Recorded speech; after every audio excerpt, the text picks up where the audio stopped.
Okay. Okay. At least one. At least one. Okay. You're giving yourself too little credit. Sheriff? We can go Sheriff.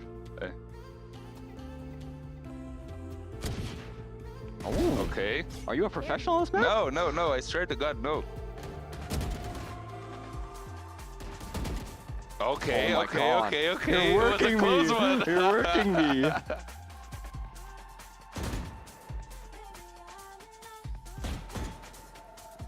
Okay. Nice one. My goodness. Now can we do a knife one? Knife one? Okay. Knife one, yeah. Let's go. Okay. You have the default knife? No, I have the karambit. Oh no, okay.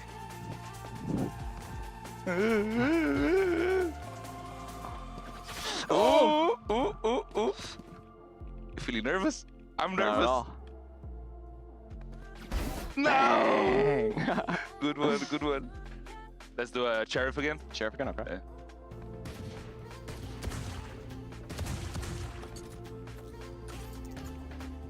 Okay. Oh my God. 143. Lucky no, shot. it was close.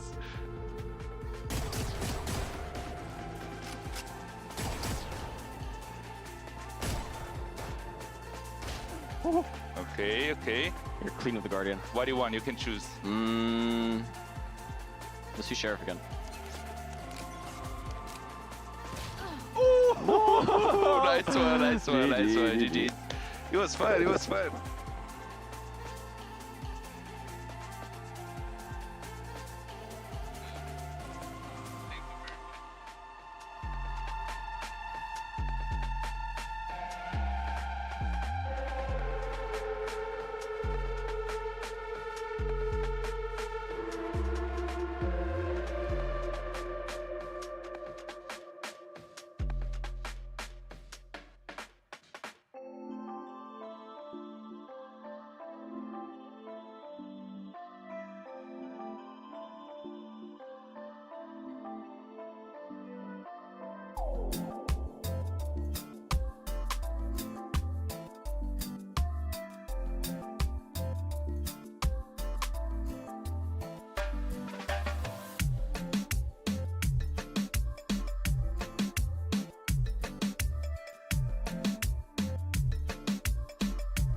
This stream contains fast-flashing images that may affect viewers who are susceptible to photosensitive epilepsy or other photosensitivities. Viewer discretion is advised.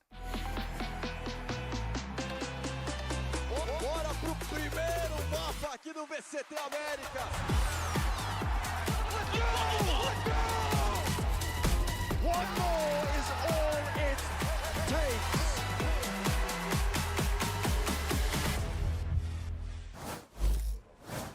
There are still playoff spots up for grabs, and anything can happen in the last 3 days of the regular season. Hello and welcome to VCT Americas, coming to you live from the Riot Games Arena in Los Angeles, California. Zowie here on the desk with Ender and Dryad for today's double header. We had a great start to this final week yesterday, and I'm very sure it will continue on this trajectory. How are we feeling, fam? I'm feeling good. We're getting close to that finish line, but we kind of have like 3 finish lines this season because we have the group stage, then we have the end of the play-ins, then we have the end of the playoffs, but then also we have Sao Paulo, so it's just madness. There's always something to look forward to. Yeah, me personally, I'm looking forward to being right on that second prediction, and while everybody else is wrong. Wait, who are you predicting? Well, no, let's not get ahead of ourselves. Let's first take a look at the standings. Who even plays second? Well, let's take a look at the standings to see what she could be cooking up there and who she might believe and have faith in. Energy, of course, they locked their top seed in Group Alpha. 100 Thieves and G2 could lock their playoff spot today with a victory.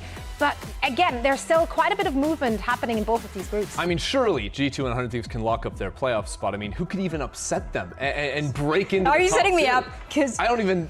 I'm waiting for the second matchup to talk about it. And I'm gonna wait. That's okay. And we will be patient with you. But you're wearing green. That's all I have to say.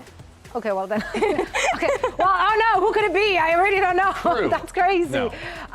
Let's talk about champs points though, because obviously like getting into the top 4 is the ultimate goal for all of these teams to rake up those points. Yeah, and of course, top 2 teams just at the end of the stage will qualify without champs points. So if you're looking at a G2 or a Leviatán that have a huge amount of points, very likely those are at least one of those teams is going to be in the final 2. So there's going to be at least 1 or 2 open spots for teams to come in on just on points. Indeed. Now today we're in the Omega group for some crucial matches: 100 Thieves versus Cloud9 and G2 Esports versus Loud, that I'm sure is not the team that Dan Dryad is predicting today, to everyone's surprise. No, what? That's crazy. What? Let's start with the first match though. Cloud9, unfortunately not in the running anymore for that playoff spot, but of course they still have the play-ins tournament to look forward to. Sure, and they also are coming off of a pretty convincing 2-0 win just last week with the coach change and Vera coming in as well. So this is a C9 team that it's still the regular season, guys. They could still do damage.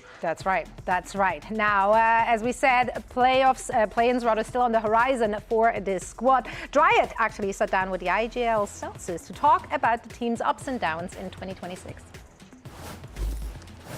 Hey guys, I'm here with Celsius, the IGL for Cloud9, ahead of their match against 100 Thieves, and also ahead of play-ins. And Celsius, I wanted to talk to you about some of the things that have been going on with Cloud9 and also how you see the future. And I first wanted to ask you, recently in the past couple matches, you guys kind of went back to the basics, and is that something that Veer was talking about? How has that going back to the basics helped your calling?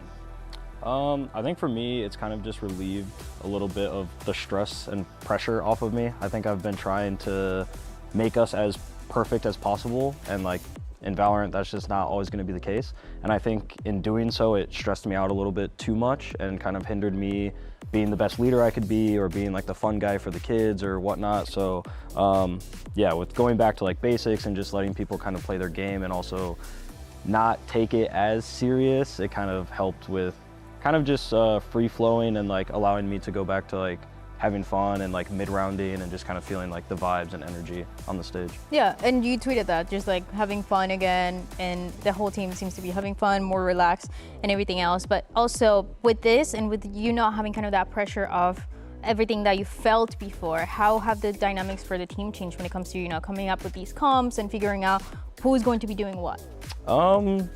It's still trial and error for us, to be honest. I think we're trying to find comps where it feels natural for everyone to play, like in comfortability roles, but also at the same time allowing Veer to cook strategy or what makes me comfortable calling. And like, these are all things like we're trying to figure out still currently in the moment. So yeah, it's just a lot of trial and error and then playing to comfortabilities basically. And one of those guys that is always a big difference maker is Oxy. I mean, throughout this years, he has always been, and you've seen it, you know, on the side of the team and also against him. So what is it about him? Because you guys seem to get along really well. What is it about him that makes him such a good teammate and player? I mean, he's just a happy-go-lucky kid, to be honest. Like, I vibe really well with like good energy, and he has very good energy. Yeah. So like, and he's just like so free-spirited. Like he still like is serious when he needs to be, but he's always trying to have fun as well. And like, you know, a very good strat for me is Oxy go kill. That works wonders. It really does. It does. I mean, last game? Yeah, he's been frying. So, and I think a big thing with him is like energy as well and having fun. So I think me not being kind of that like guy right next to him having fun with him kind of hindered him a little bit. Mm-hmm. So yeah, I mean, I just love the kid. I think he's really good. He's very talented, and he's just a really good like spirit, to be honest. Yeah, and also another teammate that I want to ask you about is Vic, who, you know, left for a little bit, now he's back. But one of the things that he said while he was coming into stage 2 was that when in his time in tier 2, he learned a little bit more on how to be a leader and how to lead those rookies. So how's he been helping you in that area?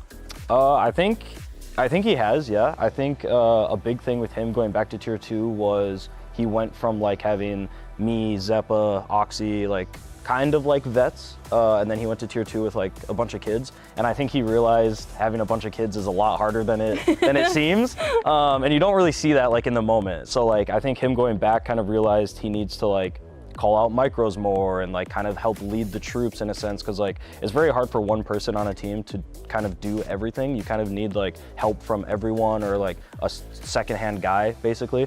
And I think he's kind of like forming into that role, and I think I expected a lot from him before he left. And I think he kind of realized that's kind of what he needs to do when he left, because he was doing it on his tier 2 team. Yeah. So him coming back, I think he realized he is able to actually fill those shoes and kind of be that second leader, that second voice. And I think he's been really good at it. Yeah, I feel like I really like this version of Cloud9 that we're looking at right now with the game that you had against Loud that was pretty close. Obviously that last match against Crew where you got the win. It feels like you guys kind of had a reset that is really helping you. But what is it going to take to win against 100 Thieves today, but also going to run in play-ins and make it to Champions? Obviously 100 Thieves is looking like a well-oiled machine, so we're gonna have our work cut out for us today. But I don't think anyone's unbeatable in Valorant. I think everyone that goes up must come down eventually. So hopefully we can keep the momentum from the Crew game, because I do think our stage 2 has been really close. Sentinels was in OT, Loud, obviously Luxo had 40 kills against us, so it was a little rough, but I do think our games have been really close and we've shown good showings. Yeah. So I think against 100 Thieves, we kind of just have to have fun and get on that stage and play together as a team like a unit. What about what's next? Play-ins? Let's take it one step at a time. Okay. Let's do one step at a time. Yeah. Okay. Yeah. I like the mentality. Well, Celsius, thank you so much for that insight. Thank you.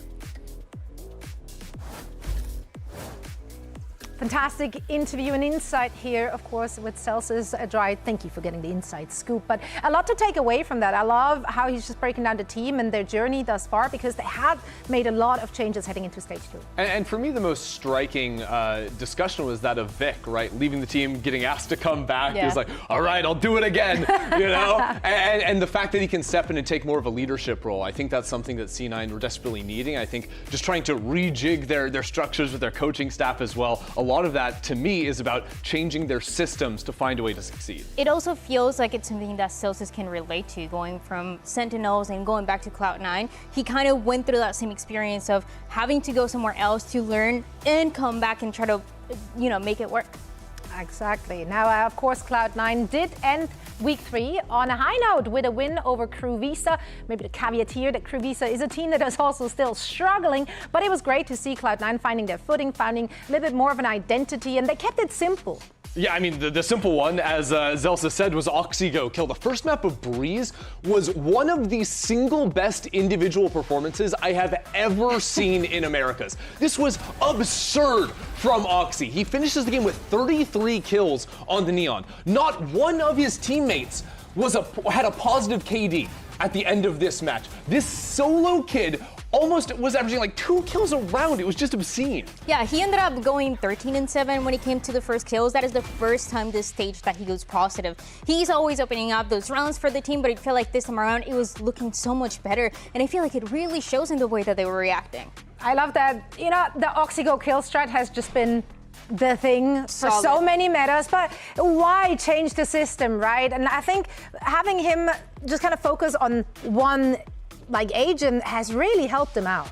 Yeah, I mean, for him, it has been a big difference for the team. I think everyone coming in here feeling good after that win. But you can see on the screen behind us the difference in Oxy style with their coaches, right? The first 2 weeks, the first 2 matches they played, Imi was in here. Oxy was all over the place. And you look at it now, and he's played 5 Neon games in a row with Veer as the coach. And you might think, well, is it a map thing? Did they just happen to be playing the Neon maps? No, he changed his agent to Neon on 3 separate maps that he previously played, the Jet, Raze, and Wayleon. Yeah, it looks so much better because of what Celsius was saying. They can go back to the basics and they can go back to that comfort. Oxy will always be a win condition for Cloud9, so you need him to be comfortable in these games. Yeah, and Celsius looks more comfortable calling in these more basic strats, not to talk down on it, but it seems to work really well for them as there is not too much other things going on. Well, I think Zelsa has really been focusing on the macro of the team as well, in slower rounds, rounds where Oxy isn't just getting sent into the side. I think that was a real strength to them, especially when they made it onto that map 2 split. Absolutely. Now let's check in with Vic. He spoke with Emily a little earlier today. Vic, in the recent listen-ins, we've noticed you've been a lot more active in the team comms and even willing to take over some rounds during the mid-round. Does this kind of stem from you coming back from Tier 2 and feeling a little bit more refreshed? Yeah, definitely. I think in general, I was always the mid-rounder, but I think after I left, I kind of was burnt out, and there's a lot of other stuff. But I think coming back, I know my role in the team, and I know what I need to do, so I kind of just provide that for the team. You sound so confident. I love hearing that. I look forward to seeing that today in the match, so thank you so much.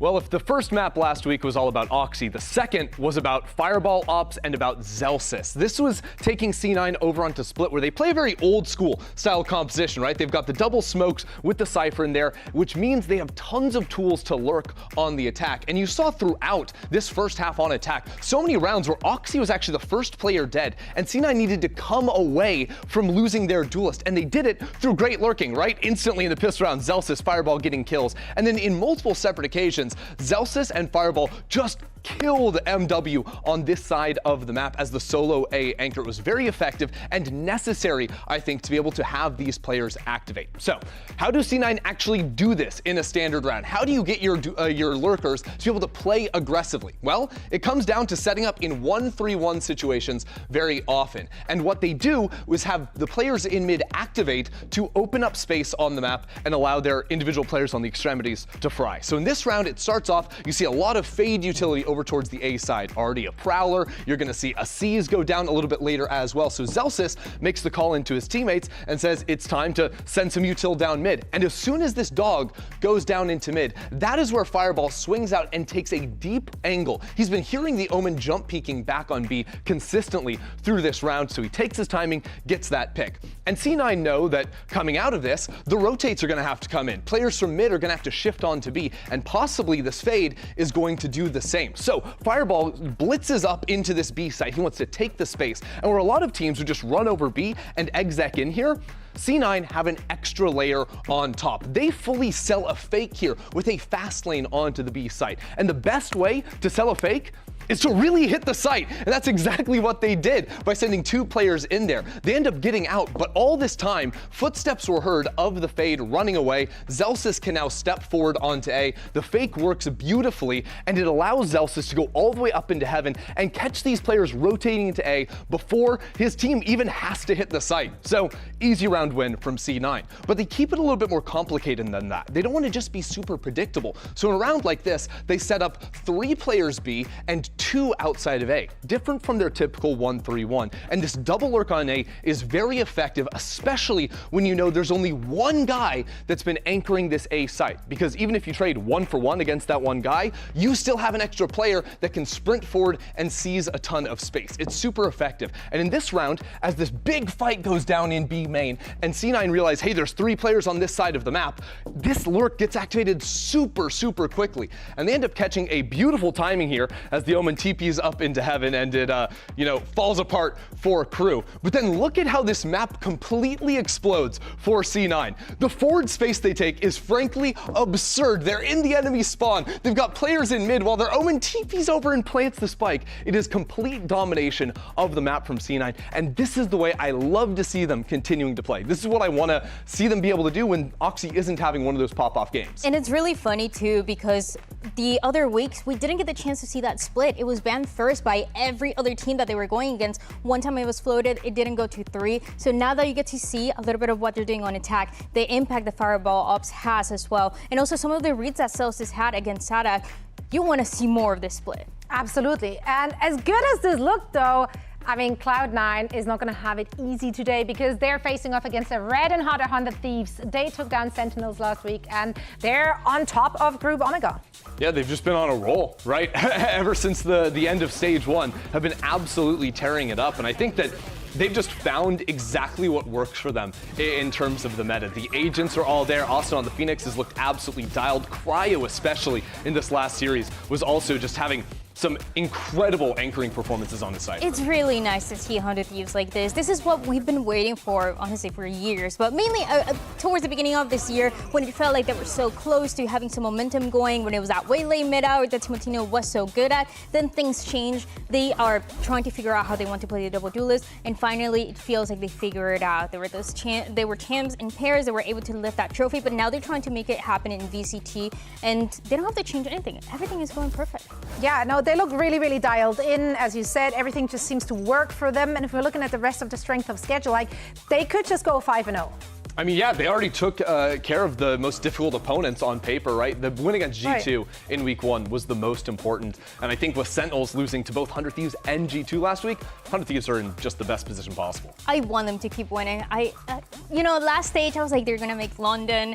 They just missed it, but now, you know, this is the run. This is the run, I'm saying it. It really looks like their run. You already alluded to it just a few seconds ago, but it's the comms, right? Because other teams, they're experimenting, they're throwing new comms here and there, but 100 Thieves, as we already mentioned, they found what works for them. That double duelist just looks so strong, and they support it accordingly. Yeah, and when they do make changes, just small changes. They're not running just the same comp on every map, but it'll be the slight change of, oh, we're playing a Fade here on Split as opposed to a Sova, or the odd Ascent map comes in, we play the Jet in there. It's still keeping things very comfortable for the team, and through it all, Asuna on the Phoenix is tearing up the server. Yeah. Oh no, Asuna on the Phoenix looks like a force. Now let's send it to Emily and check in with the IGL, Vora. Vora, you guys are one of the few teams who have yet to play Summit in Americas, but you guys don't insta-ban. It's not your perma ban. You always float it to the second ban. So if that were to happen today, do you think 100 Thieves are ready to play Summit? I think Summit is a map that we haven't really had too much difficulty learning. I think the players are super excited to play Summit, and it's just, you know, our coaches do the vetoes and we don't get to play it, but honestly, if we did play it, I think teams should watch out. I think we're performing great in scrims. I think we have a fun time playing it, and it's not a map we're really scared of, so yeah. Yeah, I mean, clearly, and I'm really hoping we actually get to see that today, but no matter what, good luck today, and thank you so much. Thank you. Here, there, the confidence. What do you want to see from them today? Asuna not playing Phoenix. No, why would you do that? So C9 can have a better chance. I don't know. I'm just making things up. What do I want to see? I want to see something different. I might be throwing something out there. I don't think that's going to happen. Because it's clearly been an absolute win condition for them. Phoenix, Asuna has been frying. I go as far in saying as him being the best Phoenix we have here in VCT Americas. I mean, that's an old school throwback, right? This guy was perfecting the Phoenix before most of the players on the stage even knew what Valorant was, right? This guy, since 2020, has been absolutely locked in on it. And I just think everything suits his style right now. He can play off himself with the flashes. I think that's been the big difference, is he isn't just a team player anymore on the Phoenix. He can be more selfish and still take over. Yeah, it's a good balance between setting up the team for success, but also doing it all himself. Look at those rankings. He's #1 in pretty much every single stat that matters for that role that he's playing. He's incredible. He really, really is. But again, of course, the credit also to the team who is setting him up for that kind of success. Yeah, again, this is a situation where 100 Thieves have just found out the key to success, right, with their comps. And I think they've been a team that's very details focused for a long time, and they've always loved playing comps that can fight together and have a lot of individual agency, and that's exactly what they've set themselves up for. Absolutely. And with a victory today, they can lock in that #1 spot, and it will be so well deserved after what we've seen so far from them in the last couple of weeks. 100 Thieves and Cloud9 are ready to take the stage, so VCT America starts right now.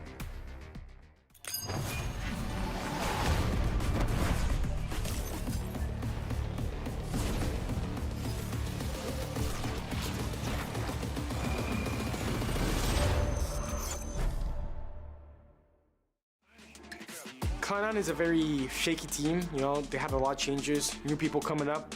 I didn't get to play that much against Jack and Fireball. I Fireball a little bit. I think they're both really talented. Everyone starts to close in. Jack with a 4K on this. Ooh, control, Fireball, another, my God, he gets it! I don't expect any match to be an easy match, because any week a team can bring their A game, completely flip, and show the best versions of themselves. Crew have worked up into the site, but Oxy is so fluid on these rounds. That's a 4-piece from him. We're just gonna play our game, to be honest. They have a lot of shaky fundamentals, so we're gonna rely on our very good fundamentals to beat them.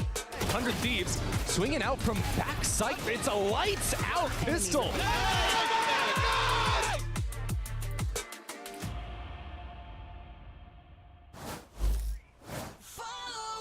I mean, last week gave them the victory, but I feel like more importantly, it gave us a look at the blueprint for this team. Under a new head coach, this retooled Cloud9 lineup is kind of going back to the basics, and you can literally see them building on these fundamentals match by match. I mean, and the fundamentals were there, whether it's Oxy having an absolutely stellar individual performance on Breeze, or the lurking of a veteran in Zelsis, or the new kid Fireball Ops dominating on the Cypher. C9 really clued into something last week, but now they've got the toughest competition to go against. It's so impressive as well, the quick turnaround for Coach Veer, knowing that the best thing that they can do is find that comfort, find what works for them. And today they have a tough challenge though. Now, when you watch 100 Thieves on the other side, their identity is just so clear and so obvious. They do trust each other, the coordination to close out rounds, the drilled flop plays, just like everything. They read the game correctly and they do set each other up for success. When teams talk about playing their own game, this is what they want to be. They want to be 100 Thieves. They want to figure out what works best for each one of their players and be able to execute it to perfection the way that 100 Thieves has been doing since the end of Stage 1. This is a team that is really impressive, that is showing it with results, and it's trying to go for a flawless stage here. Going into Champions is that dream. Last time that they were in that international stage was also in Shanghai, so for them, going again, it would be really nice. Yeah, I mean, this team has already dealt with the big heavy hitters in their group. Now they are the team to beat on their side, but still some chances for C9 to play spoiler for them, stop them having that perfect stage to start like they're off to. We've got maps coming online, and I, for one, am very excited for a close match, given these opening two. These are the same two maps that C9 just killed Crew on last week. I was about to say, is Crew our banana for scale here? They're not the best measuring stick, but I do think that the way C9 was playing fundamentally, especially their attack side on split, their lurking, is something that 100 Thieves are going to have to be very well prepared for. It's going to be a lot about the reads that Celsius has once again, the way that he did it when he was going against Sadak, and I think it has a lot of potential as well because the one composition that 100 Thieves changed the most was here on split. We remember that Stage 1, they were playing a lot of those gimmick comps, playing a lot of Sage, and then they admit that, you know, that wasn't really working at the end. They switched to that Lev comp that they admit they were copying, and yes, they look more confident, but maybe they have a little bit less of server time, and that is something that Cloud9 can take advantage of. Yeah, I think the key to success for 100 Thieves to shut down these lurks is well-timed mid-round aggression. You have to be able to find the moments where you can flush out your lurker from A main or from B main and sort of break up how C9 want to play the map. I think that was something that C9 were exploiting in Crew's more passive approach. 100 Thieves need to be the one dictating when the fights are coming online. I'm looking at the agents in just a second. Do we expect a stylistic difference? Of course, for 100 Thieves, we do want to see that double duelist being flexed again. It's really cool when it comes down to what Celsius has been doing for this team and also everything that he has been going through, honestly. A lot of criticism, a lot of questions about this team, and now it is the time for him to prove it and to prove everybody wrong. Back to this composition that we were talking about for 100 Thieves, they're deciding to commit here. Yeah, and I think, you know, you're talking about how Celsius has been wanting to step up. I think individually he was performing very well last week, him and Fireball both, but it is going to be a different challenge because of the extra fighting tools 100 Thieves have in their comp. You have to be prepared for Asuna's Phoenix. Absolutely, yeah. 100 Thieves, they are looking to lock up this second playoff spot, and let's find out if they can do it and send it over to your casters for this one. It's Rivington and Vincelli. We are very ready to get into this game with two teams on very different trajectories here. 100 Thieves, you're looking at the best run the org has ever had with 10 straight wins. They're feeling it in every game, and here this game could clinch them playoffs. When Cloud9 is looking on, still using those rebuilding blocks to make sure play-ins is something that they can really focus on. And it's going to be a good litmus test today if you're going against 100 Thieves. And the litmus test starts on this map here on Split as we're getting ready to start the match brought to you by Samsung OLED. And yes, Split is the litmus test because both of these teams actually had good results on this map, albeit it was against Crew, who's probably our worst team that we have currently in this stage. Yeah. So now the compositional change for 100 Thieves out with this double duelist from Leviatán. Will it actually work against C9's comp here with the controller Senti setup? Now it's C9 starting very quickly over on the A side though, and there's no answer from 100 Thieves, who started to lean towards B at the start. Yeah, Oxy go in, but everybody's with them this time. They set up now, focusing on 100 Thieves on that retake, setting up mostly to pile in through screens. They're already receiving a bit of aggression here as C9 hasn't heard anything, so they want to push forward, and Oxy chooses correctly behind door number 1. Uh-oh, cooked up though. He gets barbecued by Asuna as they start to trade, and that's their plan. Slowly, one by one, they make their way back into the site. More from Elbow to come here, and they're trying to scratch the itch, but that's going to be Cloud9 coming up with 2 big kills. Timotino slide for the answer, but he fakes it just for the quick movement. He gets another one as they're not expecting the speed of the retake. And 100 Thieves turn up the heat on Pistol. It would have started off so well here for Cloud9, but unfortunately, it's going to be another pistol round lost here for the Cloud9 team, putting them now at 4 in 21 pistol rounds. They haven't had the hottest of pistols going to the stage, but it almost looked like it was working out. They had a great buddy system going back and forth. The crossfires were perfect, but you're starting to see it fall apart when they're running out of bullets right at this fight, thanks to Timotino sliding in for the kill. You see how the comms were a little bit late. Fireballs are so focused on still looking on the top of heaven, and they weren't there to trade towards the end. Nice pistol converted back here from the retake from 100 Thieves. And it's going to look dangerous. Remember, they started off on a pistol round 12-0 against Crew.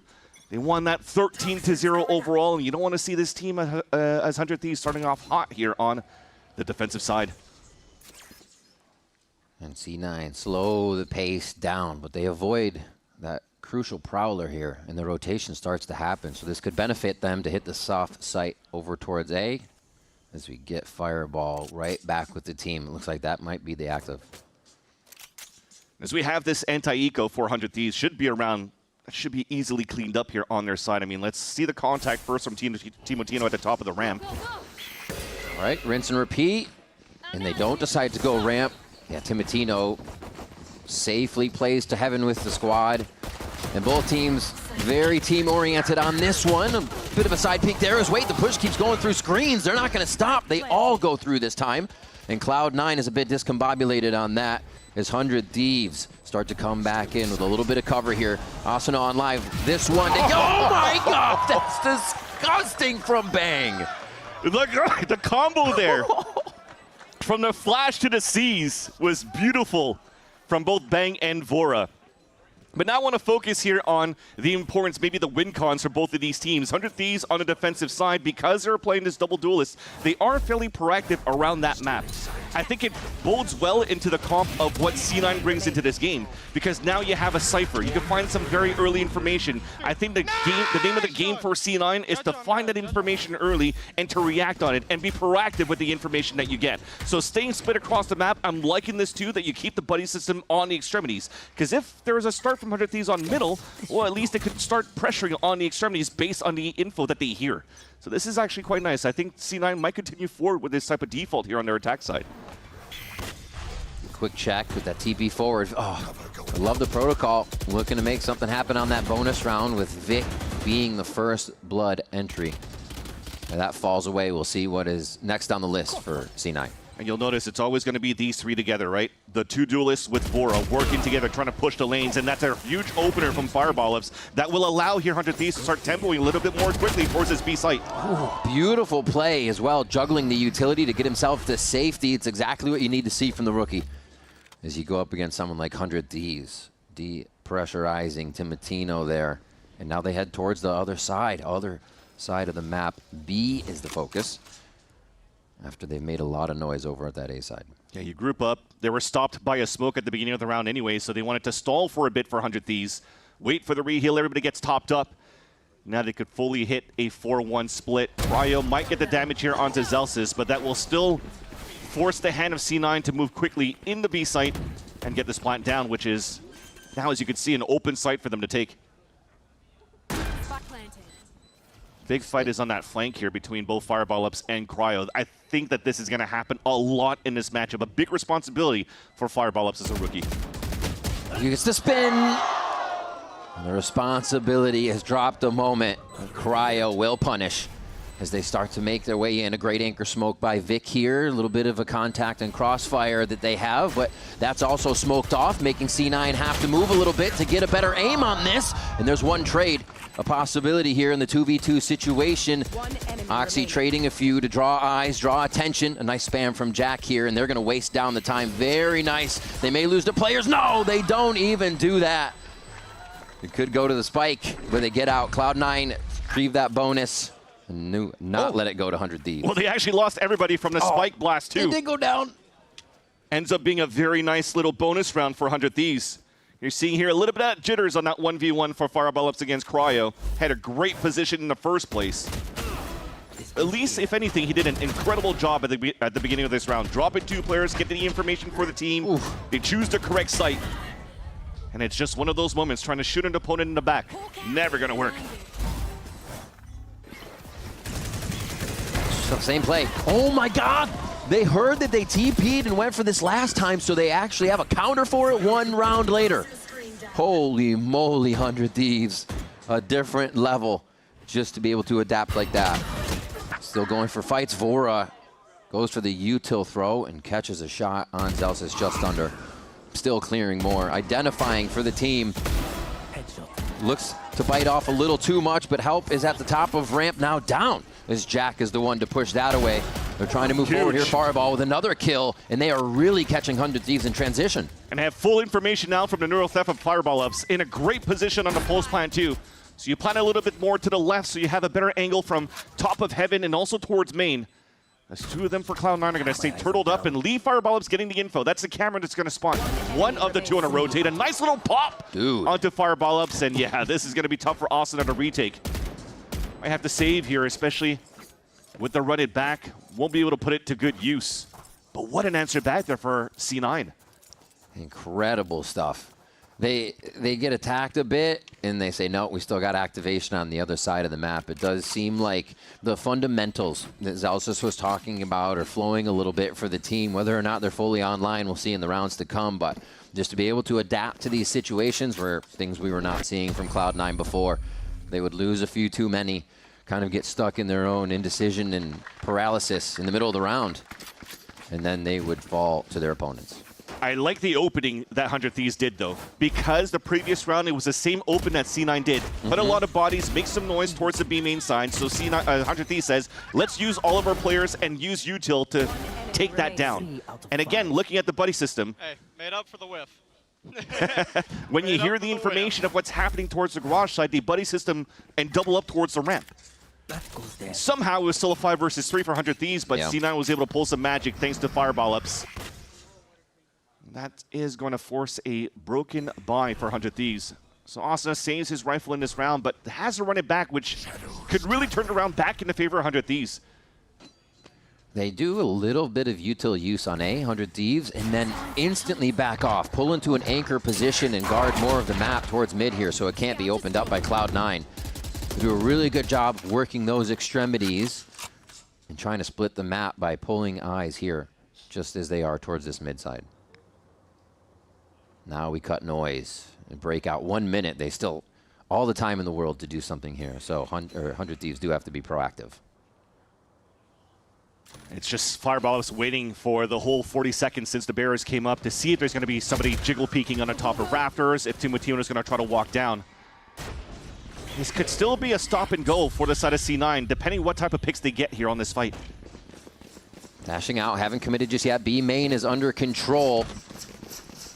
That's going to be Asuna running forward, so this is going to activate the rest of 100 Thieves to start leaning very early towards the B site, ready to defend. Zelsis prepping the protocol here for 25 seconds. Everything basically has to happen step after step, or they're not getting the plant down, and Cryo's going to stop them right at the first stair.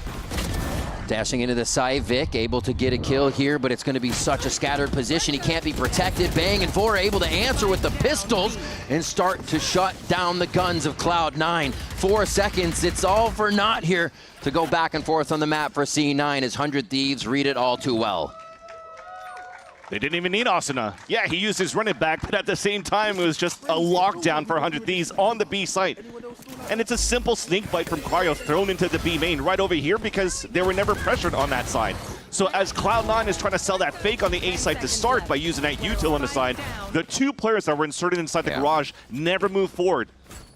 It was mentioned earlier on here from the telestrator from Ender that when that happens, Fireball Ups or somebody into garage tries to find that timing into the B main. And instead, they just waited, fell back, re-hit, and 100 Thieves still had way too much util. Let's get a Cloud9 listening on this round and see how they can repair it.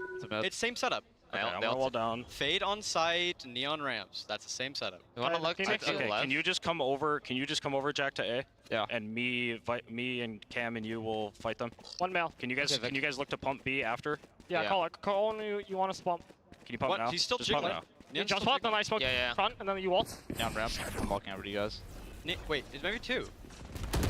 They smoked, that's it. They did nothing. Did nothing, Okay, Jordan. I'm here, guys. He's I'm with you, couldn't find him. I can ult screens, and then you try to crunch him. He's on site now. They're 1-1. They're 1-1 on A. You want ult screens? Yeah, can you dog lower with an ult screens? Yeah, I'll walk Kill back. now? Yeah, go, go. Neon on me. I'm done. He's hurting me. He's close to me. On site, fade. They're on site right now. Fade, Go Neon. back, Jack. Go back. Yeah. You want to go back to B then? We're gonna end B. Yeah, we're gonna end B. Yes, Jordan's doing very late wrap. You guys should... I'm just gonna have to take this. Whenever- I don't have wall. Just Whenever walk, Jack gets walk. there, You gotta face. You gotta face on the quick kill. Yeah. I'm walking up. Don't Okay. care. I think I can just slide out and just peek back site. Go. You ready? 3, 2. seconds left. Heaven on. Rotating, guys. They're I'm all going back. rotating on you guys. Default Vic. Heaven. I'm flashing back side. Wait, 3, 2, 1. Neon's here. I'm flashing out the orb. 3, 2, 1. They're all gonna be there. Wait. Just save Man back side. back side. Right side. Left side. Can you save? On me. Default. I'll try. 10 seconds left. Okay, we're gonna simplify this. They're doing this. Another round where here it's unfortunately an overcook for the side of C9. Yeah. Just not enough time to actually go for the site hit. It was looking pretty good on a slide from Vic to see that information on Austin on the top of B Heaven, but as soon as they tried to double execute, they kind of stepped on each other's shoelaces. You see the paranoia, it's a friendly one coming in from Vic that hits Oxy here, where they can't work together to try to take down Bang. So just great stalls coming in once again by Simple Smokes from the anchor player of Bang. And Cloud9, it's the economy finally broken at this point. The 2 weapons that they saved in the previous round for Jack and Oxy, grouped up with the rest for a potential very quick slam. Would be a great start though, because it's Bang there solo. They repeat, just trying to get on either side, seeing if Timotino might do the slide in again. And God, 100 Thieves are rotating so fast, they're going to be here to collapse down, and they're going to have to be. Oxy's already in. He's going to wrap all the way around this time. Austin is there to meet him instantly. Puts the wall up to delay the site, and that has put a stop to the entire strategy of C9. It's interesting to look at how 100 Thieves are currently playing this defensive side versus Cloud9. Because remember, when they were playing against Crew, it was a lot of proactiveness from the team to fight towards middle. Flash out. The dash out. Oh my gosh. The accuracy, control. They're creating crossfires in the moment here as 100 Thieves push down mid. And they wipe more members of Cloud9. Spike is available to 100 Thieves now, so they just sit and wait. Cover going out. So you could see here that the tempo for 100 Thieves is a lot more slower at the beginning of these rounds because it's actually Cloud9 that's trying to force the hand for the last 2. But as they're just going for full execute into the B site without really any big splits or pressure on middle at the start, there's a hot hands that slows him down. There's a snake bite that throws him down. One simple piece of molly that's being thrown by or Cryo or Asuna just leaves Oxy on an island inside the site and the rest of the team can't follow. And then they're also getting one-wayed by the smoke by Bang. So there's really nothing they could do on the hits. They got to default a little bit more here and work that util, draw that util out for 100 Thieves so they could actually go for these strong splits, which is why finally we're going back here to that 1-3-1 setup. I love that look because it's like they're doing full court pressure in the middle of the round. 100 Thieves are. Like, we own all of the map. We'll see if C9 can get some real estate back as they push towards vents for one of the first times here to control that. And see how 100 Thieves reacts defensively. Already have Asuna. Oh man, he's ready to cook him. 3 and B for 100 Thieves here, just to see what they can find. Oh, and Zelsis is identified. So they're gonna have to either rush towards Heaven here. What are they gonna choose? This is actually where the mid-rounding needs to be. Perfect for C9. 100 Thieves have been able to track them everywhere. Zelsis calls to push because there's already pressure by 3 players in front of that B main. So that is going to be easier for C9 to just re-hit. When the hot hands disappear, they could still play numbers at the top of the A ramp. 100 Thieves somehow source a kill, re-clearing that Heaven, and back up, always playing their lives. So now you have to go on an adventure, and Vora actually gets caught off, using a bit of util. Bang repairs the situation here, but it's going to be a rush towards B now. C9 keep bringing the timer down. It's not working out for them, but this time it seems to slide in their favor as they hit some beautiful shots on the way to the site. Ooh. Maybe beyond Asuna here, they might still want to try to use the run it back. He's already setting towards Mail. There you go. He's going to be the one scouting the site for Timotino to come in. They know where the relay bolt came from now. It's on 100 Thieves to source this out. Oxy actually goes for the slide overdrive. It's instantly diffused. And they're going to try to get the spike now. Hiding in the smoke. Timotino's just waiting for the mistake to be made before he makes any more noise. Asuna looks to get those footsteps out with some shots from the Phantom on high, but Vic is going to clean him up with 2 clean shots in a round Cloud9 needed very much. You're starting to see also the change in the upgrades and the reason why they picked up players like Fireball Ups here for Cloud9. With the recent coach changes between Veer and Imi, they talked about trying to engage a little bit more intuition into the plays. So despite them losing a little bit of map control or a player in the first place, you see that Fireball is trying to find his timing on the lurks. He opens up that B site to allow C9 to follow up and really try to go for the big fights. I'm loving how close this game is from both of these teams so far. And that yell, it's been a while since we heard the yell like that from the Vive Merchant. Seems like sales have been low, but they're coming back online, Vance. Yeah, that was also the conversation from Imi. You need to stand back up. You need to hype up the team once again. They follow behind that leadership, and Zelsis is back at it. Timotino's at it as well. Who's going to deliver the mail first? Zelsis gets there so he can actually just absorb so much information from here if they can keep this insert. And it looks like they're actually just, again, going to wait out the time a little bit to see if they can get that from 100 Thieves. This is all very nice to start, but as the minute mark hits, you see 100 Thieves are actually backpedaling away, so... That's such a good adaptation. And also dependent for Cloud9, if they leverage a moment to try to make some noise towards the A side, maybe this insert right here from Zelsis could have gotten some value. But now he's going to be the late rotate, the late backstab. This is a call now for C9 to late hit into the A site. Dog to clear everything close. They're getting a little bit of space each time here. That commit's going to be tough.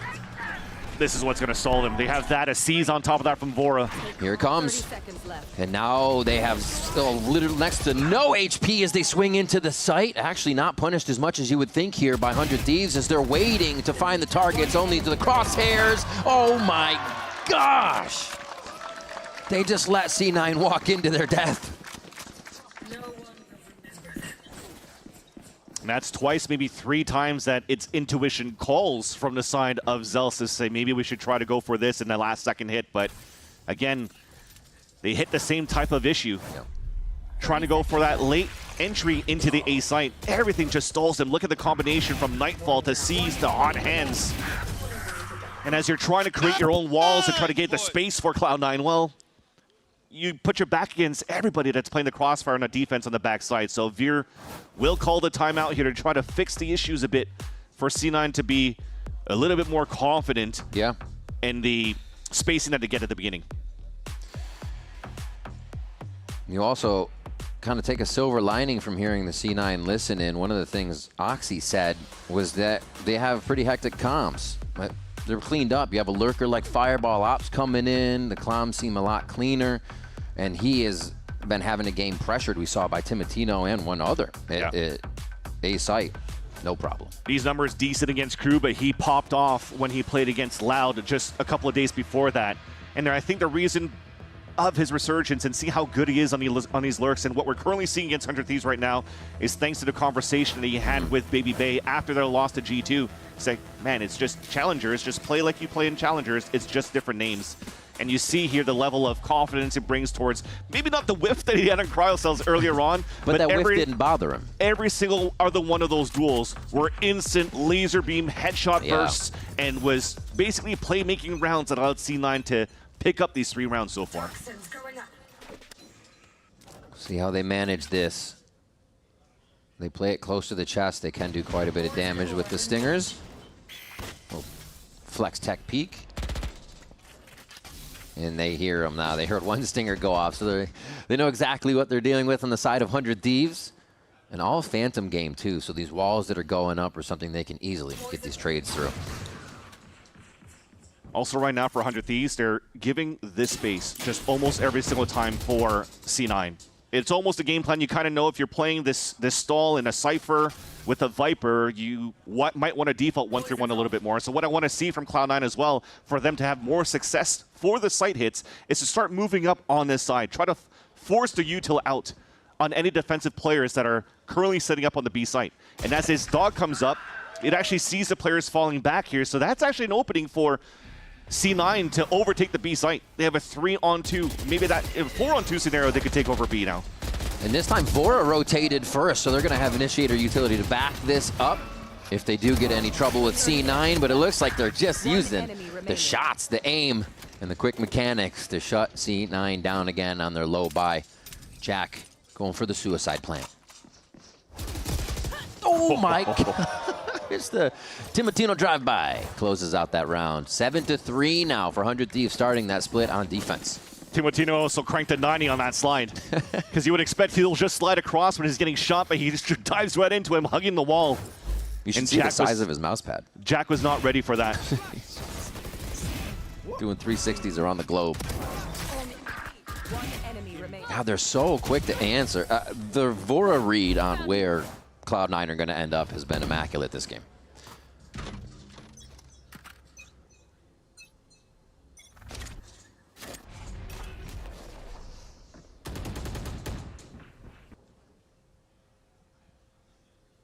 Asno is just starting towards that spawn at the beginning, so he can try to support ASAP in terms of the pressure that C9 would try to do, but it just becomes a spam fest at the beginning towards middle that ends up being a first blood for the side of the Thieves. Another big timing by who else to start him off? And he cleans up Timotino. I think a lot of people thought that fight was going to go a different way, but Fireball Ops has proven you wrong more than once in just this half. Celsius already in sight, and bang, sources him instantly. And now that upper hand is only an A. It's got to run all the way back.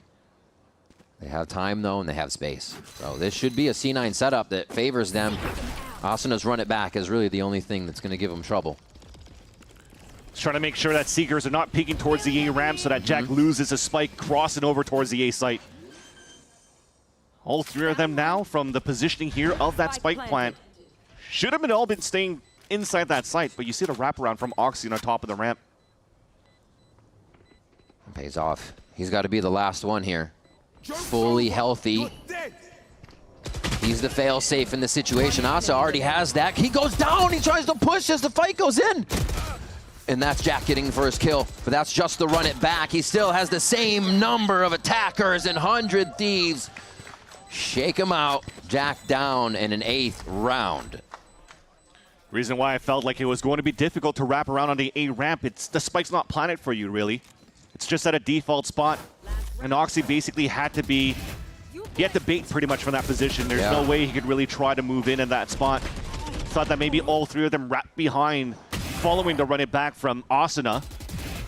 And then unfortunately here read it incorrectly and just allows here for 100 Thieves to have three individual 3-versus-1s. It's one of those rounds where, yeah, they started 4v5 because Timotino got a spam, but then Fireball Ops trades, and these are the ones Cloud9 keep coming back to, saying we should have won these rounds. We were ahead. We should have won these rounds. And it just seems to escape them every time. And Timotino getting a lot of info as they push up here, and it's going to be the Neon fight as they slide to safety on both sides, actually.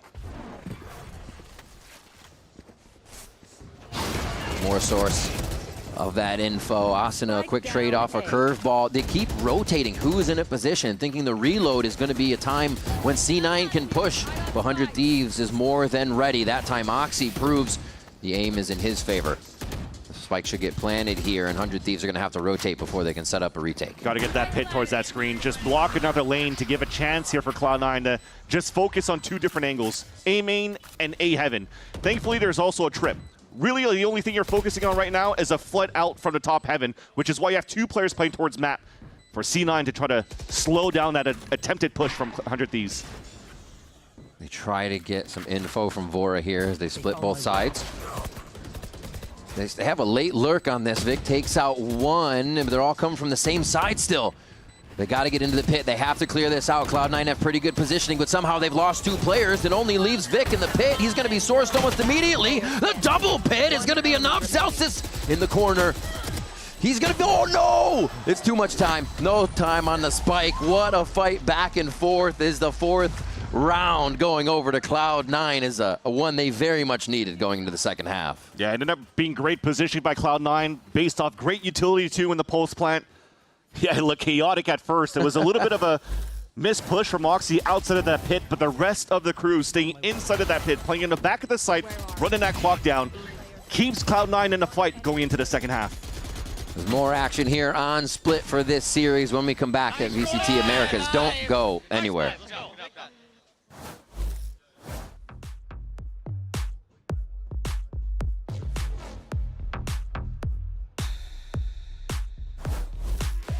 Yep, that's me. You're probably wondering how I ended up here. It all started when I got to the FIFA World Cup, and wow, thousands of Verizon customers. Oh, you got the free Verizon tickets too? No, I'm with amazing seats. I'm sorry. Okay. And even pitch-side access. Are you? David Beckham, a Verizon customer. This used to be for players. Now it's for Verizon customers. No one gets you closer. Only on Verizon.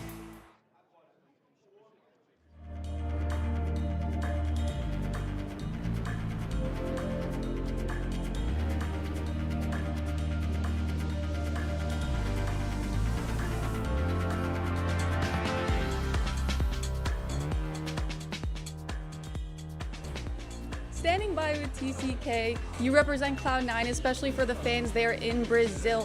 What is one thing that you feel like fans traveling into for the finals in Sao Paulo, what's one thing that you really want them to do, or one thing that they should do?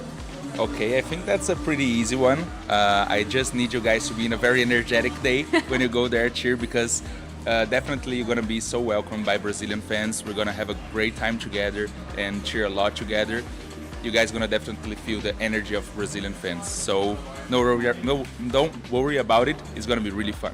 I'm stoked to see that. Sounds exciting.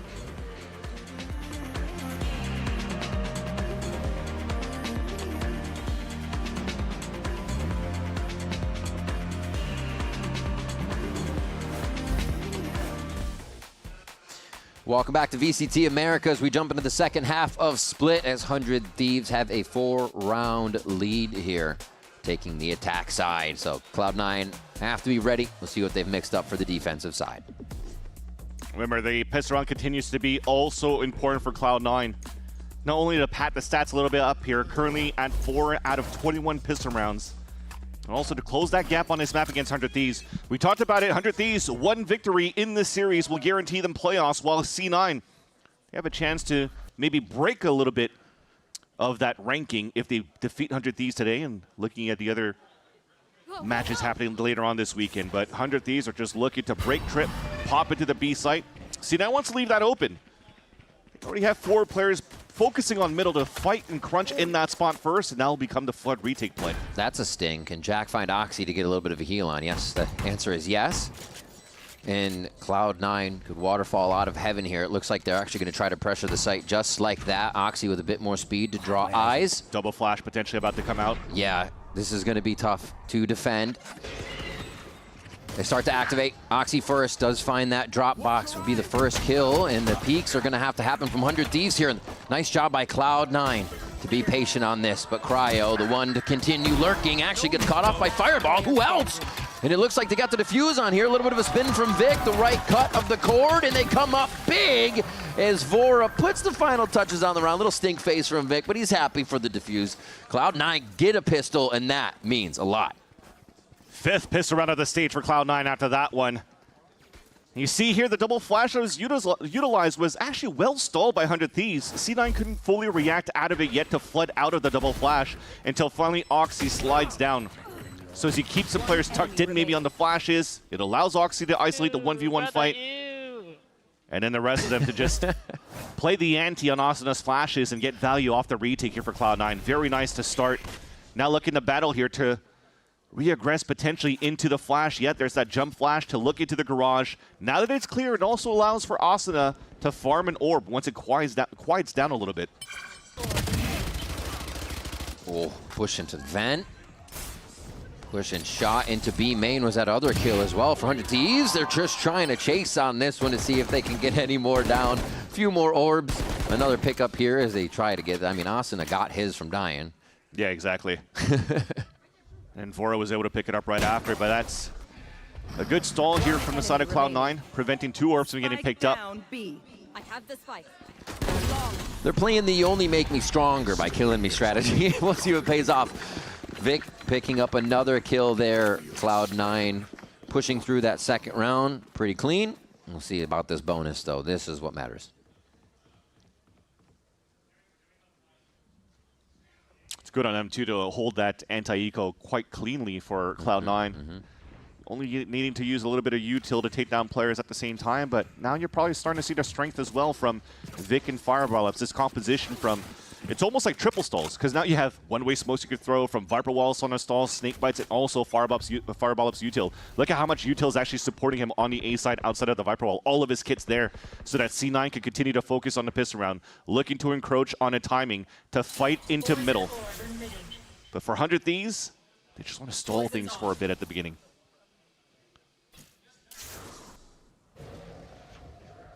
They have so much info grab here if they just wait. Moving into B main, they're going to have to be alerted, though, or wary of this push. Down mid, they hear a flash, they hear footsteps. You also hear the run back from Cloud9 retreating from that spawn, so 100 Thieves are just going to rewalk contact into middle. C9's, yes, being proactive, but with too much noise. So 100 Thieves can now re-engage, and they are the ones that are taking map control now. Just cat and mouse game here. They're working fully around Cloud9 without ever seeing them, just hearing it every so often. And they have a perfect setup. Now they're worried. Fireball's going to be stuck in sight, tries to play a little bit of an anchor cage as he gets seized up, so they're going to be able to track him down pretty quick. They found my wire. Oh, he actually hides it very well, giving C9 time to come back. He still gets flashed out and pushed. He couldn't make it all the way out of the site safely. 100 Thieves have way too many inserts right now, too, especially with Bang inside vents. It'll be so difficult for C9 to retake. Seems like they want quite a few of these guns, not giving it to run it back, which expends some of their time for Spike. Bang. Checking his watch. Checking his watch. Oh, actually cleans up a nice shot on Jack just from a shoulder there.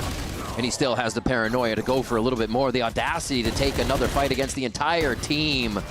And Bang doesn't even have to be anchoring a site to make it work. Vic cleans. This is going to be a nice delay they have on 100 Thieves. Or, sorry, other way around Cloud9. And it's not going to be the defuse. It's going to be the runaway each time, and Bang being really the cutoff on that one. C9 had the right idea here to push down towards that middle in the first place, but I don't think they overcommitted to fully peek down towards Ramen, so they had to play that mid-round with zero information. And that allowed here that opening door for 100 Thieves to just flood 5 members into the A site against the solo Fireball ops. Too much util. He can't play within trap kills with his cages. Nobody was tripping up on them. So it was a nice attempt, but the bonus round is not valued too much for the C9 crew. First bit of quick noise here from 100 Thieves, as it's been all quiet to start the other rounds. It's still the same formation, though. They just want to get C9 mixed up. Priority for them, even from attack side, was mid, and they still put quite a few mid on the defensive side. So nice pressure from 100 Thieves to start. Instantly break the camera, cut noise. Now you're forcing C9 to utilize a little bit more util. At the minute mark, maybe the dog comes down. Unless the jiggle gets a lot here from Timotino. We're definitely going to see here the information that C9's going to try to get. Will they get punished here? The walk in right now from 100 Thieves. They're trying to bait spam vents. They're going to get a double flash, and then the haunt. Oxy's ready for it, and the bait works beautifully. I think he played the ante too. Yep. And Jack let himself get hit, falls back, and that's a great double. Ooh, Bang with the wide swing. Catches Zelsis off guard, but he doesn't realize how close Fireball has snuck in. He's not going to miss that one.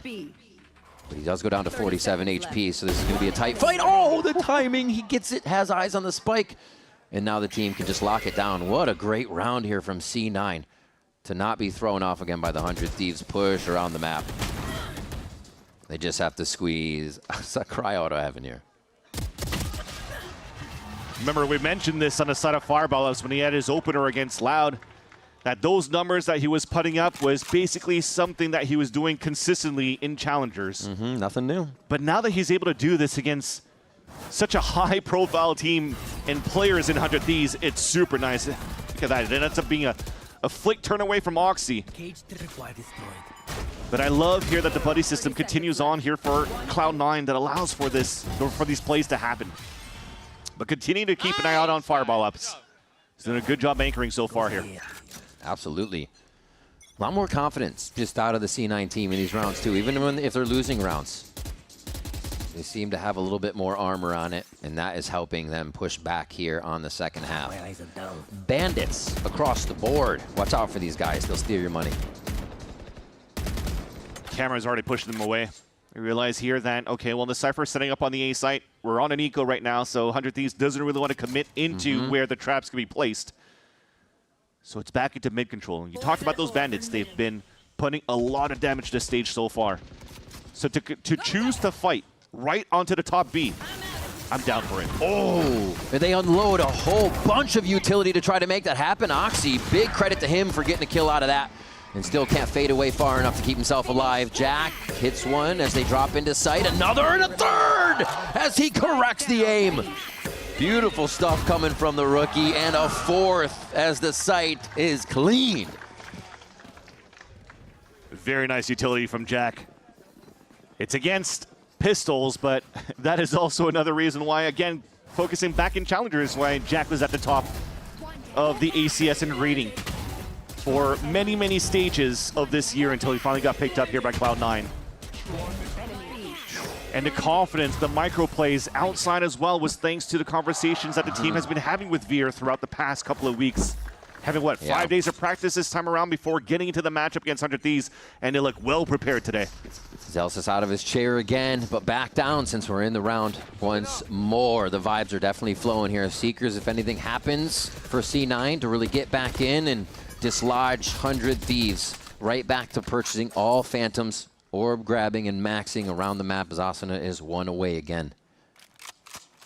It's been the win con here for 100 Thieves for a lot of their matches, just to try to get as many ults as possible on the back of Asuna, which is why he's also holding that spike. Nice little play there from Moxie with the timing, but this is also a reason why Timotino has been opping a lot less as well as a Neon. They try to leverage both of those duelists to try to create space, flash those walls, trade off each other so that Timotino becomes an assist maker and you're farming orbs continuously off Asuna. And there it is. 45-second Seekers. And you saw Timotino and Asuna, those ones on the front in heaven, trying to do a little bit of that opening, as you were saying. Working so well. And it's been amazing to see Timo kind of fall into that and not want to be the one who does it first. It's amazing to see in a player that you can just kind of get and grow in that situation. 100 Thieves are running into the same problem as C9. 20 seconds left to going for a hit, but there's still util on the site. Slows one down. Those walls are going to have to clear as they flash their way through here. Haunt lets them know there's a bit of space. 13 seconds on the clock. Vic is trying to stay quiet. He's also got Fireball Ops, though, so they can play both sides of this. They can set up a crossfire. They're actually going to let the plant go down. This gets a little bit stickier here, but Vic is able to get a kill. It's going to come in quick now as the team has to react and adapt. And that is going to be the run it back, shut down as soon as it comes up. And Cloud9 are going to tie up split versus 100 Thieves. Oh, I want to see the micro of what happened there for the two players on site and Jack, because that looked kind of nice, because I didn't hear a flash getting popped. I think he just threw it towards the air, just forced some players to look away from the sky flash, and then finally the players swung out before the flash actually popped. You see there? That's why Vora's staring right into the top of heaven, trying to turn away from the flash. And then it just thwarts 100 Thieves trying to play that pulse point off the spike. Their anchor smoke they throw for themselves in front of map, too, just denied the flash that Asuna tried to throw in. So a lot of 100 Thieves utility went to waste on that entry. They call a timeout. And that's going to bring a lot of confidence here in the camp of Cloud9. Remember, they talked about here, this is a litmus test going into this matchup against 100 Thieves to see if the compositional changes, if the way and their style of playing actually works out against one of the top teams. And you're seeing it here with the win con for 100 Thieves. Asuna's averaging 3 ults per half. That's a boatload of ults. If you're thinking about it in week number 3 when they played against 100 Thieves, you know how many ults he had? 20. You know how many kills he had with those ults? 5.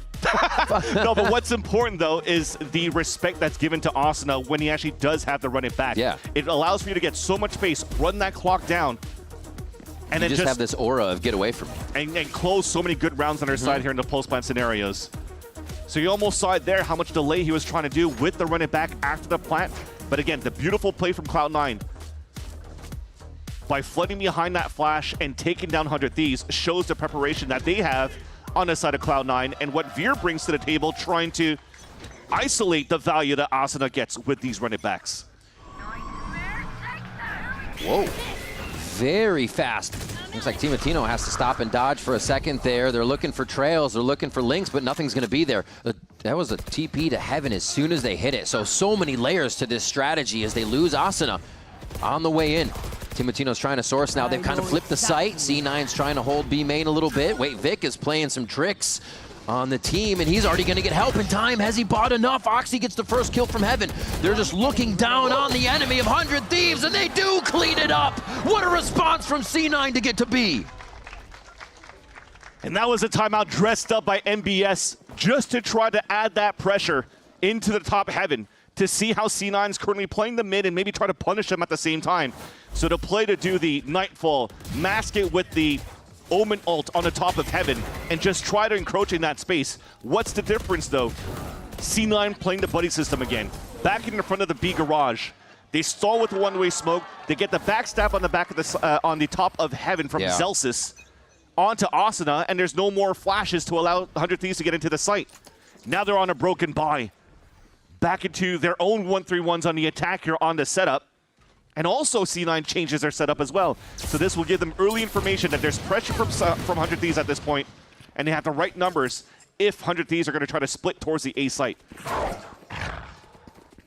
Follow. They're being very proactive now. Not the C9 we're used to. That confidence is back for them, and Cryo parkours Oxy off the rope just in that timing. But they're still pushing. They're still trying to keep a timing here, realizing they can get behind and just do an early backstab if they need to. That's a right-hand model issue there for Oxy, because that should have been dead to rights on to Cryo the whole time. And finally, we have one backpedaling, and Jack will have all the info. Discipline. Discipline! Another one gets the flash out, and they're going to know they have to back up for a moment. Almost the ace was there just on the other side. Yes, yes. One of us. Zelsis takes down Timatino. And now it's a battle for the spike. Against a top-rated player in Stage 2, though, in Asuna. Definitely doable, as you see. He has a full kit still. Two of the longest in the league here. Definitely some aura to this fight as the smoke goes down. A little bit of an anchor play coming in from Vic. Still goes for the fight. Asuna pursues. And he says, you know, I got 15 seconds. I got to go through this door. They went on time. Yeah, not going to be able to make it. A really nice job from C9 once again to thwart what 100 Thieves is doing. In 100 Thieves, why would they expect this? C9 hasn't done this to any of their teams. They are being so active right now. Why would they expect 3 players to push forward, right? Exactly. Which is what Cloud9 did on that second or third round of their defensive side, yet they decide to pull back instead of pushing forward. This time, a little bit more assertive. If they miss here the timing, at least they can play the flood retake as the team while still having full util. So it's nice that this happens because now Jack is able to get the highlight reel with the backstab. One thing I remember Oxy saying vividly is, like, it was against Marv when they played Sentinels, but he said, we went 0-6 in pistols and look how close we played them. Well, they got pistol on second round, and look how much they're able to control it. So it definitely means a lot to them to have that momentum. They were even like 0-11 after that series against Sentinels. They were not having a good time on pistol rounds for Cloud9. Better late than never, Vans. Exactly, because look at the results now. They have a chance here to topple the chances of 100 Thieves securing playoffs if they win this series here. And looking like a C9 from the better years so far in this first map. Early pit from Zelsis covers up on the B side, and they're playing it at the same style as like a C-site Lotus, where you have util behind their Viper ult to try to just get the early information, spam through that what happens. Because as you walk in there and try to break the trip, your HP is also going down, so the sprays could easily melt you. Right towards heaven. Oh my God. I love it. Fast on Timatino. He's got those mechanics. Asuna's going to drop in.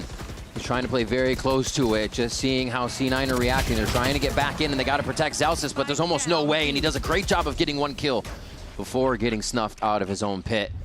The 3v3 now, after all the dust settles. 30 seconds left. They don't give him any time! Oh, the flash timing! No way, that's the way it goes down. 100 Thieves absolutely punish that. But Fireball Ops is trying to repair the whole situation, and it's bigger than a Band-Aid. Oh my God, Jackets gets the final kill, and C9 put 100 Thieves on map point for split. What an answer back in a repair from the side of the on the small mistake that C9 did. Actually, a big mistake. Jack flashing Oxy as he slides in. Gave a chance here for Cryo to maybe go for a second plant.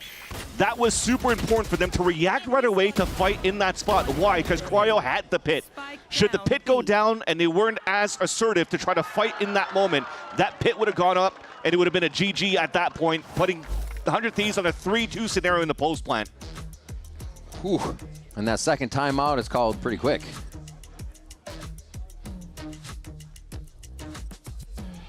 We'll see what they have to say coming out and just what's represented with the strategies. I think everything from the coaching booth right now has to be aware. Look for everything, because C9 is pulling out all the stops right now, and it is unreal to see what they've been able to do now to start this week. Yeah, and that's thanks to this man right here, putting incredible numbers against Crew on Breeze, which is going to be our second map moving forward. But as much as we were talking about how Oxy was playing so well on Breeze, it kind of just walked into his crosshair. This time around, he has to create so much space. So he's not necessarily putting up the same type of numbers that you need for your star duelist, but look at how much pressure it adds onto 100 Thieves to allow for the rest of the team to follow up with it, right? It's a lot of Jack, engage, initiate for Oxy, flood with the rest of the team, fight behind Oxy, and make sure they get the trades. This is looking very good as a game plan for Cloud9 on the defense. Why does it feel like they're playing more of the double duelist style with a single right now on defense? That's the thing. If you're looking at Cloud9 from the way that they're utilizing this composition, though, because you have Fireball Ups and Zelsis lurking a little bit more, Vic is kind of like your double duelist, the secondary entry because of the TPs of the Omen to help out create that space, to take that space that Oxy gives up in the first place. If he needs to give it that space, rather being Oxy. So, I mean, hell, Vic has definitely been shooting his gun. When he came back into the team, Oxy said, this guy has such good comms around the team, he doesn't even have to shoot. But damn, look what happens. What happens when they add everything together. It is such a night and day change. And B main does seem to be the full focus here as we get into that 1 minute, into the round. Possible action here with the Prowler start. Jack clears that for hardly any information gain. It's going to be tough if 100 Thieves want to work the rest of the map. They have no coverage. It's for Austin to pick up the orb and once again have his run it back. They'll engage quickly here. So you're seeing it. Just trying to leverage him once again, but there's 3 players of C9 here.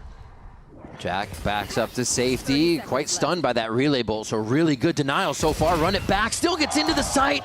Vic trying to play anti for a moment, and 100 Thieves just wipe Cloud9 out. This should be a quick and easy plant as they set up for this post, get around back in their favor, and keep it looking at an OT. And that's C9 trying to play to win. Actually, play not to lose, rather. They were so slow on trying to get that second flash out from Jack. Thought that they stalled enough on the first piece of util to deny the run it back, but it lasted long enough for Austin to catch 2 players with, look at the wrong angles, getting caught off guard because Vic was trying to avoid his teammate's flash.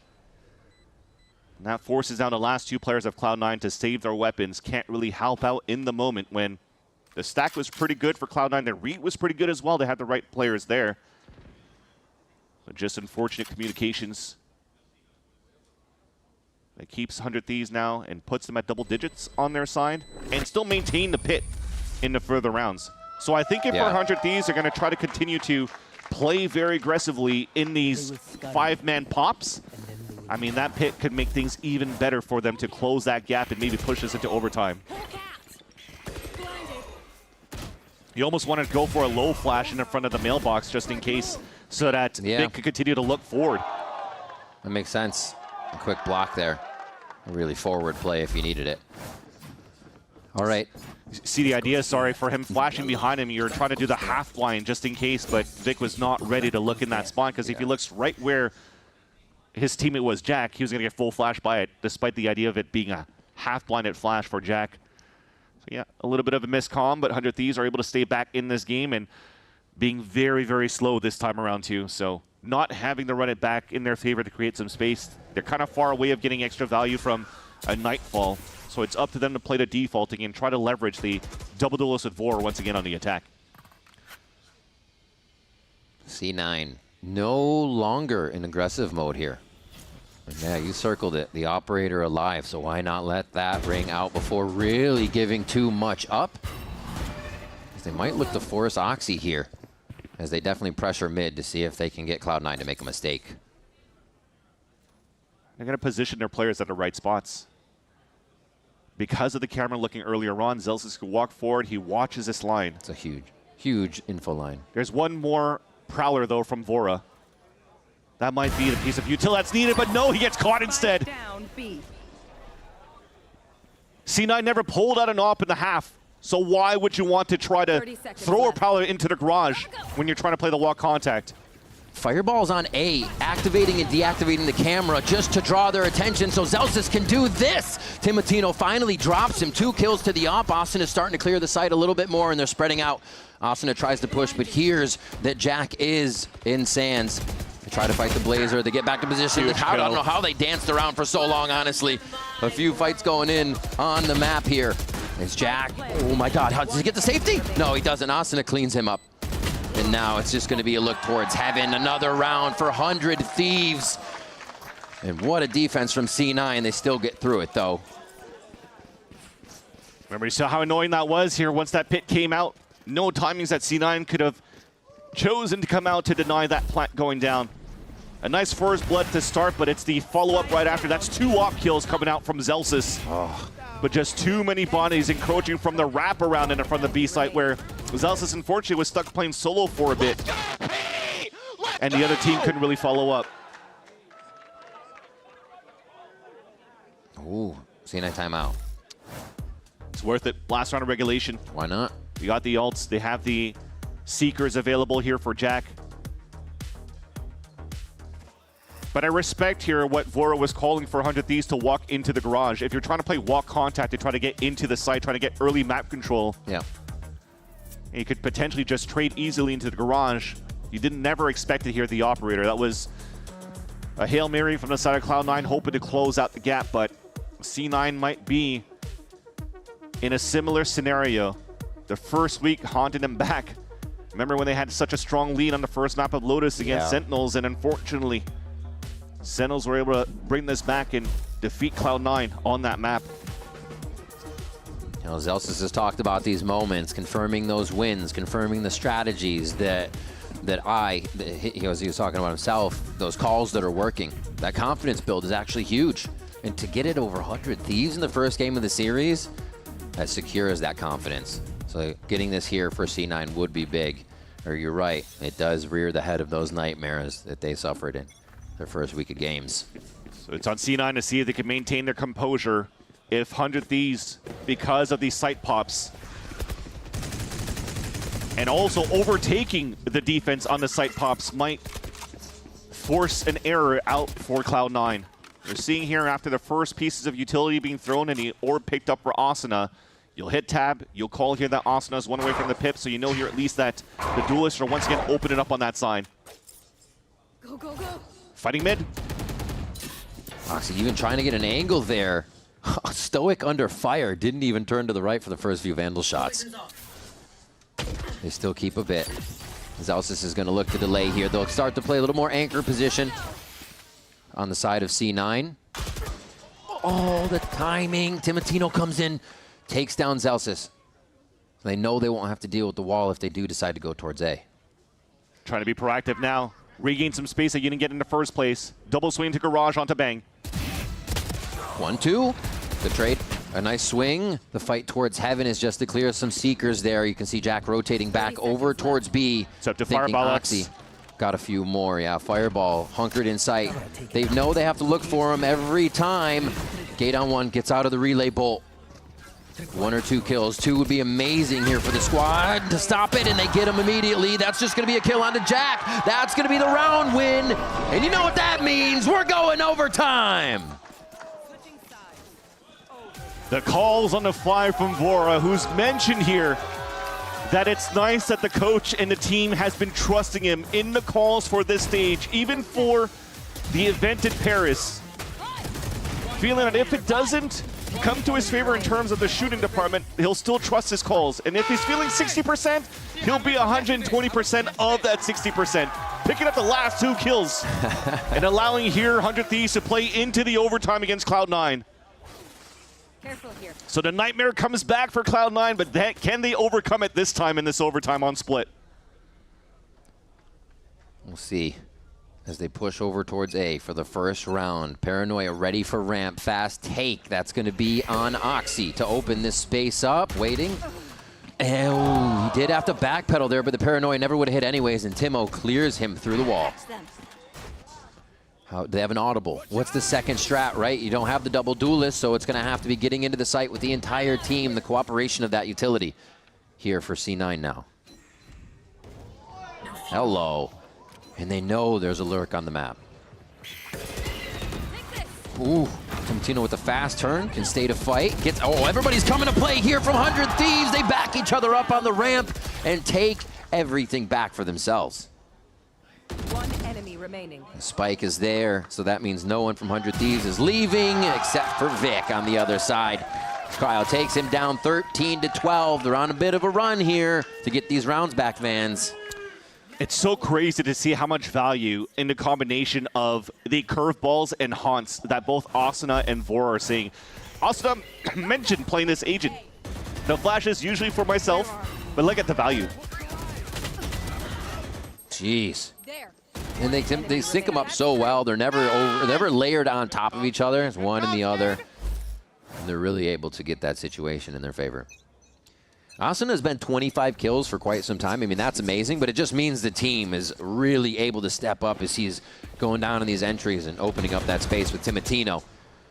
Straight to B main, straight into sight, slide. Vic caught with util out. Oxy's able to get that kill in the trade. Oh my God, another 2. He goes for the overdrive, but he's gonna be blind for a moment. Can't close the distance on the Paranoia as Bang closes the distance on the rest of the members. Cloud9.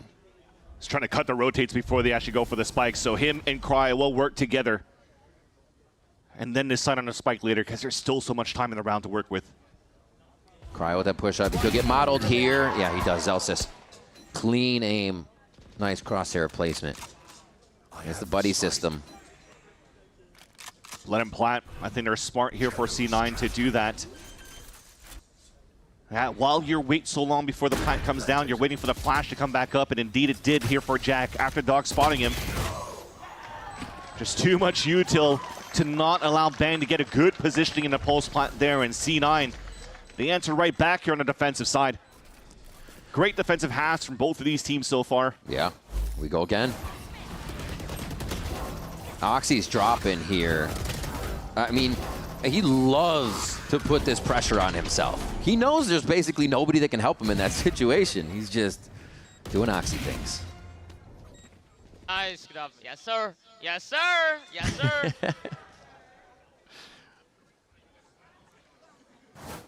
So despite the win here for Cloud9 in the previous round, it's for Veer to try to get some value for the team on the attack side. There's definitely lots of pings, so I'm assuming at this point they're talking about trying to split towards this B site. How can it do it so far? And I think it comes down to what was happening at the beginning of the half when they were playing on the attack side, was not adding enough pressure to the top middle, wasting out util on the top of B heaven. And by not allowing to do so, 100 Thieves still has util to stall when you're actually trying to hit into the B main. And that's thanks to the Asuna cryo position. If it's not cryo on the top of B heaven, it'll be Asuna. They'll switch that position back and forth depending on how 100 Thieves want to set up their defense. But also the thing is once we get back here into the game, we'll realize that 100 Thieves are actually not necessarily playing into the Fate double duelist push into an angle, right, on that side. They're still encroaching stalls on the mid from both Cryo and Asuna. By stalls, it's double mollies they could do here to stop that from happening and getting the fast split from Cloud9 coming out from this timeout. Yeah, so much chip damage C9's taking here. It's good that they have the Sky, but everything's happening so quick, they really don't have time to get that heal in most cases. Playing a little more spread out here for C9's to start with a 3-1-1. But it looks like they're quickly just working back towards each other and making sure there's no push on the extremities, so there's information gained by 100 Thieves they don't know about. Some pings across the map. Heaven smoke kind of alerts 100 Thieves already. They're not getting too much rotation in, but Bang repositions. And he actually sidesteps. Thinks there's a moment, maybe a smoke up, but it's going to be the side hit now. Cloud9 is in and happy with this. It's just about getting that spike down. They're waiting to get the smoke. That is in towards Heaven. Timotino just on the outside here, knocking on the door. Relay bolt's not going to do too much to the plant. Vic continues. He helps the team get in with the fast lane, though. 100 Thieves drop from Heaven here to start their work on retaking the site. And Fireball again is able to make quick work of the team dropping in. And now they hide. Everybody starts to play a little bit safer. Fireball sourced from behind a box. It's Timotino things. Spamming quite a bit towards both of them and almost gets that kill. You always wonder with Timotino, but Jack cleans it up. And C9 only need one to push it to the next overtime round. Even looks across the stage here after getting that pick onto Timotino, just to see the expression of 100 Thieves as Cloud9 are back at map point. Worked well here on the game plan that they had on the entry into the B site. So the Viper Wall allows for them to play out in the open to disrespect the one-way smoke from the side of Bang and to avoid getting melted down by the hot hands. And as the util disappears here from the molly of Asuna, Bang feels like he has to peek just to see where the action could be coming from if they were actually going for the hit, and he gets caught by 3 players looking right down the line to punish him. I love that point you're making about the wall going up and down, and you're controlling the timing of what's being seen to really negate your opponent. Cool stuff, and looks like 100 Thieves coach not thinking it's so cool. They call timeout. Coaching staff wants in. And I mentioned it before, but Asuna's still on 25. So they're holding him to these in these rounds. Now it's going to be space taken, assists and flash that you see going up here as he's 14 now. But yeah, they're making sure they're not dying to the entry as much, and that's helping C9's defensive side very much. Jack on top at 21 kills. He has been vibing in a lot of these series too, so it's cool to see him. And Fireball, the ones able to take the charge here on split. Yeah, and C9's in a good spot here in terms of confidence moving into the second time that they have this map point scenario against 100 Thieves.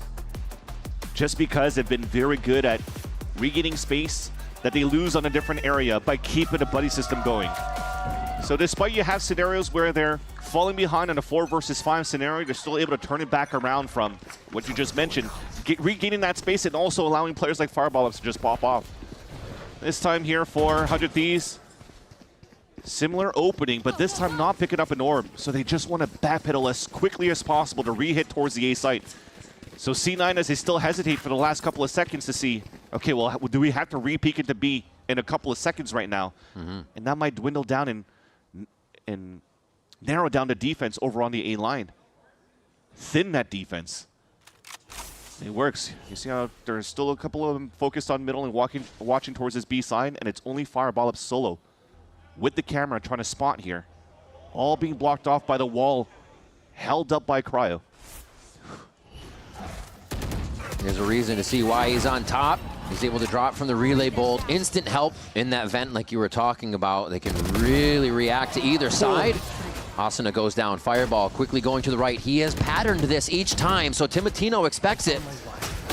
And he's going to be ready still. It doesn't matter if you expect him. He's still fire. And it's still going to be C9 trying to hold the site. Plant goes down. Right side has 3. This drop in here from Zelsis, making a little distraction maybe, or seeing if he has a timing, could be very big. Paranoia there. Flash. For the side of C9 for the retake. Yeah, quite a bit for C9 here. Vora's 1 kill will get him a Nightfall, which is why he's first 1 contact into the elbow, hoping to laser B1 early. In goes Oxy, always the first, trying to run it down for the team, but is he gonna run it in? And there's 2 kills that C9 needs, possibly closing this one out. Bang, doing his damnedest to stay alive. Cloud9 getting the defuse, and Cloud9 taking down 100 Thieves. A big upset to start the series for Cloud9 against 100 Thieves. But very similarly to the last time that C9 started off here on series against their opponent, since Veer has come up on the stage, they have won map 1. But in Veer's words, the job's not done. They have to try to close out the series. And Breeze is coming up, which is also 100 Thieves' strongest map. Looking overall, though, is how 100 Thieves have been playing so far on this map of Split, how C9 has been playing so far on Split. I feel that it's not going to be as easy or a walk in the park here for the Thieves on their map pick of Breeze. An awesome series to start. I think a lot of people are already very interested with what C9 was able to do on this first map, and wonder if 100 Thieves can continue this reign of terror. We'll find out when we come back. More VCT Americas right after this break.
Swinging around the corner, there's Asuna. I think it's 4. Are you joking?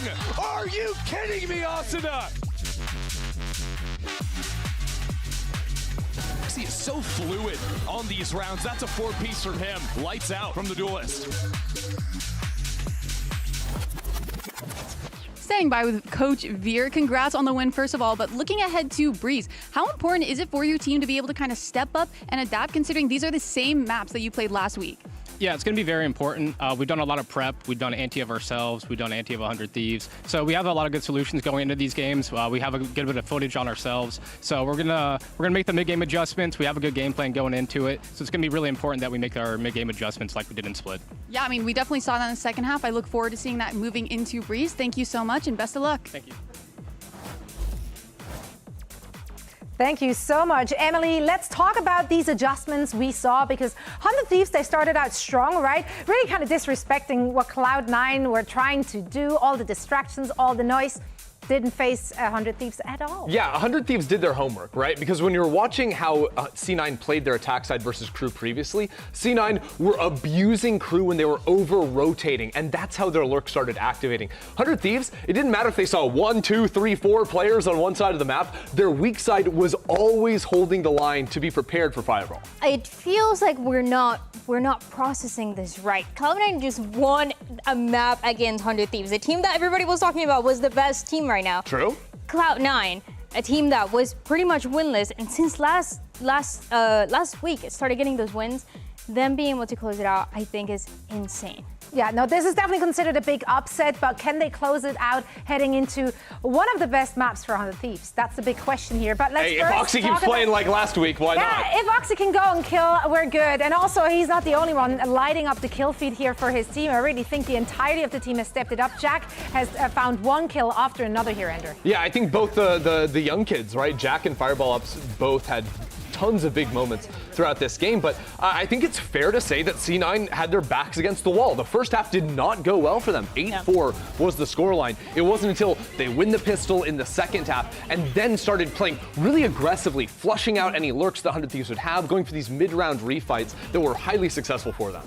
That was the way that they were fighting around Jack. He had such an impact into this B side. When you saw the 100 Thieves, they were trying to play it a little bit slower. They were trying to have a read, and it felt like it was wrong every single time because these individuals were able to shine by themselves. Fireball also, he was such a highlight when they were playing Crew because of the timings that he was able to get, and he continues to do that here.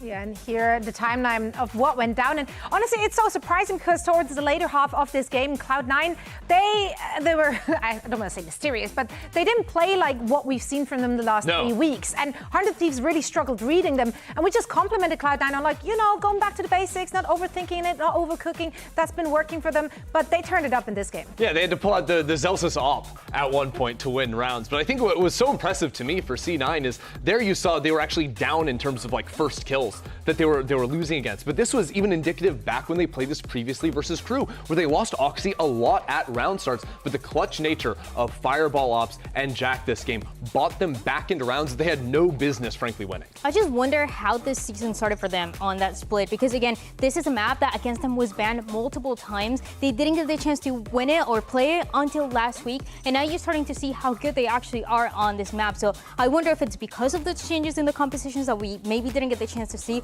or this is just so strong and that's why teams were being a little careful around it. I am worried though. We are heading to Breeze. Breeze is such a good map for 100 Thieves, and they just dominated on it the last couple of weeks. So if you're Cloud9, like, are you just continuing doing what you're doing right now, what you've done on Split, like keep on throwing surprises at 100 Thieves? Yeah, the weird thing is that C9 didn't really have to show that much, I don't feel like, last week, because Oxy was literally just multi-fragging like every single round that they played. Like the rest of the team was just hanging out. Like, they were just guys being there. They're just guys. They're just guys, and Oxy was doing it all. So I think that as opposed to Split, where I think 100 Thieves came in with a very dedicated read and really good ante against what C9 was doing, I think Breeze is a bit more of an enigma for them. And sure, they can bank on the success of Asuna. Asuna was playing out of his mind on that first map again. Sure, 100 Thieves have a great read on this map, but I don't think this is a map that's as easy to dissect from how C9 want to play it. Yeah, it's not so much about the read that they have on Cloud9. I think it's going to be them playing the way that they've been playing this map, because when we saw it towards the beginning, stage 1, we were kind of questioning what this composition was really going to look like, how it was going to play out, and it turned out to be really successful. A lot of teams started copying this composition, playing around the harbor, and when you're looking at 100 Thieves, and when you look at the things that they were saying of, we need to keep playing our things, we don't need to switch it up, we're not worried about a read, that means that you always need to be one step ahead. Now, of course, we're here just theory crafting. Let's hear it from the source. Coach MBS is standing by with Emily. I mean, that was a very close first map, but looking ahead to your map pick of Breeze, is there any takeaways or things that you learned about watching C9 play these exact maps against Crew last week? Yeah, we did our scouting and we know how they play. The first map was pretty close. I actually enjoyed watching that map. I think like both teams played pretty well, and they had us like in micro scenarios many of the rounds. So I'm happy to see them being showing like a new look. It feels like a a refreshed C9.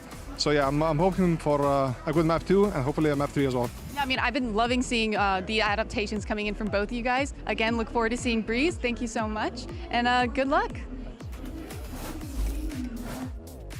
He almost sounds a little bit surprised, right? I don't think many of us expected Cloud9 to be able to push 100 Thieves to this extent. And it's great to have that happen to 100 Thieves because they will learn something from the opposition here. For sure. And this is a 100 Thieves team that throughout this stage, even though they're undefeated, have had to dig deep in a lot of these series. Like both their series versus Sentinels versus G2 went the distance. They lost maps in those series. So this is not necessarily dangerous territory for them, or it's not a place they haven't been before, but the fact it's against C9 is what's ridiculous.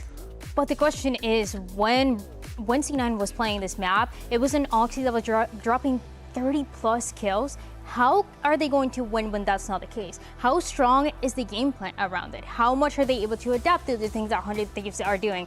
I think that is going to be the question for 100 Thieves if they really want to get this upset.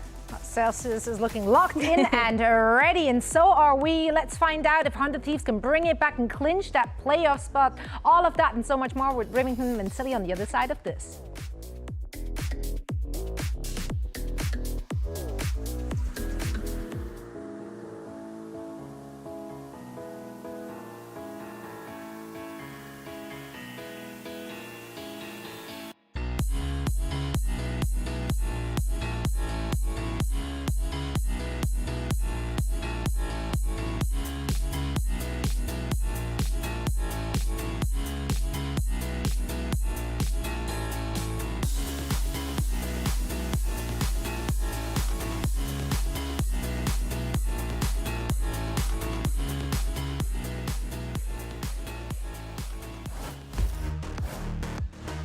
Welcome back to VCT Americas, where Cloud9 have taken down 100 Thieves on Split. And now we move to Breeze, where 100 Thieves are looking to get that reverse sweep to clinch playoffs. I love also, as we see NBS here, the response they had to give to Emily in between the maps. Very humbled and giving a lot of respect to Cloud9 as well, saying that this was a very fun match to watch between these two teams. I think any other coach would be like biting their fingernails and stressing out and sweating at their seat just to try to get their team to win. But to see that and how stoic he is, how calm he is between the maps, just shows that they're still comfortable in terms of their game plans, their strong map being Breeze coming up right now as well, and trying to push us over to Haven if possible. He even says it's not a guarantee that they could take this over Cloud9, but they sure damn could put up a good fight on this map against the Cloud9 team. Well, Asuna and Timotino get to run it back on the Neon and the Phoenix, so comfort from game to game there as we get a few changes around for the rest of the squad. And Cloud9 also getting the Harbor comp, but again, only Oxy on that entry. The fun thing about this matchup in my eyes this time around is I'd like to see a game plan to see how they could shut down Cryo. Cryo playing this Cypher for the side of 100 Thieves has always been so good and dominant on the attack side. We're always looking at the ult orbs and the ults around Asuna and the space he creates, how Timotino is just able to have so many cool kills when he slides around for tackle slides, but it's also on Cryo. His lurking capabilities, especially on this map, and cutting off rotates is impressive. Lots of times on the attack side, you see 100 Thieves play a lot of these 4-1 defaults at the beginning, kind of leave him solo on an island to cover up the B side of that map.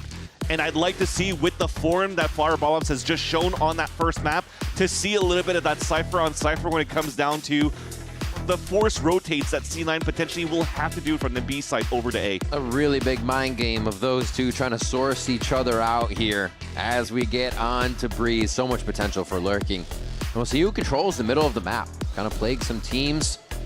See how 100 Thieves and Cloud9 take it. Yeah, it's a little bit of that, right? Controlling the middle of the map, but also trying to see how you can start fighting against Asuna. Again, it just comes down to simple codes on the B side, pick up the orb towards B, or just try to go for the flash stuns fight all over on the A side to pick up orb on A. This time, you're seeing it. 4 players moving on that spot of 100 Thieves, and then also C9 are just waiting. It's not even really orb focused. They're just trying to get in. Timotino on 10 HP as they make their way in. Zeus is clearing right now. Oxy gets 2 more too. What a pistol round from C9. Incredibly responsive to 100 Thieves movement on A. What a shutdown.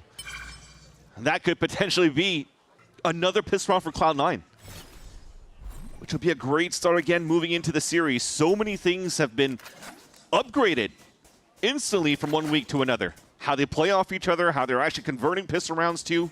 It's quite nice to see this type of look. And you're right, it wasn't a try to work the map slow for 100 Thieves on a pistol round, try to get the orbs up. It was just a floor player hit into the A site, but almost feels here there's some tape being studied for the side of Cloud9 to give that responsibility and trust that Fireball Labs could hold that B side alone and have 4 players on the A site.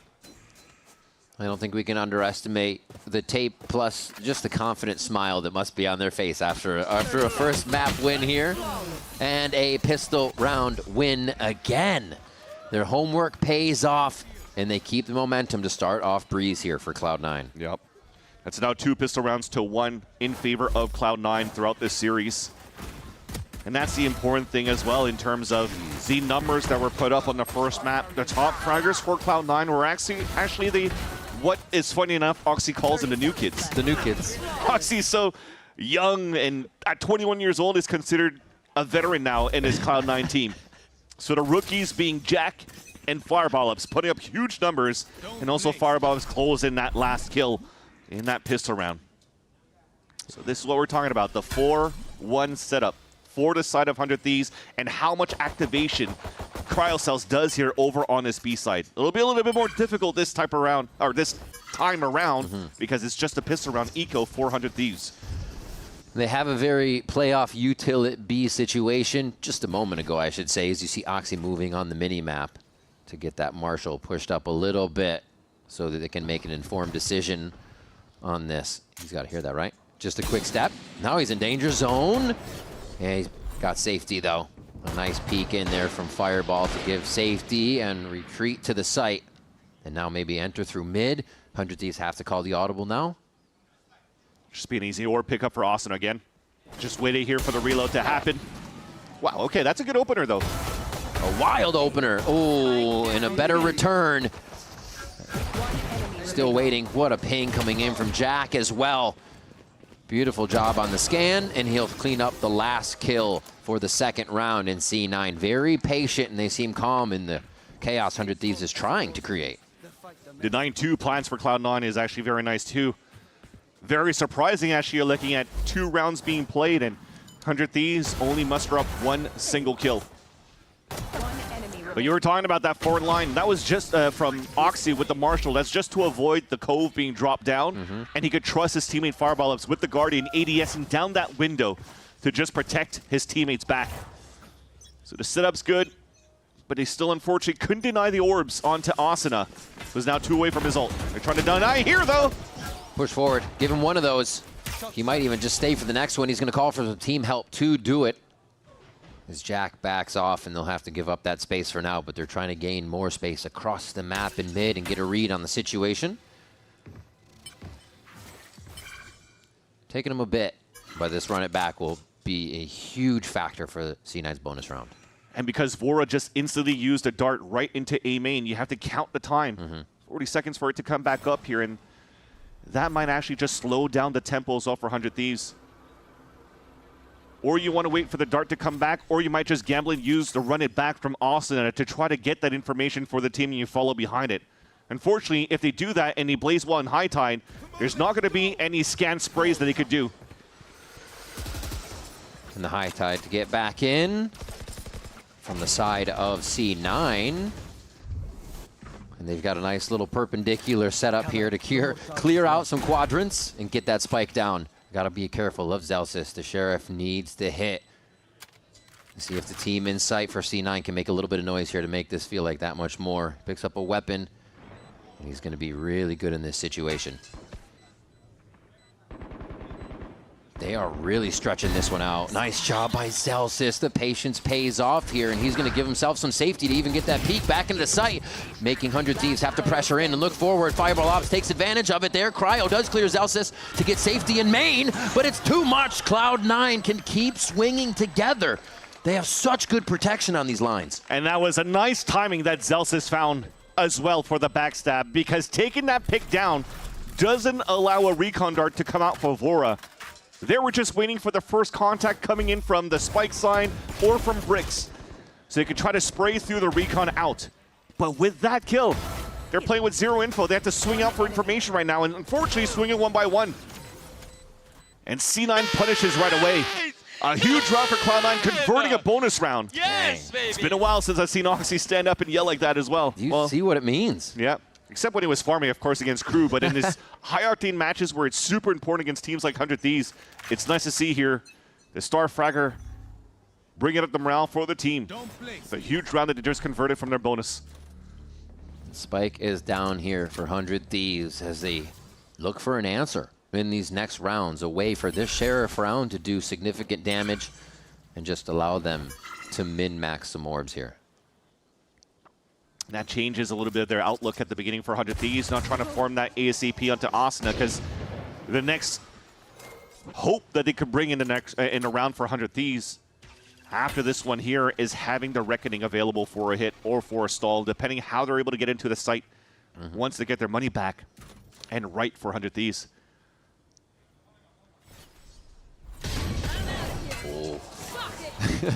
Very miss. Two wayward shots there from the Outlaw of Oxy as the slide in. 100 Thieves look to pressure, and already the reaction from C9 is on point. They're encroaching deeper into the site, so C9 are wondering where they could have gotten, how much further could they be.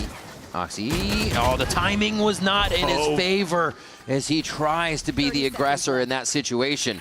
C9 didn't realize 100 Thieves had so many walls and coves to hide behind, but now that those have dropped, Zelsis and Fireball look down those iron sights.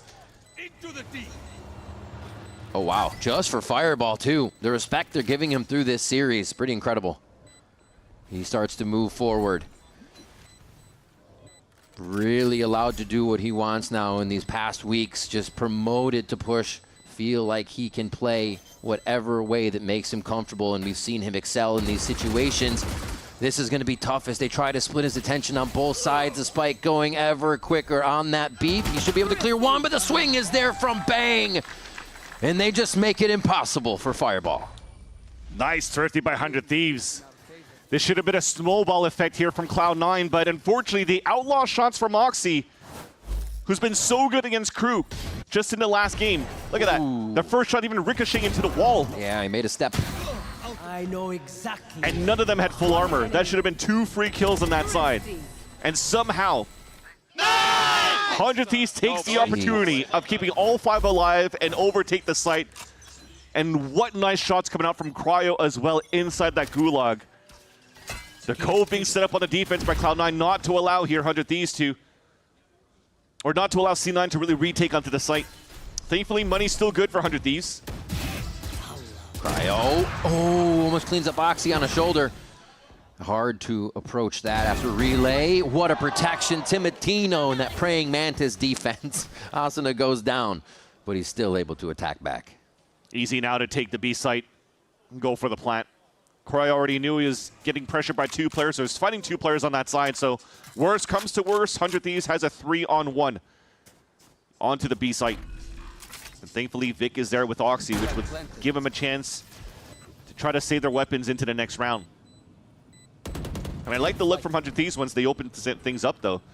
Talked about multiple times on the 4-1 setup to put Cryo often solo over on the elbow side. This time he's holding the A main solo, as he thinks here that C9 wants to try to prevent Asuna from farming up these orbs, and somehow still able to get 1 pick and escape when he's playing against an operator.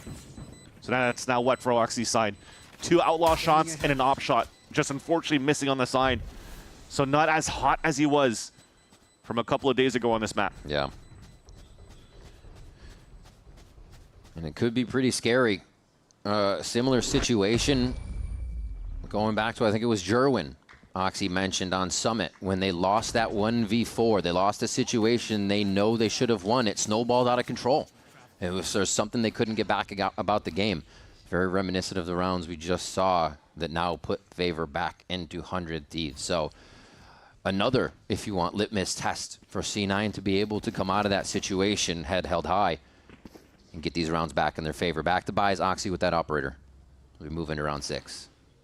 Last buy available for Cloud9 before they might force the eco if they lose this one here against 100 Thieves, or a half buy in the next because they'll be max bonus.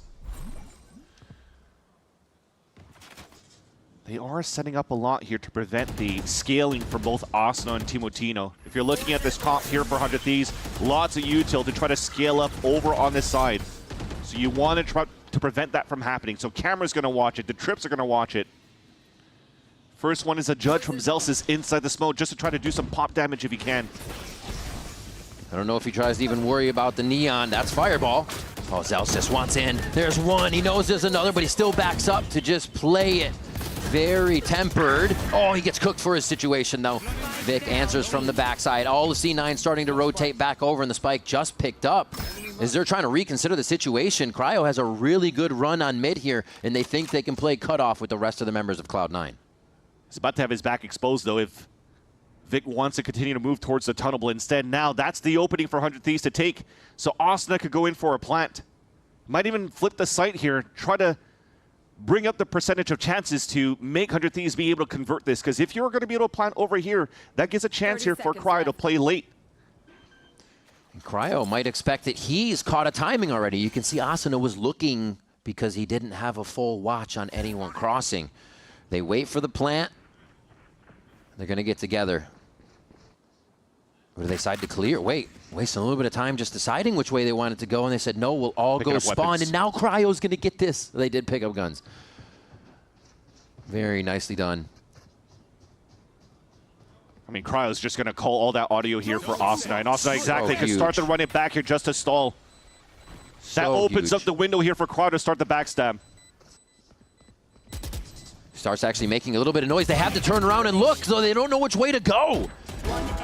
Decision paralysis coming in. Jack's able to get a kill there, but really nicely played before they even shot a bullet to get those steps into the head of C9. 100 Thieves work the map, and it did not. That should have been around again for C9. They have the numbers. They just lose control of the state of the game and where their opponent is. It's just very nice from Asuna to be the escape artist over on the B site. Throws a hot hands to take down his opponent, which I think was Zelsis with the judge. Yeah, right in the corner. And as he picks up the spike, escapes. And all of that ruckus created allowed Cryocells to move up and to block the rotates. You're insane, bro. Matt's the listener. He's in the walls. That's exactly what they were saying, right? He was playing on the top of the A nest, or the mid nest. He hears all of the rotates while C9 are moving forward, picking up weapons. He's like, yeah, you got plenty of time before wasting out the ult here for the side of Asuna. Just wait. And once you see here that the opponents are far enough away here from Cryo, that's where Asuna pops up the ult. Yet still on top of that, gets value, gets one kill as the running back's about to dwindle down. And allows for both players to, longest standing members as well, for the side of Asuna and Cryo for 100 Thieves to win that 2 versus X and to tie up the game. And that gets Veer in the ear of the C9 members here. You see where they might be able to shore up the defense or follow through. Maybe it's to be more confident after you get those kills. And numbers up is a very scary situation to peek in. If you're the team with numbers up, you want the other team to come to you, but sometimes it's still imperative to keep control of the round. So we'll see if C9 maybe even go into that proactive mode we saw on Split. A little bit harder on Breeze, but man, did it do wonders for him. Not enough money for an operator for the side of Cloud9, so it'll change a bit. It doesn't seem that they have that same confidence to want to try to fight towards the A main line yet. 100 Thieves going back into a 1-3-1. Vora's the one that's assisting here on the B side first. But when the pit instantly comes out, though, 100 Thieves to try to find info on the top and middle to start. Looks like they all wanted to rotate off, but they really only need Vic, it seems, when they clear the comms. The 2-1-2 defense, is it still 100 Thieves looking for that first shot? Expect that high tide to go backside or just split it right in half so 100 Thieves can work the fight that they want front to back here. I think right now, especially with Oxy being pinged out, you have to just wait your line for the rest of Cloud9 and wait for the retake to happen, for your rotate to happen. Here we go. 100 Thieves working from double door, clearing that site left to right, front to back. And this wall drop is going to mean the chaos. They back out again. Seems to be a reoccurring thing for them, that they're really trying to throw C9 for a loop on these strats. Because, though, C9 broke the camera, or sorry, 100 Thieves broke the camera of C9 at the beginning of the round. they kind of just have to play a little bit more passively. So this trip is not going to give too much value for C9. They just have to hold the extremities now. And again, stay alive for the rotate to happen. Fireball, almost another one, swings it though. And it is going to be the plant. Very quick moves here. Oh my God, Cryo says, just remember I'm here to Jack as they try to leave the A site. And now they got to worry about his timing, which is going to be all the way around to reset what Zelsis is trying to find. This might be too late for them to try to come back now for C9. Unless this kill comes in instantly, but no, that might have to be the call now for the last two players. You can already see them backpedaling, saving their weapons for Oxy and Vic. So very similarly, 100 Thieves to the outlook and the defaulting that they're doing on Split. As soon as they take down that camera of Cloud9, they just keep slowing down the round and forcing out some early util and rotates, which, what I was mentioning, was missing for Cloud9 on the attack side on Split earlier on. They think that they're able to deny and stall with their high tides, but instead it's just blocking their own vision, creating their own fog of war, and 100 Thieves has a lot more space to take on their attack side here on Breeze. Nice reaction. Fireballs, he has some, players do have great timing though. Really big chances for the impact frags to come through. It's going to be hard for each one to work though against 100 Thieves, that's for sure. So straight to this bomb site. Spike's gun down, you see the last 4 rounds. One with just kills in there, but 100 Thieves are dominating the map and sites right now. So C9 need an answer to that. Yes. The Cryo impact on the attack side continues to be a thorn on the side of the defense for Cloud9. This time, though, you see a little bit more proactiveness from C9, walking down towards the elbow and mid. Maybe heard that camera earlier on, so might be an inkling to know that 100 Thieves are back into that 4-1 scenario of the attack. Seeing 3 players really setting up the recon and crossfire setups on middle to try to fight against the 100 Thieves push. Oxy, you can feel that he wants to make a play in this situation. He has the sonar bolt right behind him, but he doesn't even wait for util. He goes straight in. He just waits for the call of util to distract in the environment of the game. Timotino trying to answer back. Oh, the overdrive challenge, and Timotino zaps him down. 52 HP. Does not stop him one bit. He's still going forward, gets the spike, tries to get out in ships in the night situation. Great protection from Vora and the 2 newest players of the 100 Thieves squad. And it's still cleaned up. Not even close for 100 Thieves, and it looked like so much chaos. Yeah. No way once again that 100 Thieves were able to save a round on a 2 versus X. That's all thanks to Timotino just running around with the overdrive and not giving a chance for C9 through the chaos to get their gears rolling together. You're seeing Oxy's trying as hard as he can to try to delay so that somebody can move forward and help out. Just going like, woo, woo, woo. Exactly. Dodging every single bullet. Picking up the spike on top of that with the high tide and not allowing C9 to protect the spike. Yeah. And lose a round. 2 crucial rounds that might be the end of the first half. Maybe, quick trade. Maybe not. Maybe C9. not. The team, the org has been always known for those ecos, no matter who's on the squad for some reason. The moons align in these times. That neural theft is going to be a lot of info. They're going to pack a big punch here as a 4-man squad heading to the site. Vic with the Vandal, Oxy with the Phantom. Yeah, actually all 5 of them grouped up with the Reckoning. Might try to utilize this because this is some firepower that they could actually utilize against 100. Ooh. Why not? I mean, you got to pepper him before they even get into the site here if you want a chance, it seems. They do see Vora in the back, but he's more than happy to be seen as it's the rest of the team that are going to come out of the woodwork here to make it a problem. Asuna 2 on 3! Gives a little shake to reset the aim, and bang, gets Zelsis, but not before he finds one. 100 Thieves still making a great case to push us to a 3rd map already in the first half. Chat, you have to understand that this is now 3 rounds in a row that C9 has an advantage by 1 or 2 players, yet still loses the round. And I think on that retake, because he felt that they closed that gap, but they knew that C9 from the neural theft, sorry, 100 Thieves on the neural theft, had to play inside the B site. Holy shit. Yeah. They just went straight for the Reckoning instead of droning before as well. Just to try to confirm where the players could be at and to get punished right away. So C9, thankfully, there was just an eager round on that side. Still have room to breathe, room to fight. Asuna with the ult to gain space into the A site. C9's gonna respect it. Who gets that? Goes back. Is he gonna take it himself? Get another pit point? Let's say if Vora plant, you're 3 away. And they're gonna plant it towards the outside too. So all of his util, anything that comes back up is gonna be super helpful. Does get hit in the shin right there. A little Sova on Sova damage. Timotino right in their face. 2 from C9. He might have to act. Timo may need to push out here. Asuna's very pressured coming in, but he can hold his own for a moment. And there's Tim going hard right back into the site to re-clear without even a hesitation. This is crazy. Zelsis punishes. And now they're actually a little worse for wear here.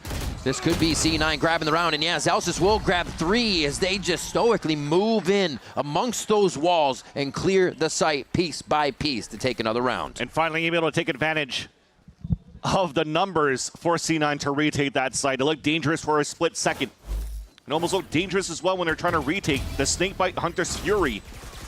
Didn't actually get the molly at the right spot to get some instant kills from that combination of both Zelsis and Jack, but it still works out. It still worked out as a team here to retake that site. 100 Thieves, finally, for a sigh of relief for the side of Cloud9, could hold here and play the retake against 100 Thieves and not let another round falter. They needed to prove to themselves that it could happen, but 100 Thieves is going to come back harder. Let's listen in and see how they do it. Darting. Alright, come back now. Could be Shadow. Neon. Wait, we need to fight that, guys. We need to clear this. Okay. They're coming to fight mid, They though. cove mid, yeah. They cove this off. Wait, Back hide from this, hide from this. Nice. Hide from this. I can't. Can you break it? No. It's not gonna see you. I'm only with you. Where's that It's body? on me. It's on me. It's in mid. I have the gap. Just group A, boys. That body might be ultable. Yeah. It is. They just hardened. not ready. Pulling the cove. Matt's gonna come out. Yeah, let's lean. I'm gonna lean towards A. Slide the elbow. Can we refight it? I'm gonna. No. We're gonna ult. Yeah, we're gonna ult. We're gonna walk into B. Alright, come back to B. Wait. Walk B. They're gonna panic. He's gonna have cam. He's on cam. I'm going. I'm gonna wall. They're gonna fast rotate. Kill with trips. I'm walling. I'm shocking pillar for Tim. Broke one. I'll hold double stun. Yeah. Tim, come right. After your stun. Yes. I'm a flash. 3, 2, 1. We're good. I have ult. I know he was that, right? He's mid. He walled from mid. Yeah, I'm holding. There's a gap. He could technically walk to emo. I'm gonna drone. Yeah, you're gonna need a hold. Breathe, guys. We're good. Spike planted. Take flight. I think he's out emo. He could be. Definitely could be. Oh shit, I'm gonna get off. I'm gonna drone from me. Revealing area. Alright, we're good. Bro, Yeah, what, Timotino? I love being a body shot. So you see lots of layers going into those comms. First off, they know that the camera's being played towards that B site, even if it spots them, because the ult, and they knew the position of where Cloud9 were at. 100 Thieves could just say, I'm going to just go in. So they get that space from the advantage that they have in the first place. But then that 3-2-1 flash from Asuna, it comes back to what we were mentioning before, why Timotino is opting a lot less here for 100 Thieves in this roster, playing as this Neon, because he needs to create that space behind the flashes of Asuna. And you just see Asuna just picking up all the kills behind because of the selfish plays of Timotino. He's already with another running back moving into the last one of the half. And I loved hearing him in the comms. In between everything, they were like, okay, we can get that body and ult it mid with Cypher. And then they're like, oh, 2 re-cleared elbow. He goes, can we fight it? And they're like, we're going to walk into B after this ult. Like, so funny. He always wants to fight. I love being a body shot berry for my Terminator, bro. I just love it. We're just letting out as a distraction. 114, 68, and you just kill everybody. In the fight, always. Where is it? Where can he find it? Well, that's what Timotino's asking here. But it helps. Asuna on top this time. Again, was on split. Here they fire off with him one more time as they look to do a little min-maxing on orbs maybe, or might just want the site again here. Big ults already for the side of 100 Thieves, so. They're actually going left with that. Okay, he drops the spike. There's a moment of hesitation. Clears the ground and sees that Vic is in the back. So this is going to be a double door retake from C9. That's where the power's coming from. Vic waits a moment. Zelsis goes down, and they're just trying to get back in with their members. Start playing on site now, but the Reckoning won't be at the perfect spot. They need players to back up. This is why you're seeing Timotino walk a little bit towards that wall, just to give a chance for some space for the Reckoning to get some value. No matter what they place down, Vora has his dart. Actually, just use it, never mind. So the plant could definitely happen, or the defuse if they get in. Oxy kills Bricks, Fireball answers as well, and they are swarming so quick. This should be a squeeze out of Timotino just like that, and a 7-5 first half as C9 weathers the storm that 100 Thieves brings. And Oxy finishing with a 4-piece for the round. I was about to mention the Operator going to be a lot more difficult to play against 100 Thieves because of the amount of wall slices that they have for the comp of 100 Thieves. Yet he still gets that pick onto Asuna, switches to the rifle, and does that. The only way we get back quick is to get to break quick. There's more action right after this. VCT Americas, don't go anywhere.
In the most recent matches, it feels like you guys have started to really find your footing. You guys are improving match by match. But I'm wondering, if you're looking back earlier into the stage, which loss helped you kind of identify your problem areas? I will say we had a lot of losses here, and I will say against, I think the G2 loss, we made a little switch with our coaching staff, and then the loss with Loud really showed what we needed to improve on, and then we had the game with Crew. So like, I will say the Loud loss was probably the biggest one. Okay, cool. I look forward to seeing you guys keep on improving. Thank you so much.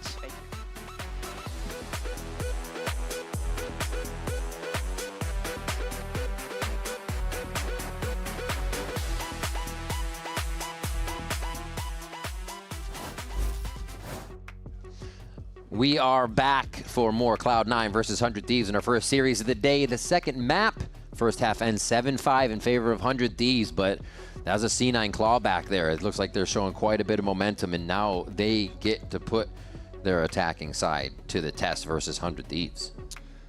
And at the risk of sounding like a broken record, though, that first half, that round number 7, 8, and 9, the advantageous positions that they were at every single one of those rounds and still let that slip. Yeah, for Cloud9. That was what was happening often in the past couple of matches throughout this stage 2 for Cloud9. So hopefully that fixes this time around here as they take the attack side. Lots of big pistols across the board here. 3 shares.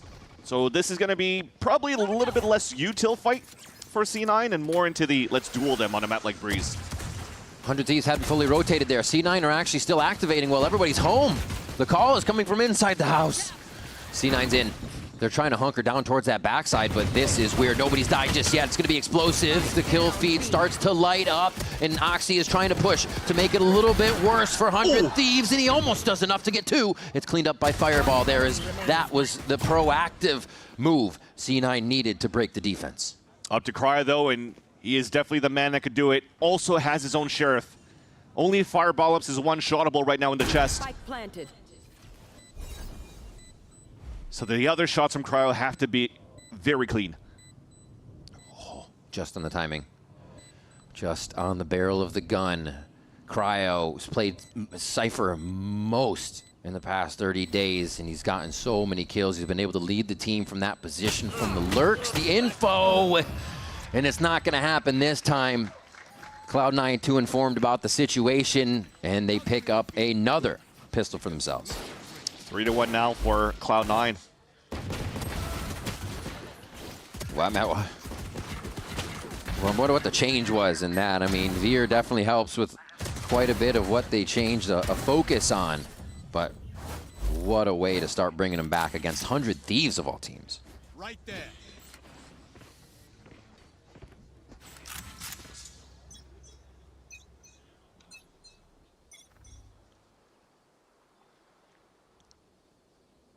just back into the regular stuff here for 100 Thieves. I think you're seeing it a lot in their antis, especially on defense. If they're not getting pressured early when they're walking out with a lot of numbers, it's just, okay, let's move forward, try to get the orb for Asuna. And to just play the long game.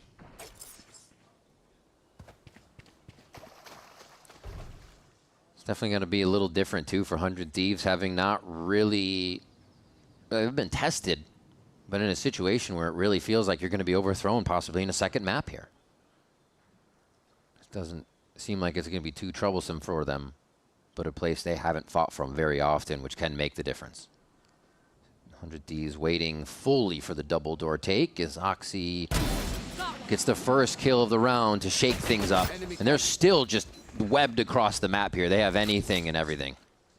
The drone will also confirm there's a couple more players of 100 Thieves into the A side, so Cloud9 has the good read. They move into B and going for a plant. Maximizing orb value as Vic picks up the orb before going for a plant into the B site. 100 Thieves are not really together here to try to do some good damage against Cloud9. Should be an easier fight for C9 in a pulse fight. No surprises this time around, like 100 Thieves had that thrifty in that round number 4 in the first half. That has to be prevented. You can't let that happen again, right? It's just every round that C9 is going to have an advantage coming into these, we have to be very critical, because that is what is rearing its head to be the loss. Ooh, just head punched out of that shot, but Oxy recovers, trying to do insta reloads to take a few more down as Timatino and Vora will enter into the spike and make sure this round goes over to C9 without any more ult points. 7-7 here. We're tied up in the second map as C9 looks to take this away from 100 Thieves, who with a win in this series clinch playoffs. Really testing that. Looked dangerous for a second as well as C9 were escaping, maybe reminiscent to the first map of Split where they lost all their players when 100 Thieves were on the lower buy. Thankfully this time around though, they are able to carry over a pretty decent bonus round. Guardians and a Vandal indicates for me that they still want to try to go for a little bit of a team deathmatch, long-range battle against 100 Thieves and slow down the tempo a little bit. Nope, they're not. Quick split into the A site. That's a drone spotting into the front A main first. Yeah, check your denial utility. You can't deny Fireball. He's going to try to push right through the wall on that timing. Asuna is about to get cooked. He chooses utility at the wrong time after waiting for all of that action. Timatino's move fast across the map here, but C9's able to set up and get into post plant very fast. I think that's something that also plagued them before, as they were always caught getting into position for this right here.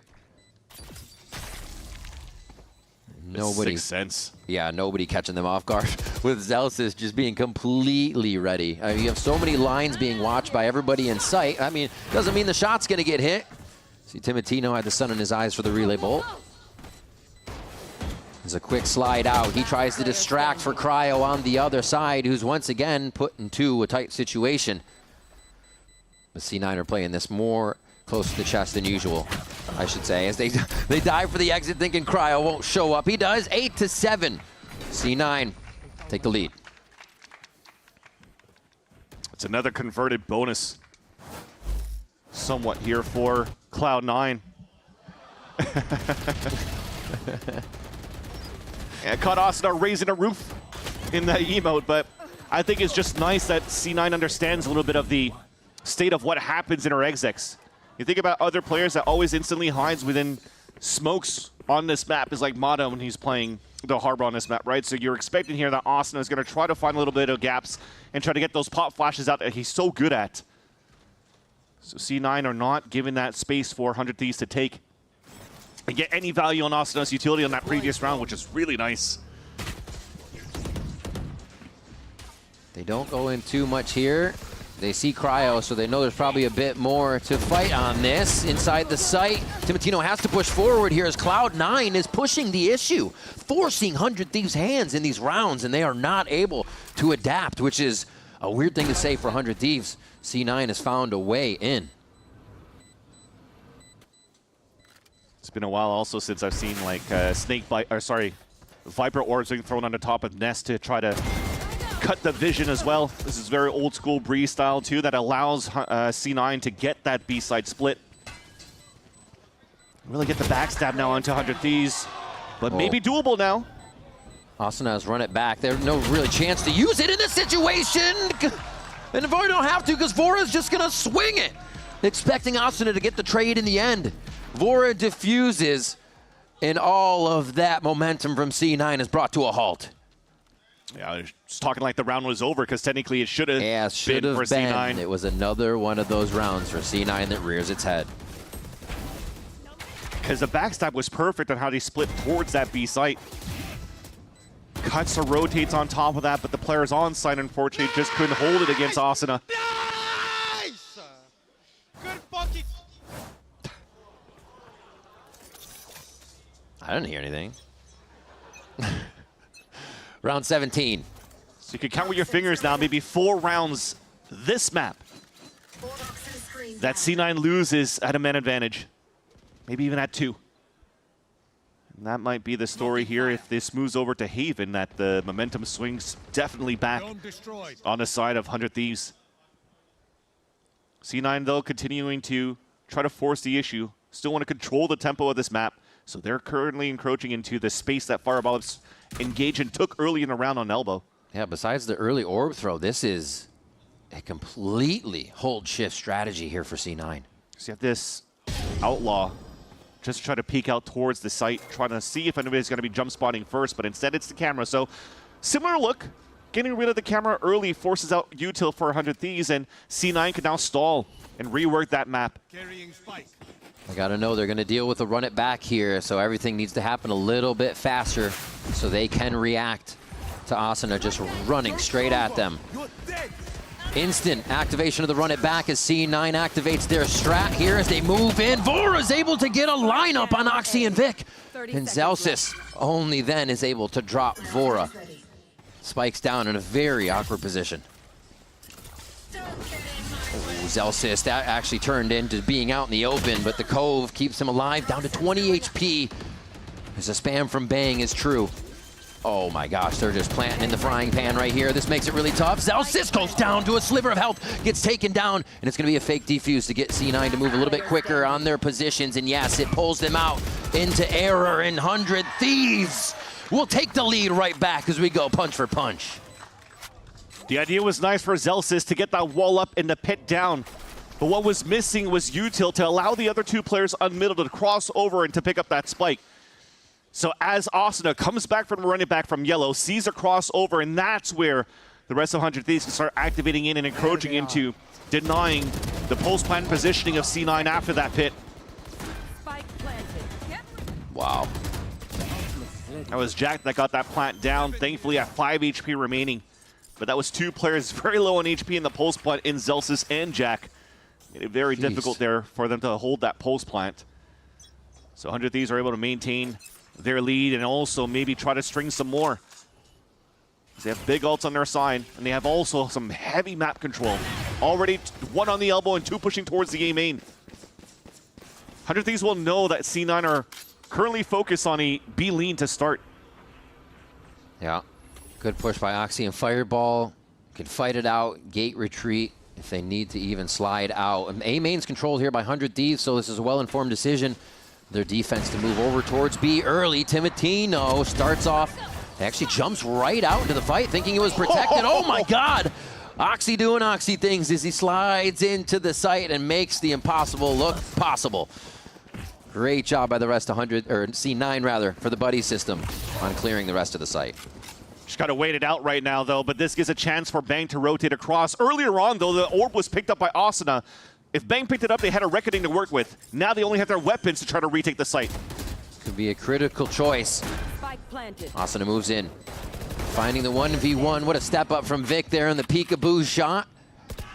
And another one for C9 as they take a round right back in their favor. Both teams having the read. This time C9's not going to let that player advantage go to waste. From some great entries once again by Oxy. Not getting too much value with the snipes, but whole easy looking good in rifling for the openers. Currently at 23, 13, and 6. Remember he dropped what, 33 kills against Crew a couple of days ago. Yes, sir. Yes, sir. And now he's finding his footing and value on the attack side as well. Hyping up the team and forcing a timeout of NBS onto 100 Thieves to discuss things a little bit, and probably to try to patch up that middle. C9 on these splits are very deadly on B. The issue has always been in the pulse plan scenarios, or at least when the numbers are in favor of C9, they're not communicating right, but yeah. I think 100 Thieves have to do a better job on controlling the macro at the beginning of these rounds. You see Asuna been controlling that Phoenix for this season, but over the years, I mean, this guy recently said, I'm just here day to day, take a paycheck. It's like, you're not taking paychecks, man. You're helping everybody get paid. Look at these scores.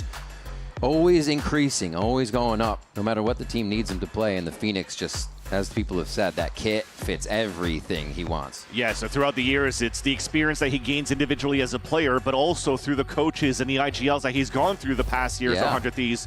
And I think most recently, after having Zix as the head coach in the past for 100 Thieves, now having NBS also with Doom Bros to help continue to increase his skill set. This time as a Phoenix. I mean, the Phoenix, Ender mentioned it before, he played it back in like 2020, 2021 against Mata of all things as well. And Mata used to play for Luminosity Gaming on Ascent, for example. So he is not unfamiliar with this agent and plays it to perfection for 100 Thieves so far. Unfortunately, not enough yet, though, because C9, despite the amount of rounds that they let slip on their first half, are still able to equalize this scenario in the second map. Waiting. Drone not activating too much, but Asuna to at least get a quick fight back to see who's trying to knock on the front door at A. A push already from Timotino could catch Fireball off guard here. Get a gun in the hands. Nope, it doesn't. I mean, we would expect from Fireball throughout this series. Oh, wait. Zelsis is about to be tested. That's one, almost a second one, but the elevation change ever so slightly messes up that aim. They're about to flash out of this. Here comes Asuna. They're not going to stop. They're trying to keep the chaos rolling right now, but Cloud, what the hell? I blinked. Did you blink? Oxy comes up with 3 in that one. And that's, I think, another story of this game is both teams being able to adapt to just super chaotic situations, man. I was just able to see those 3 kills as I was blinking. Okay. So just before my eyelids closed, because those kills were instant from Oxy. But you see the idea was there. Asuna trying to find that gap, flash out of it, and Oxy was just ready. Somehow accidentally plays the anti-flash and picks up all the kills and now has the overdrive available. But yeah, 26 now on the board.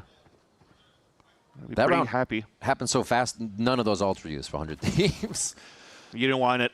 No, you don't want it. Yeah, Thieves exactly. Too. Not even a chance to get a kill and want to pressure it. Ooh.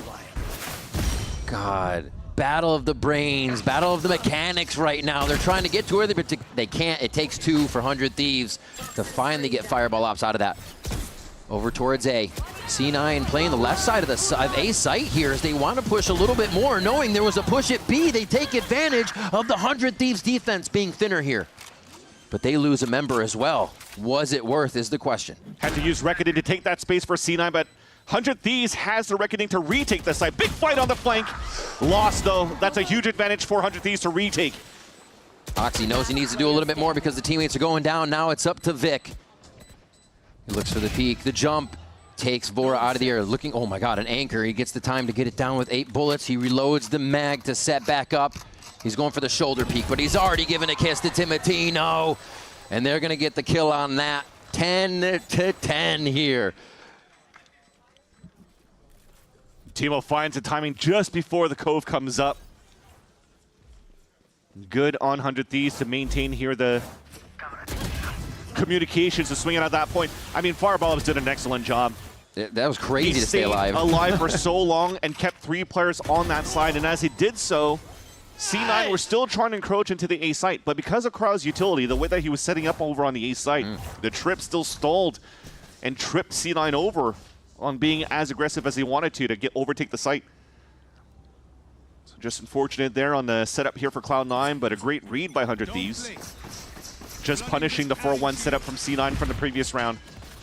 It's been a while since we've seen the Prodigy Oxy firing like this. We got a once this split, maybe again. Are we gonna get that? If he can keep firing on all cylinders. 100 Thieves, it's taken a squad here to shut things down, and looks like that squad might get a little more info down mid as they start to push.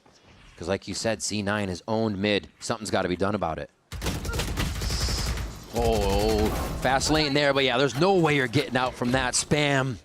And just a search is enough for C9 to punish 100 Thieves. It's not going to end, Vans. They got to rush into the site here. Oxy knows he's low. He's just being a human sentry. His fireball cleans the first one of the angles they create with fast lane. Melting. Another! Zelsis has a beautiful Vipers are snake bite towards the back site. Asuna clears fireball there, getting a little sketchy inside. And they should run this one back and forth. They know they have to wait it out. Asuna comes back into the play.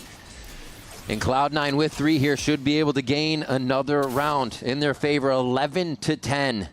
But they haven't been able to gap 100 Thieves just yet by 2. And even the pressure they put for overtime was met by 100 Thieves in the first map. I was afraid to figure out what was going to happen for C9 in the comms at the minute mark. Just a quick slide. Oh, there's too many angles. Yeah, now there's no time. Oh. So yeah, just on that minute mark when he actually had that kill in the pick, what would be the call from Zelsis? Do they want to just assertively move into the B side or stall it and wait for a bit? And I remember in the past when it did so and it just stalled and waited, it just got punished from backstabs to backstabs. So I loved here that they just upped the tempo, just went, we're going to go, we have the numbers, we already have the inserts towards the B side, let's just split in there and get our numbers. Because the idea in the beginning was trying to fake that A side with the owl drone from Jack and keep some players at bay at that spot so they could activate into B. But once 100 Thieves still realized that we had a fake for the side of Cloud9, Cloud9 still said, screw it. We'll use the firepower that we brought into the roster. We'll use a red-hot Oxy, who's been owning on the attack side of C9, and just utilize that to our advantage to fight over on the B side and win the round in our favor. So that was quite nice to see that turned into a round win for Cloud9, and also the last timeout called by Coach NBS for 100 Thieves. But were we expecting this type of matchup and scoreline for a team like C9 against 100 Thieves when C9 were not having the best of starts in the second stage? Should we have? C9 for the past few weeks has told us that we're focused on play-ins. This is all about growth. It's not about the wins right now. So I don't think anybody was really on that train. Maybe a lot of the C9 fans that are still right there with delusional. Sure. Okay, that's a word. That's a word. I was gonna say the tanks are full, and the masks are on, but really no, because they said it themselves. Yeah. And honestly, to see this change with that mentality in the clubhouse is incredible here. To know that they can find this kind of power, a switch of veer and a chat with how they really wanted to play the game. And we are seeing a C9 identity, something they have missed all stage long.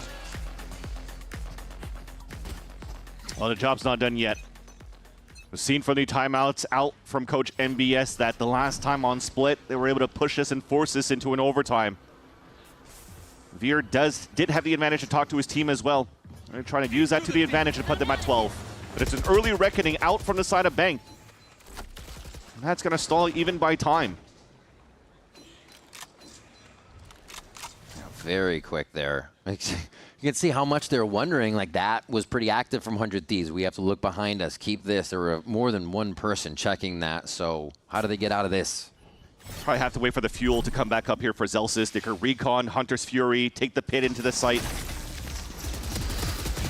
Oh, just because you bite doesn't mean it's clear. The trades are there, and Zelsis is going to put C9 back on top here of numbers. Oh! Timotino ringing out with the op there. Was on the box or through the pyramids. He's able to get a beautiful shot. Through teammates. Through teammates, yeah. And that was them being so confident that they could plant a little bit on the outside because of the ult that Zelsis just popped up. And unfortunately, it turns it around for an advantage for 100 Thieves in a defense. And now they have no choice for C9 but to cross over. There's no cages also left for Fireball Ups. Cleared. Jack has to swing. It's not going to be enough. And what would you expect, Vans? We go round for round again. 11-11 here. And honestly, the pressure on 100 Thieves to keep the series alive. Such an important shot there for Team Latino as well. Story would have been different, because that would have been pit up in a pulse plant. With the Hunter's Fury still available. And look at that. One enemy remaining. And usually you want to try to plan a little more safely behind the pyramid, but on the outside so you could still spray. And funny enough that you're trying to play such an outside plant because you have the Hunter's Fury as a silver lining towards the end, but we'll hold that thought. C9, they want to control the tempo still. They're fighting towards the B site. Look at these avenues they're creating, trying to deny the op if it is there. Oxy again gets close, but they're not going to check every side. The left side of the team hasn't pushed up on B enough, and they're still fighting front to back on the site with that space gained. Oh my God, the rest of 100 Thieves are just swarming back in here, really able to deny the positioning that C9 wants. And there's a bit of a lurk by Bang, so they can slow this down and know they have the right decision. Right now as they walk up towards the elbow for Cloud9 though, if they go up on that spot, you have an idea that the big flank is happening from Bang because of where the map was being sliced from the high tide. But Zelsis does have a timing for now. Yeah, he's got Asuna just behind him too, so he's made the noise, and they're not sure to fight it after the smoke. They realize 100 Thieves can act. What is this push by Zelsis? There it is. I wondered if Timo would get that return. Camera stays up for Cryo, so he'll know that the hit is coming back towards his B site. All right, he's going to stay to anchor just on his left. Timotino. Somebody shoot that for him. Somebody shoot that for him. It's going in. Cryo, the first one. Vic reckoning out as the spike is planted, and they're going to rely on Another Fireball here to get that timing. Playing the cam.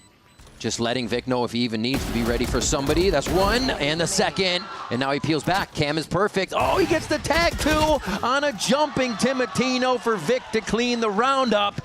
And it's a second map in a row that C9 have map point.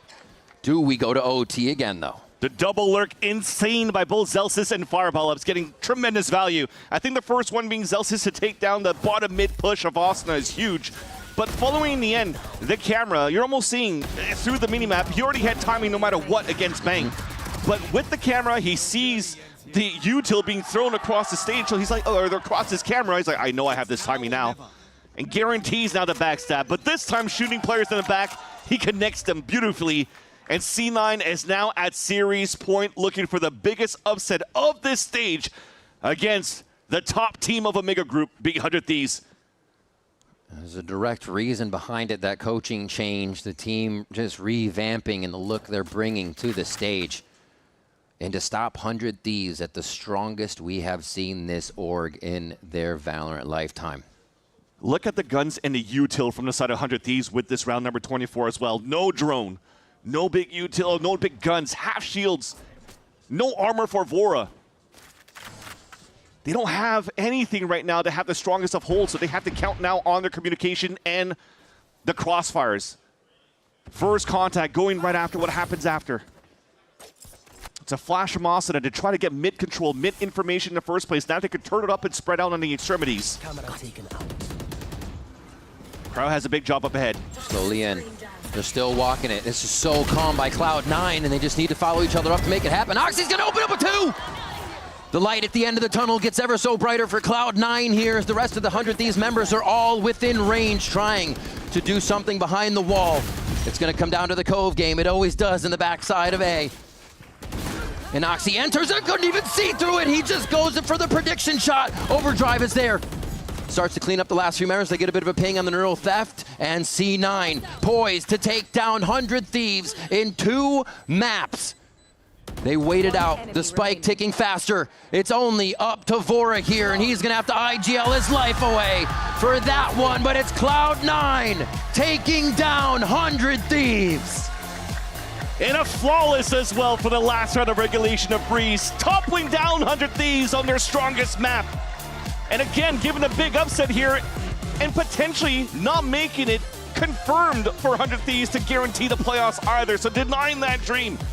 Fortina has been so dominant for the side of 100 Thieves in the second stage. For C9, that's been looking at the lowest lows going into the second stage. Boy, have the tides turned going into this matchup in week number 5. Absolutely. For 100 Thieves, if you are a 100 Thieves fan, you are now a Loud fan. If Loud wins later, 100 Thieves will still clinch playoffs. But that's Loud G2. It's going to be tough. This one is about Cloud9, though. An amazing matchup here. Oxy doing Oxy things again. It's been a while. Like you said, he had it a little bit earlier, the 33. Almost got there again with this one, but everybody on the team came together. Zelsa's talking about the fundamentals. It definitely seemed like they were a bit more patient with those. Not just swing peeking, but together anchoring, trading, and overall running some pretty sick strats to take down none other than our undefeated and now defeated 100 Thieves. Yeah, 33 against Crew, now 32 in this matchup against 100 Thieves, and also being at a plus 16. Man, what a matchup we just had. And everybody performed here. You saw it.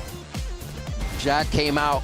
Fireball had an amazing series from the Cypher on split start to be challenged so many times and really give the team a direction for the win. And this is going to feel so good for Cloud9 going into the play-ins. They already knew here that they were going to play the play-ins and have to grind that no matter what. For sure. But to have this type of victory to move into the playoffs and the play-ins, they're looking primed. Take advantage of the dub that they got. Oxy says, oh yeah, we just did that. An incredible run there for C9, and at a point where 100 Thieves is ramping up. It's exactly what you want to see from them, that they are on this trajectory going into a playoffs. They have a little bit to work on, and that's always good to see for a team too. Let's send it down now over to Emily down on the stage for the Verizon post-match interview with Vic. First of all, congrats on the big win against 100 Thieves. You guys looked amazing. But one thing that I'm curious about is you guys had the exact same map video as you did in your last match against Crew. Were you worried at all about the prep that 100 Thieves might have had going into this best of 3? I don't think so. I think we only showed one series on those maps, and I think for 100 Thieves, they're what, 10-0 in their streak. So I think they have more VOD for them. So I think they should have been more worried about themselves than us worrying about ourselves. That's a great point, and I guess they should have been for you guys to kind of get that 2-up against them. But going back to an interview Zelsa's did today, he said you guys are kind of going back to the basics. How has that really helped you guys with your adaptations and your reactions? I think what Zelsa's saying, I think just making sure everyone gets to play their own individual style, but making sure we kind of reel it in and having the fundamentals where we can slow down rounds, play the game out, and I think today really showed where we're able to be composed but also play to our individual selves, and I think everyone shined today. Yeah, I mean, clearly, you guys, again, we're all just performing match after match. One thing that I'm curious about is it felt like after every timeout, you guys had a different bit of look. You guys adapted to whatever 100 Thieves are doing. So what's the difference between the timeouts that you guys have been receiving having Veer in that head coach spot? I think it's kind of similar in a sense. I think they're both giving us advice, giving us solutions onto what we need to do to win the game. I think fortunately, we're just winning this time with the timeout, so I think both are very similar and both have their own benefits. Nice. And last but not least, even though this match wasn't to kind of fight for that playoff spot, what does it do for your team morale going into play-ins, having just taken down 100 Thieves? I think it definitely is like a momentum boost. I think this year in general hasn't been great, and I think putting in the work every day kind of stresses you out and like mentally taxes you when you're not getting the results you want. But I think today is like the first time in a while where it's like, okay, the work that we're putting in actually does show results, and we just got to keep pushing through and hopefully make champs at the end of the year. Listen, I really do hope to see the improvements just keep going, especially going into your play-ons run. Thank you so much, but you guys do not go anywhere because we have G2 and Loud coming up next after this short break.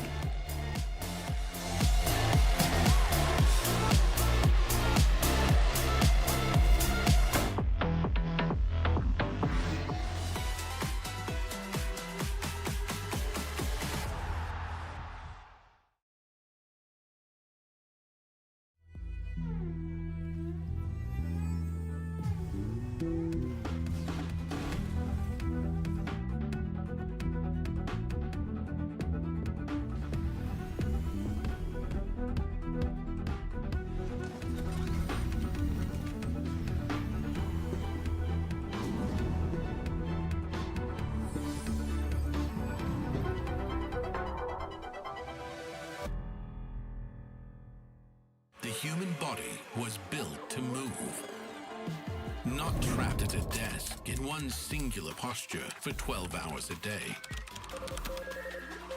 It's time your chair evolved. This is Secretlab Titan Evo. Ergonomically engineered for you, gamers, hybrid workers, artists, backing your every move.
Close, close.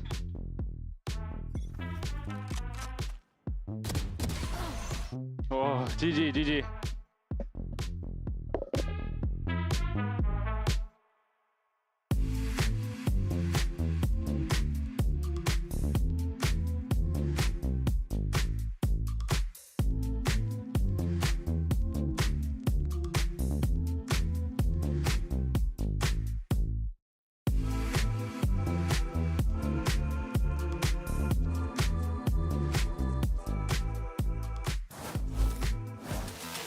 I think Loud are a team that's on the come up. I'm a big fan of Airday. I love when he joined that team and the stuff that he was doing. And he's an IGL and he's that young. It's very impressive to me. I don't know too much about the new pickups from Loud, but TK Zen looks very skilled on that jet. Like, he looks very mechanically sound. In with that kill, Tikazine, the rookie stepping up for his squad. Especially with his operator play. And you know I'm a huge op guy, so I'm looking forward to that head-to-head. I know he's gonna bring that firepower. I will definitely go up against his op. May the best team win. I think it's gonna be a great game.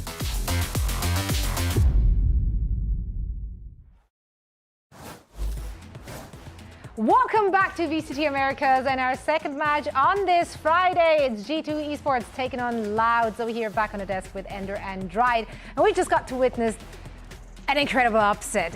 None of us predicted Cloud9, so, you know, we had to bring out the sign for this. There you go, we had the big upset. Listen, no one saw Cloud9 ending a 10-match win streak from a really like strong-looking 100 Thieves. Like, absolutely, in back-to-back super close games. And what it's done is it's kind of blown up this group, because now with 100 Thieves losing, if G2 win, they're going to be locking in playoffs. If Loud wins, that actually locks 100 Thieves into playoffs, and that second spot will still be open. Loud would then play 100 Thieves next week with a chance to win back-to-back and buy themselves a spot in.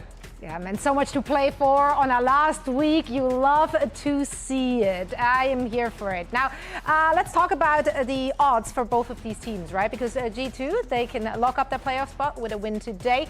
And honestly, I think it looks very doable, just considering their 2 wins they had last week. They look like they're in a really good form.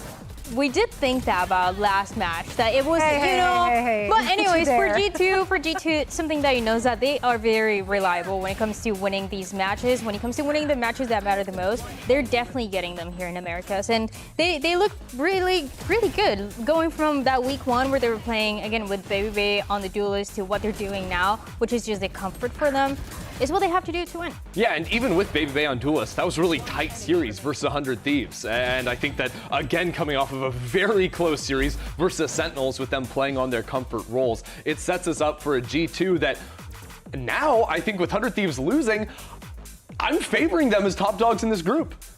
It could be. I think they have the potential to do it. I think today's match is not going to be as easy as everybody thinks. I think everybody's thinking it's going to be a little bit more one-sided, but a lot of the teams all across have been talking about Loud. So I think for G2, this is something that they should take as they were taking that Sentinels matchup. Yeah, I think with just 2 days of play, it's pretty clear that all these teams came to play. And if we're looking at the strength of schedule here that is remaining for G2, it's just this match against Loud. And I mean, they're considered the favorite, but surely Loud is having something to say about that. Yeah, well, the thing is, Loud are sitting with a similar record. G2 are 3-1, Loud are 2-1. The difference is G2 only have to play Loud left. Loud have to play G2 and then 100 Thieves, our 2 best teams in the group. So yeah, right now their standings look pretty similar. It looks all right, but Loud have a way bigger challenge ahead of them. They do indeed. But circling back to G2, let's hear from Leaf, because Emily got the chance to talk to him ahead of today's match. Leaf, do you enjoy being one of the teams that all the other teams try and prep the most for or anti the most, or does it make every match just a little bit harder? We enjoy it. You enjoy it? You enjoy the competitiveness of it? Yeah. Love to hear it. I look forward to seeing that today. Thank you. Thank you.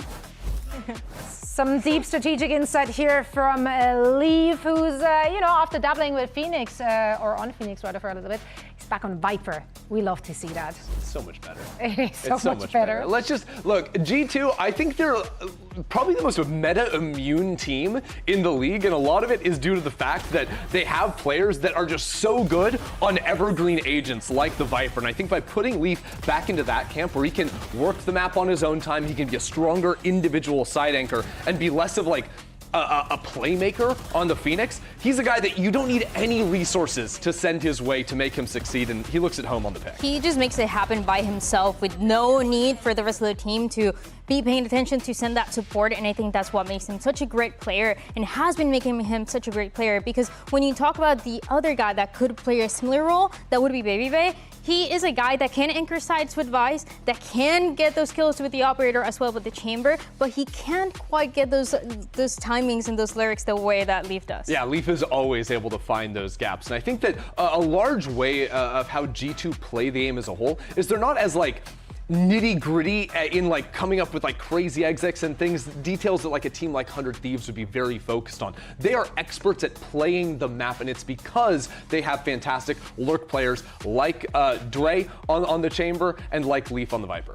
Absolutely. Now, as we already said, this could be a close match. Let's take a look at the numbers that these two teams have been putting up in different categories thus far, because if we're looking at those, honestly kind of close. It's interesting. It's interesting because you are going into this matchup with very different approaches. You have a Loud that is one of the fastest teams that we have, that what they're going to be doing is running it down, planting that spike, and trying to force out post line. But when you look at the other side for G2, what they have is exactly the highest retake percentage. And this is kind of similar to what they've been cooking since London, when they were going for retake every single round, which can be really risky. But I think for Loud, it can be a matchup between the two of who is able to force that playstyle more than the other. Yeah, because Loud know that G2 are gonna, on their weak side of the map, have like one guy, have your chamber, your Viper, the guys we were just talking about, trying to get one kill, get out, and then group up to 5-on-5 retake. And I think Loud knowing that, it's very important that they are proactive in their post plants, right? After they get the spike on the ground,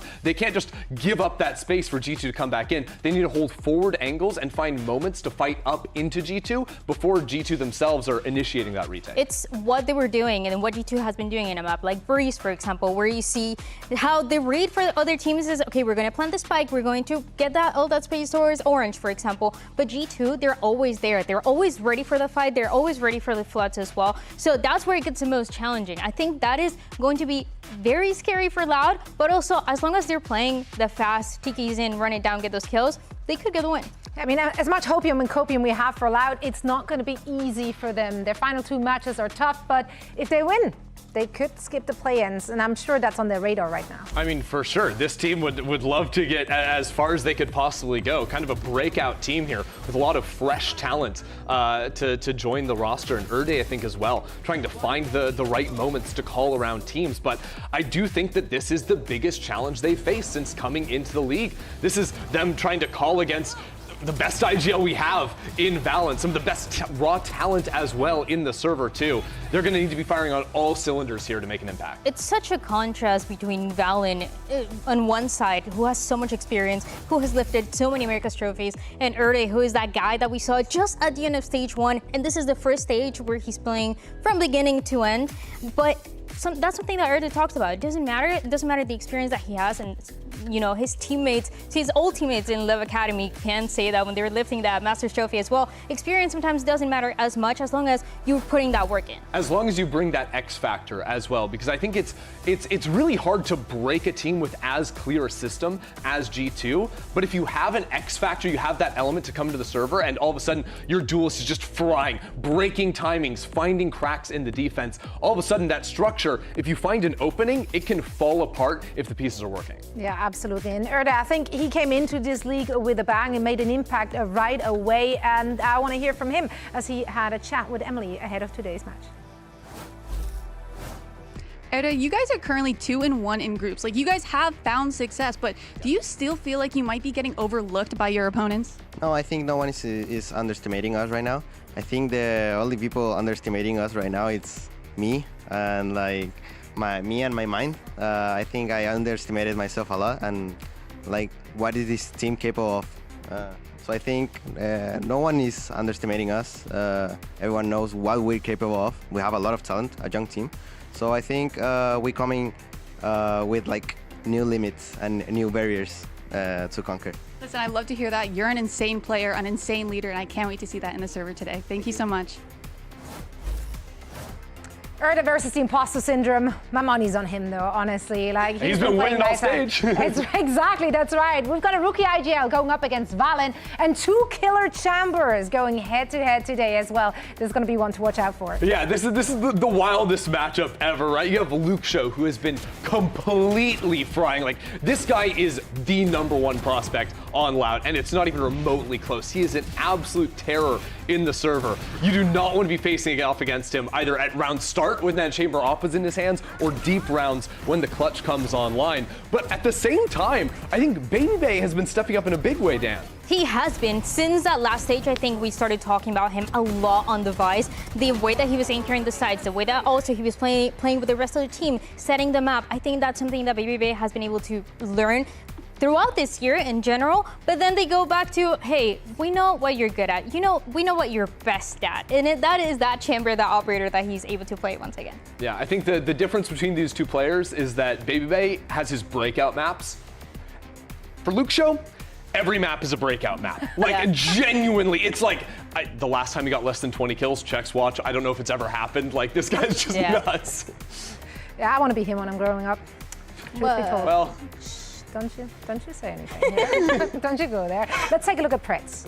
Because surely someone... Oh, okay, so now we can talk about it. Now we can talk about it. For Loud, and I get a feeling that someone is on the desk with us in this room right now. You're wearing green, so is it you? No, it is not.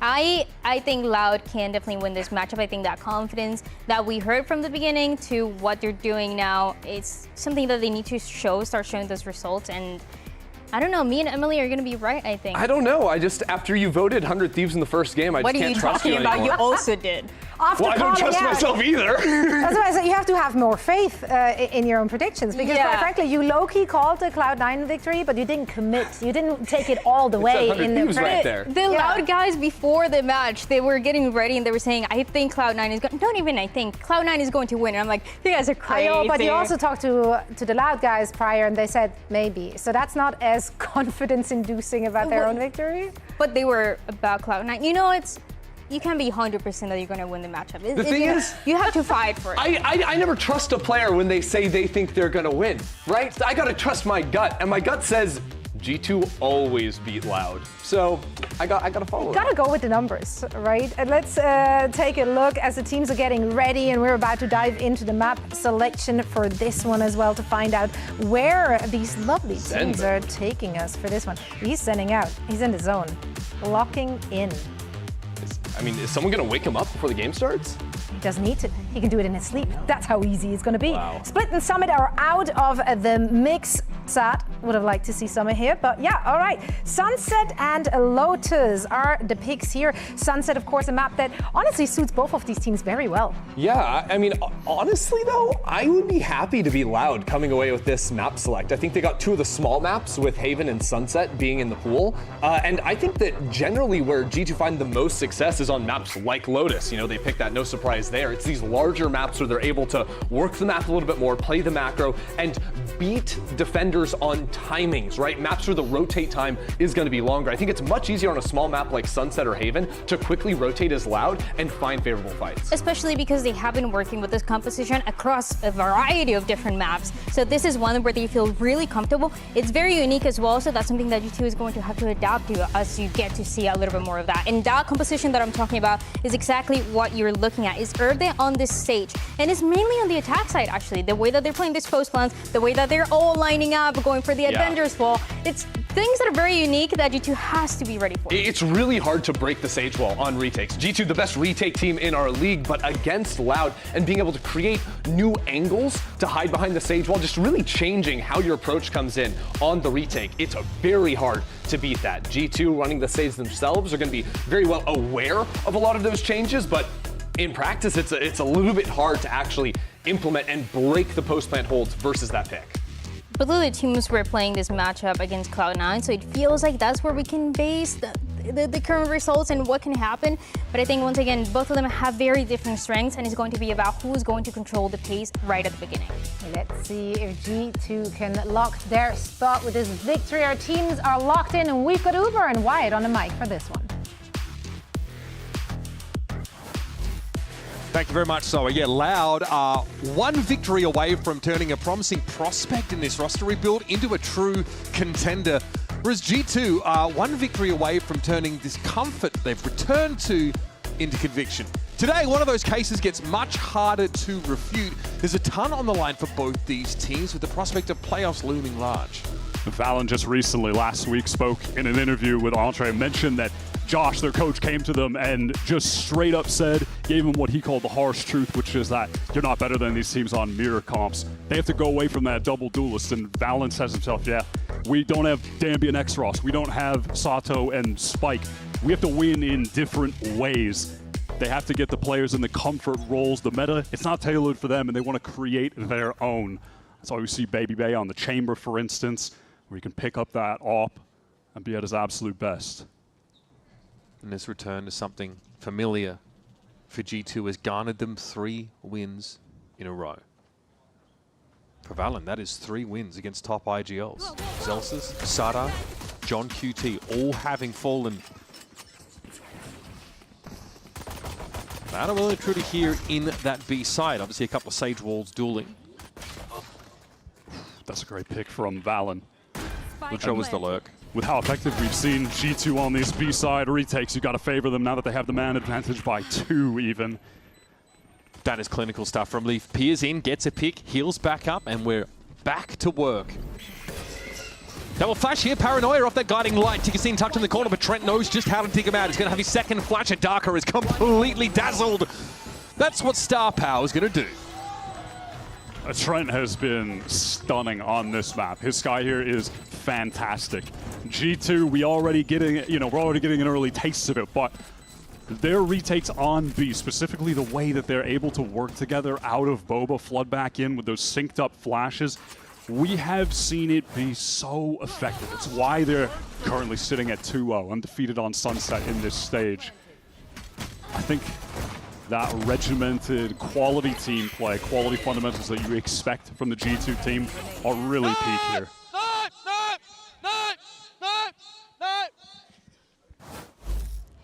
Trent to me is the piece that keeps G2 competitive in so many of these, even like their toughest matchups. But when he is popping off, the game looks really uncompetitive. That's when I feel like G2 are just rolling.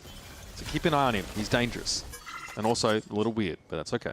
He has had some outrageous peaks this year. Trent has been absolutely top level. Leaf gets a decent timing to fall off this, and it's a fast lane used just to obscure his fallback onto B. When you're just looking at this stage for G2, it has been all about Jaw and Baby Bay. The Neon and the Chamber, specifically on this map. I remember that when they had against 100 Thieves, Jaw drops 30 kills.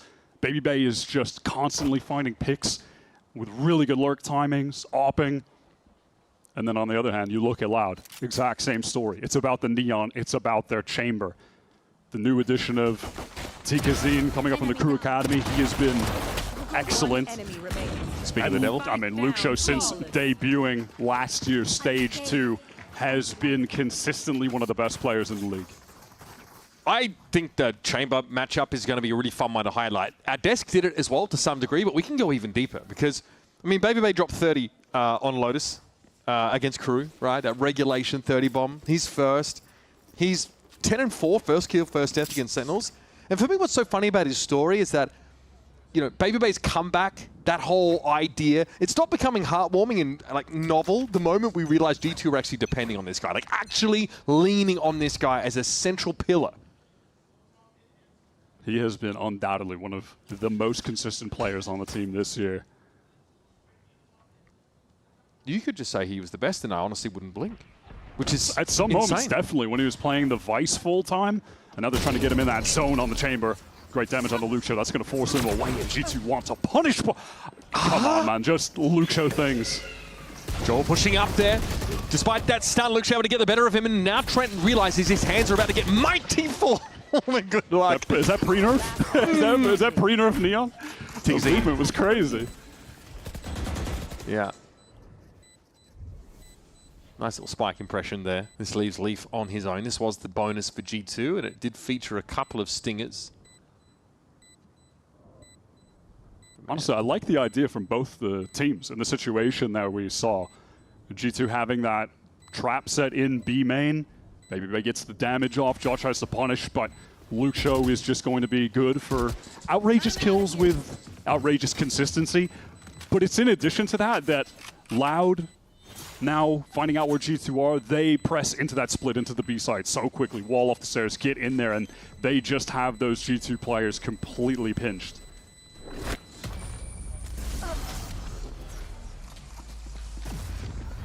And rightfully so. Luxo is the only piece of that old Loud project that is held over, right? And he looks incredible in his debut year. This year, this stage, his stats are actually disgusting. Quietly, just like the second best player in the entirety of Americas, only behind Asuna, who's having a statistical any outlier. Other stage, he would be first in pretty much every single category. But yeah, Asuna's on the generational run with putting up numbers on Phoenix, so he has still got the lead. But in terms of chambers, Luxo is far and away #1.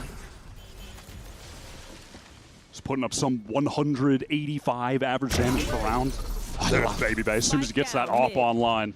I mean, that posting's pretty bizarre in mid, but again, he's just trying to stretch the rendezvous to its limits.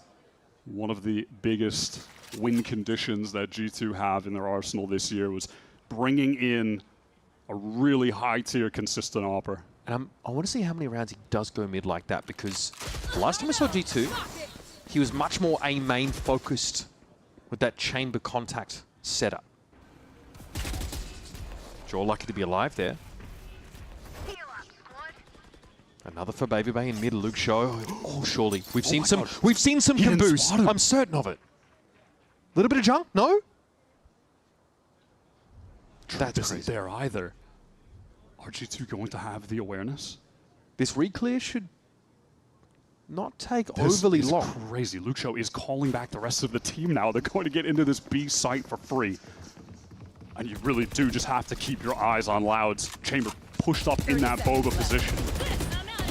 He is going to maneuver to backstab the site just in case, but I love this. He needs to play forward, find a pick to even this up, and then get back with the rest of the team. This rendezvous position could be very powerful here. You can stand, play more aggressively, get a free pick, and fall back.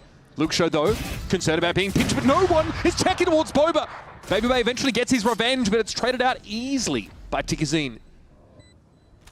And G2 do not have what I would call a powerful position to play from here. Well, they've got the original duo of the team, the core and the 2v2. VALORANT is good for it. Davi, slow start to the game and shows himself here. Feels like the sword is about to descend. The double up here behind a flash for G2. Davi spraying! Trent is going to get the better of him, though. The great stabilizing element for G2 gets them their third round. Don't even start that shit here, mate. Just narrowly. I think one of the aspects of Davi's game that has looked high quality since joining this team is his ability in the clutch situations, but the flash from Trent is just a little bit too much for him to handle. Again, I think Loud made some good decisions in that round. They were setting themselves up well, but it is Baby Bay with the op, finding 2 critical kills to maintain the advantage for G2 to trade off the back of. And these kind of rounds, these are the more standard look here for Baby Bay, so I kind of like we got that mid cross up. Most of the time he's going to be doing this kind of thing. It's off the op. Luxo has one on attack. Major investment from Loud. Even the Odin in the hands of Davi. They are spending all the cash they've got. Luxo's been less op-oriented than Baby Bay, for example, as far as chamber players go. So interesting to see him pick it up here. Double face would be problematic. Some damage onto Luxo. And a brazen re-peek here at bottom mid.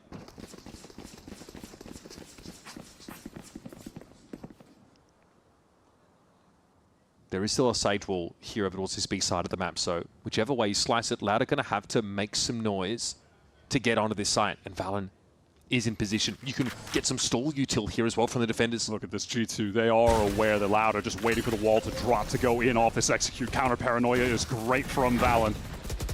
Leafy going to sidestep away from that team. Stun, but it's Zowie going down first. Jorgamo is here. G2 have been waiting half the day for Loud to hit this site. They are well and truly entrenched. And from that anchored up position, Valen's able to snipe Luke Shaw away.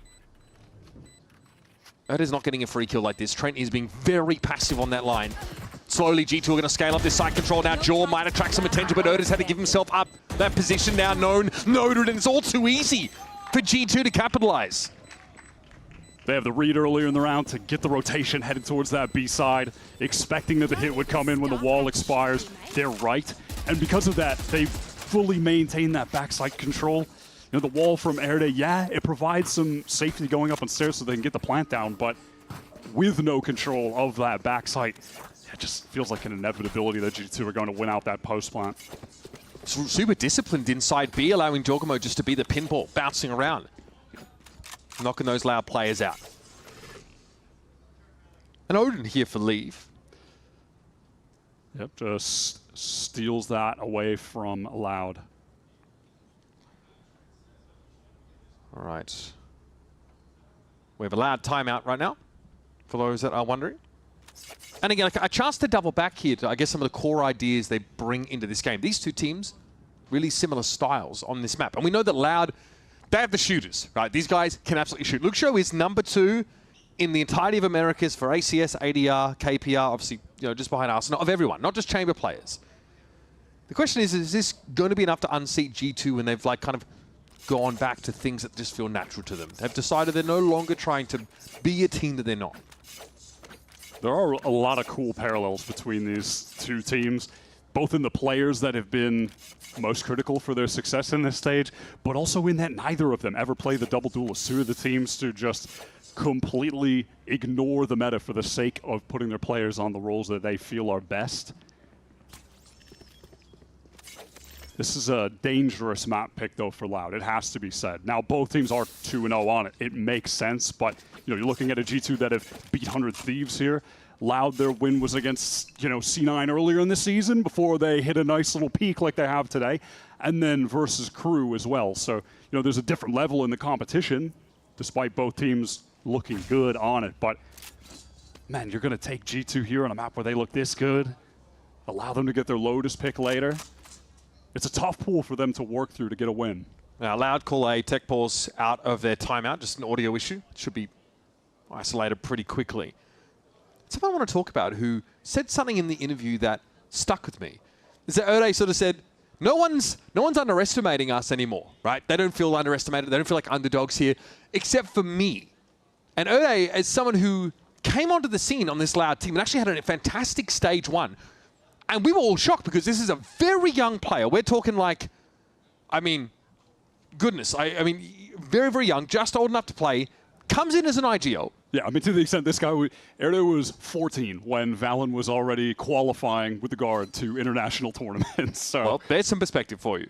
And he said that he spent a lot of time like on the mental aspect of his game because confidence is something that he just didn't feel naturally came to him. In stage one, he was like one of the top players by stats in general, despite Loud, you know, having their ups and downs.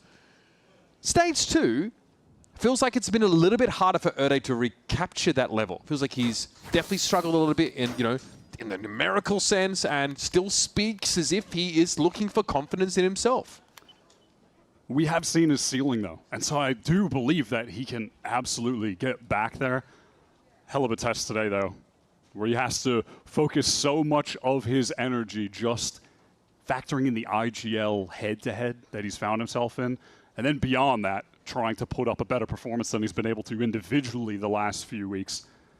A lot on his plate to handle. Because I watched Valen before the game started. Like, bro has his eyes closed. He's doing some deep breathing himself. The guy's been served up top veteran IGL one after another.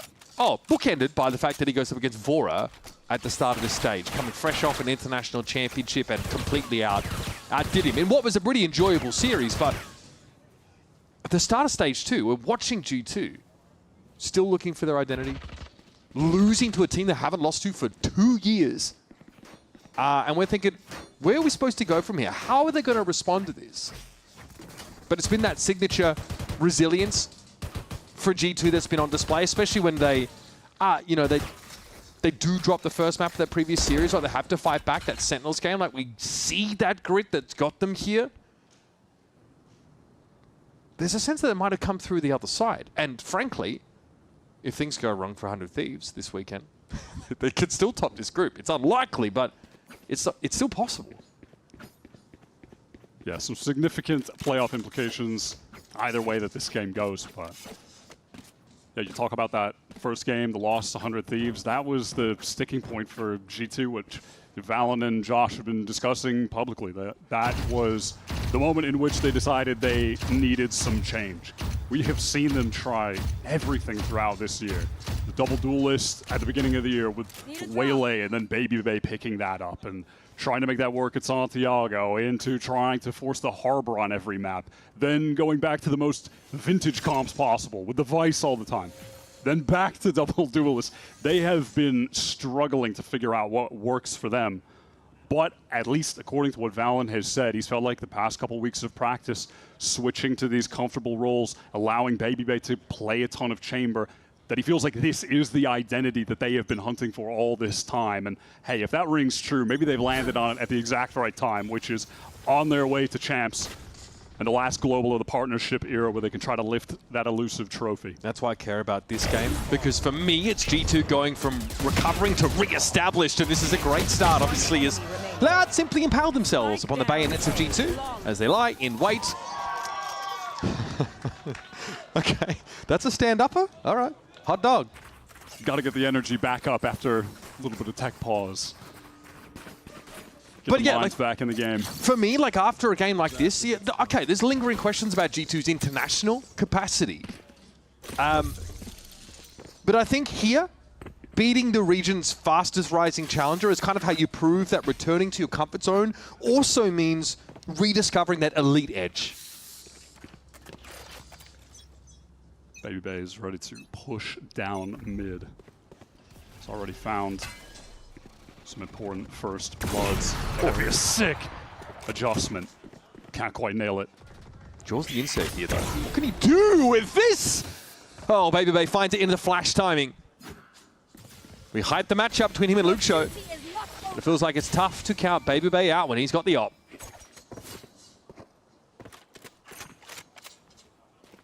So Luke Show will have another crack at it.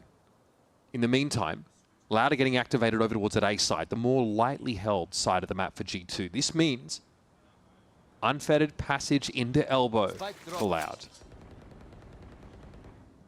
Might end up in a situation where maybe they're going through elbow. Valen can just TP on that back box towards A. Try to get one kill, fall back, play for a retake.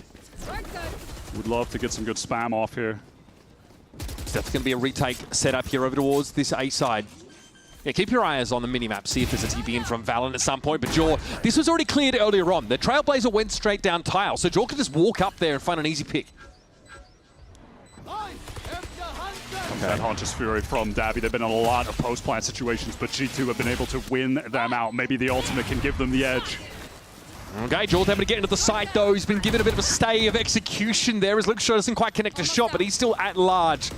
Jaw needs to clear the site, needs to get his hands dirty, but there are far too many plays ferreted away in the darkest corners. And Baby Bay, with a good start this round, finds a pick through Flash. It's going to be Luke Shaw back from the dead to punish him. Critical win for Loud at the exact right moment. Felt like it was going to go G2's way, not just because of the man advantage, but for another retake. They have been phenomenal with those. But maybe it's just the switching of the site, getting away from that B side that to some extent will give Loud a bit more of an advantage. They invest so heavily in mid early in the round. That's why the A side is kind of soft, because Jaw gets inserted deep in mid for the defenders and does get that kill eventually towards tiles, but that's all the G2 get out of that exchange. Let's play. Not one to be caught without a scoped weapon. Baby Bay fires up the tour de force, and Erde serves himself up. Baby Bay's going to be TPing out of the way. Sat now inside market. Big paranoia. What a setup there from Darker. The sole Colombian player in the league does himself proud. That's the kind of play that gives you the surge of confidence for Airday to get back into that elite form we saw on stage 1. Lucio on the right angle, pushed up all the way through Boba. Oh, man. Oh, that's as clinical as it gets for Loud. G2's economy, though, still strong. They're going to be able to put together multiple buys in a row. Loud coming to life. That's something to chew on, though, for G2. Sure, you got money, but that round, we saw some concerning trends start to emerge. That fast push-up tiles that Baby Bear wasn't ready for into the paranoia in market completely undid G2. Yeah, that was one of the prior Loud round wins. It did come down to a very decisive split execute onto B, coming through market, getting kills there. So maybe Loud are trying to, or rather they are figuring out the recipe for success here, narrowing down what has been working for them and trying to go back to the well. Once again, Babyface on the op in hand. It would have had to be another big correction. So many of these situations, yeah, where he's at the right part of the map, but needs to hit a crazy flick to actually find the kill. Not going to be able to get one with the fast lane action. Oh, again! What a setup from Darker. Leaf didn't know what hit him. And Baby Bear had to fall off the side and, oh my goodness, okay, I thought that was him. No, Jaw with the backup. All right, that time a little bit lighter in utility. TKZ might be regretting that decision as G2, their bread and butter, they want to flood out of Boba, play off the util from Trent, still has that flash and can sync it up with a paranoia from Valen. Relay bot and paranoia, 2 big pieces of the util to get you into the site, but Loud completely unflappable by the looks. Baby Bay found it Darker above the smoke, but still a sense for G2 that this round is unsalvageable. This time Loud make the adjustment in that post plant. Their players are able to circumvent eating too much of the flashes, and then they're just ready to fight at that choke point together.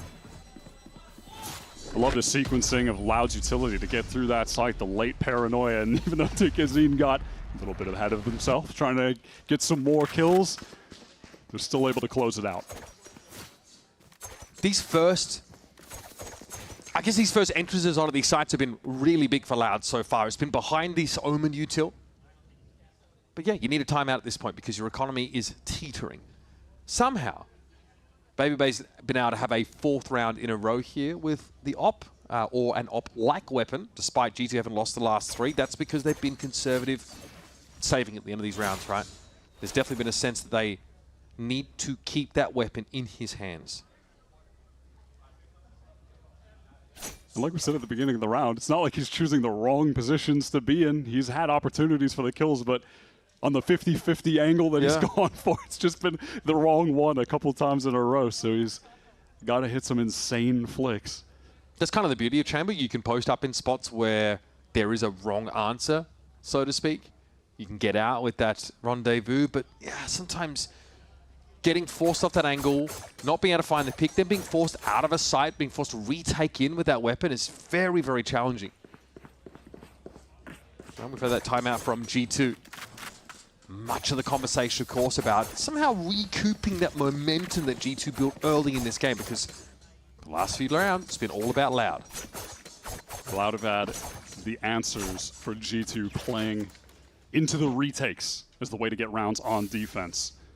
Of course, got to go right back to the Dre point of view with this op.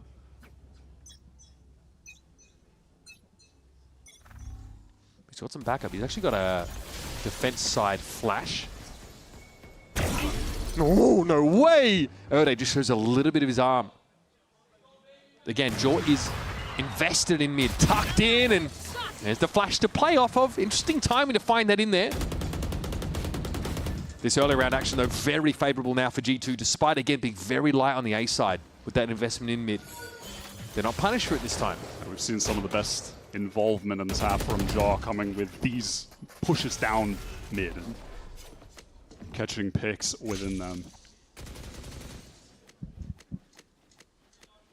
Loud, obviously, might look like they're dithering, but the reality is their options are very limited. They have next to no information. They have to organically re-clear mid. And now they're going to try and make use of it. Does this end up being a top mid split that feels like it's dangerous? It puts you in a crossfire situation. They may have found the one lane that is not actually being watched actively, but if they get under this B site, they're going to be dealing with a retake from all angles, including B main. Still, it's remarkable that they've even gotten to this point in the first place. This now means that winning in this round is within the realm of possibility. 5 potential lanes, they got the right one. Yeah, G2 with egg on their face, honestly. They're dispersed across the map and they realize the one gap that they left has been exploited. Now it's a matter of them having to re-clear all this under time pressure. This individual skill from Loud is going to need to be on full display. They've got their star player and Luke Show alive, and Darker, who has hit some outrageous ceilings. We know what he's capable of. Sometimes it just comes down to him finding that consistency. This would be a 1v1 that could get Loud into this plant, and a lovely snap.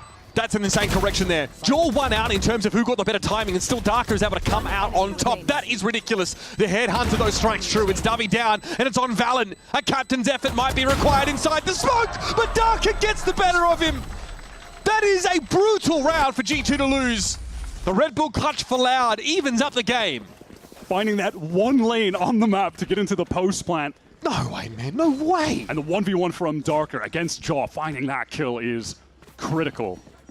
Feels like Darker is a guy on this team that when he is activated, at the same time as Lucho, at the same time as Tikazin, the Loud can just hit a completely different level.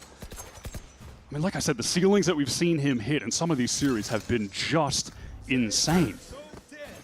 And if this is going to be one of those games, and if you have TKZ hitting on the Neon right now leading the league in average damage per round, and you have Luke Show, who is just always in form. When have we ever seen him have a bad game? If that trio is hitting at their absolute maximum, G2 are going to be in trouble. Leaf here just giving up this site now, just wanted to try and buy some time, and he has slowed things down for Loud, but this trickle has very quickly become a stream. Tikazin always asking for another opportunity to give an account of himself. Oh, Luke Show catches Jaw out. Is there a follow-up? Oh, my goodness, you have the quick switch. Gets the better of Baby Bay. No good signs here for G2 whatsoever. As Valen struggles to find a way in there. He certainly brute forces an approach route. Nice paranoia onto Luke Show. This is a great way to set up Trent, but he's not really ready to capitalize on an inside B main at all. In fact, he's still playing slow and eventually going to be brought down. Devastating. And this is that quality that Loud are capable of. What a showing. G2 were up 5-1, and it had their economy at the absolute peak. You're talking about Baby Bay. He's just buying it up every single round. That's how much money they've been able to store up. They're still getting the max loss bonus. Loud are never getting free anti-ecos. They have been grinding out every single round. They are earning them to get this lead. Just a side note, you might have noticed we've been stuck in-game only for these last 11 rounds. Just some technical issues on the broadcast side. We're hoping to iron out as we get to halftime. In the meantime, we enjoy the action. Look at this fast push here. Trent already getting taken out over towards short, and Luke Show brazenly duels Baby Bay in mid. He thought that getting an op in his hand would turn the tides. But Loud have not given him an inch. Oh, Luke Show's going to steal the op from his corpse, too, for this post plant. 5-on-3. G2 haven't even been able to win the recent post plants with the man advantage. Are they going to be able to do it with a man down, staring down a potential res from Airday as well? Odin spam coming through smokes while they try to make their entry into sight. Jaw needs something to get him onto this line right now. Luke Show is going to pluck him like an apple. It's Baby Bay served up yet again. Okay, he's used his teammate's body to get up on the line, and now onto the side. An explosion for G2 as they hurdle towards Loud, and it's Valen already posting up 3. Darker is low. A tap, a TP, and Valen intuits it. Another TP, but he knows this one's a fake. This guy reads him like an absolute book. What's another death? That's insane stuff there for Valen. The time, unfortunately, it's not enough. Darker's been able to do it again in these late round clutch situations. It has been his day so far. He has displayed that he's at that crescendo of his play. That's where Loud need him to be. Luke Show never not going to be topping the board for them. Loud are looking clean so far. All right, let's head to a bit of a break here for halftime. We'll be back in a moment. We handing out sweets like a broom, hey. Taking off. 247 not taking off. VDS stones ain't breaking off. All I know is win, I don't take a loss. Yo, taking off. GT3, I'm taking off. Locked in, we ain't finna play with y'all. Locked in, we ain't gonna play it off. I grind through the winter. Yeah, I grind through the summer. Go check the stats, we've been putting them numbers. 100 million, I feel like I'm stunner. They wanna copy the plan, become us. Guess that's just part of the game, you dig. I had to work through the pain, you dig. Now we up popping champagne, you dig. Drop the confetti, we had to show 'em who ready. Flooded the watch with baguettes, we max it out, we go legendary. Yeah, we taking it straight to the moon. These diamonds just lit up the room. I go celebrate with my dogs. We handing out sweets like a broom, hey.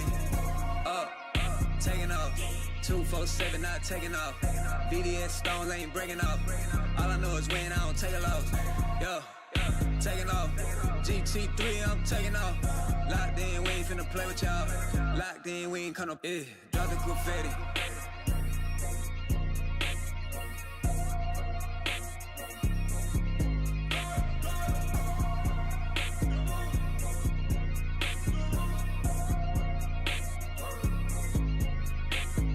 Drop the confetti.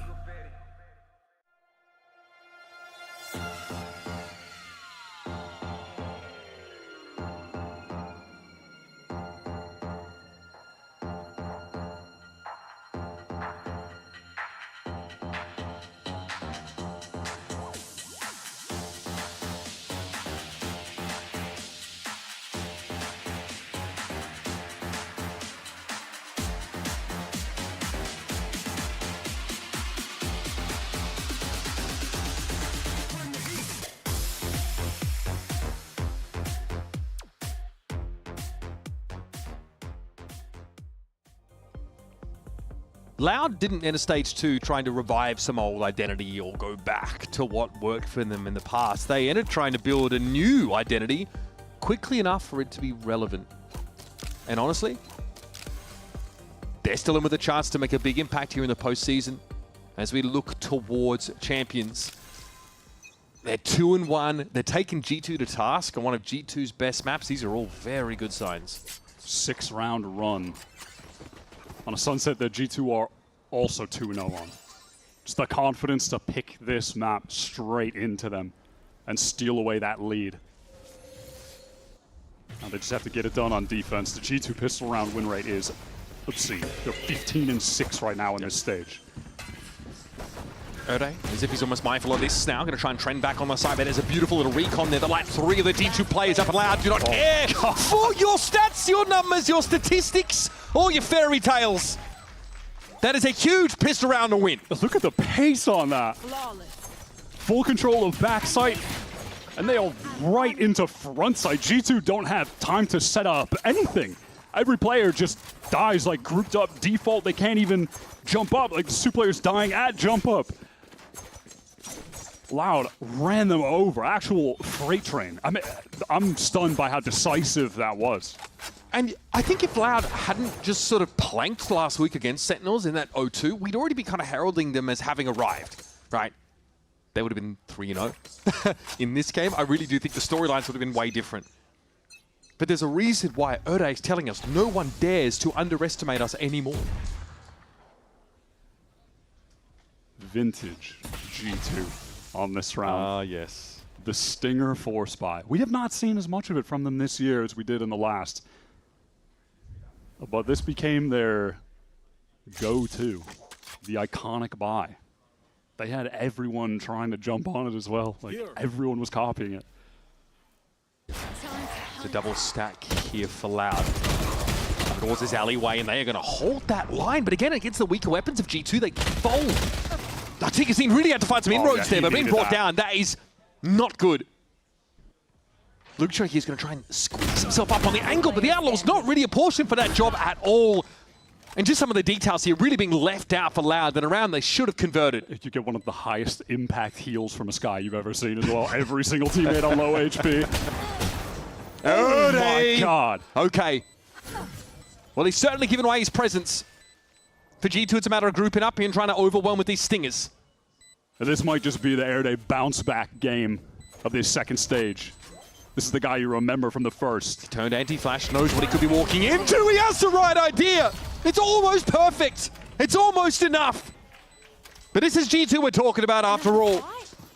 And in a scrappy round, they claw it back. Just dipping into the history of the team to bring back a strategy that worked so well for them last year. The classic Stinger force buy. They win it so narrowly as well. The damage that was coming through from Loud on that defense was so significant, but they just could not find the kills by a matter of like 20 HP on several guys. So we really are going back to the well for G2, aren't we? Just a reminder, we're having some technical issues. We are stuck in-game for the time being. We're hoping to resolve that after this map. How did Tickets just find that one? We're going to thrift each other back and forth, I guess. Yeah. The push up for Erde over towards the B lobby, finding that kill with a classic. Loud have nothing to work with, though, outside of the Headhunter from Luke Show. This is still very recoverable for G2. We start asking ourselves, which of the lanes, though, are free? And as it stands, it's mid in that elbow position.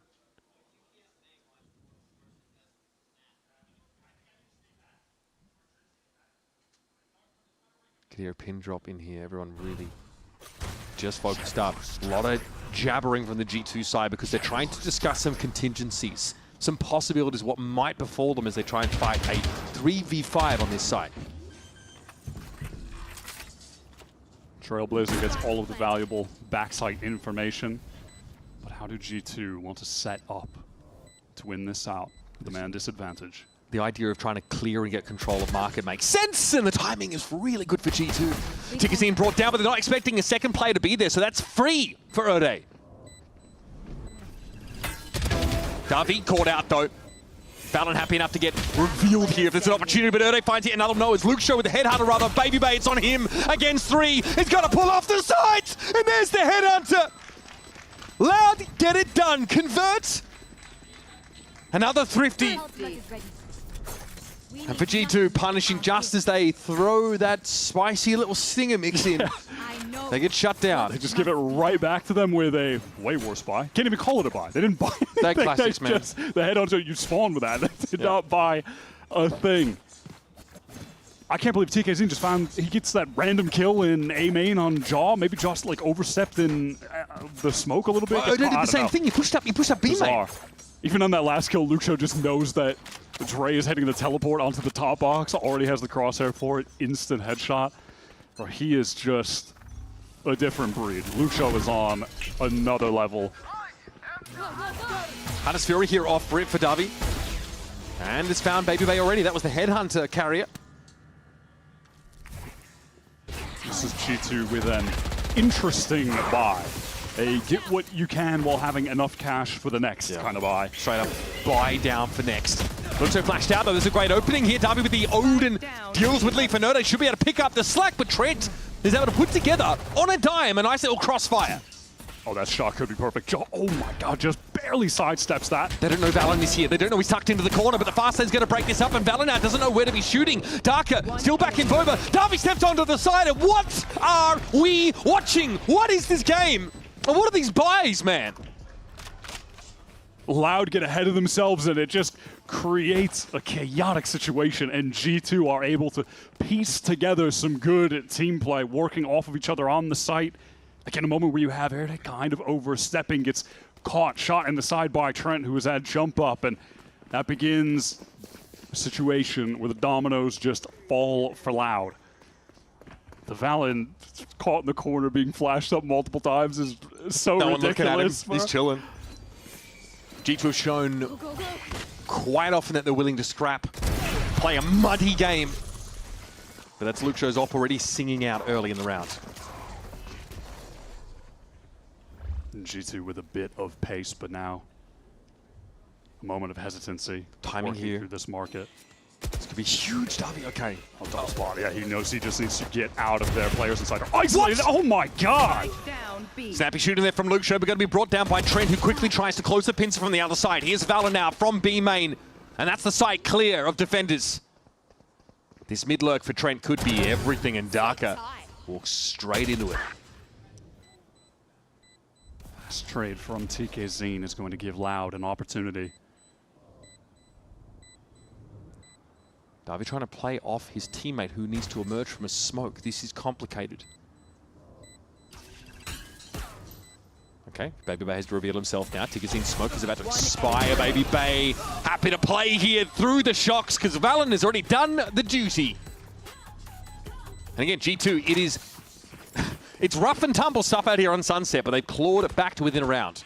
This is Valen in that form that I feel like we haven't seen too frequently recently, but you know that he has it in his back pocket. Like, he will put up crazy numbers while IGLing this team.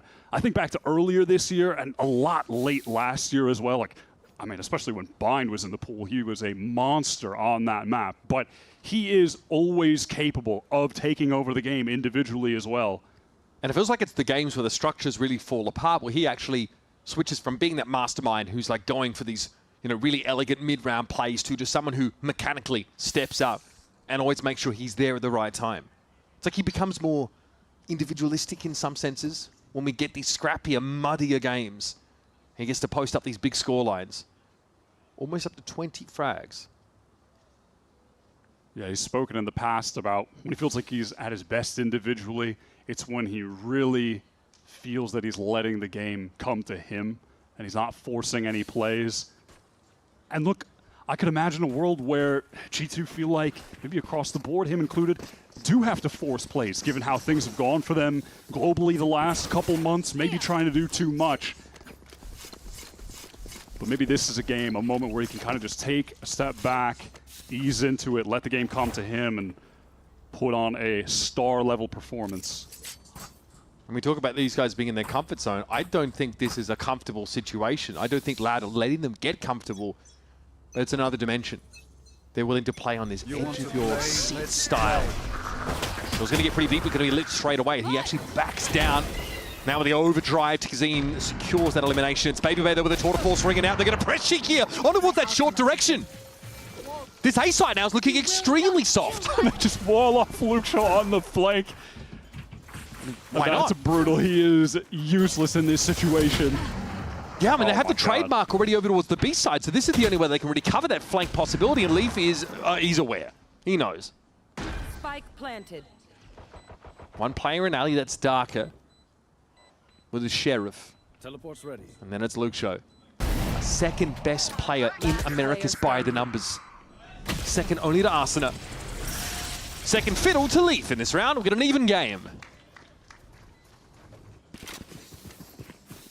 G2 do not succumb to the eco this time. Loud going to get that full buy off. A lot of opping from Luke Show going head-to-head against Baby Bay, who I think is one of the best attack oppers that we've seen in the league this year. Yeah. I know I just mentioned kind of going back to Bind, but that was a map where earlier in the pool, when G2 had Dre playing different agents, he always was on the chamber, and the attack opping there was so clean. But we saw that from Luke Show this game. On Loud's attack side, it was instrumental for them getting that lead at half He's time. actually gone away from it, though. He's just got the rifle, and he's pushed up into B main. Tucked in the corner, flying off of Verde. This is pretty committed stuff from Loud. Look at them double up.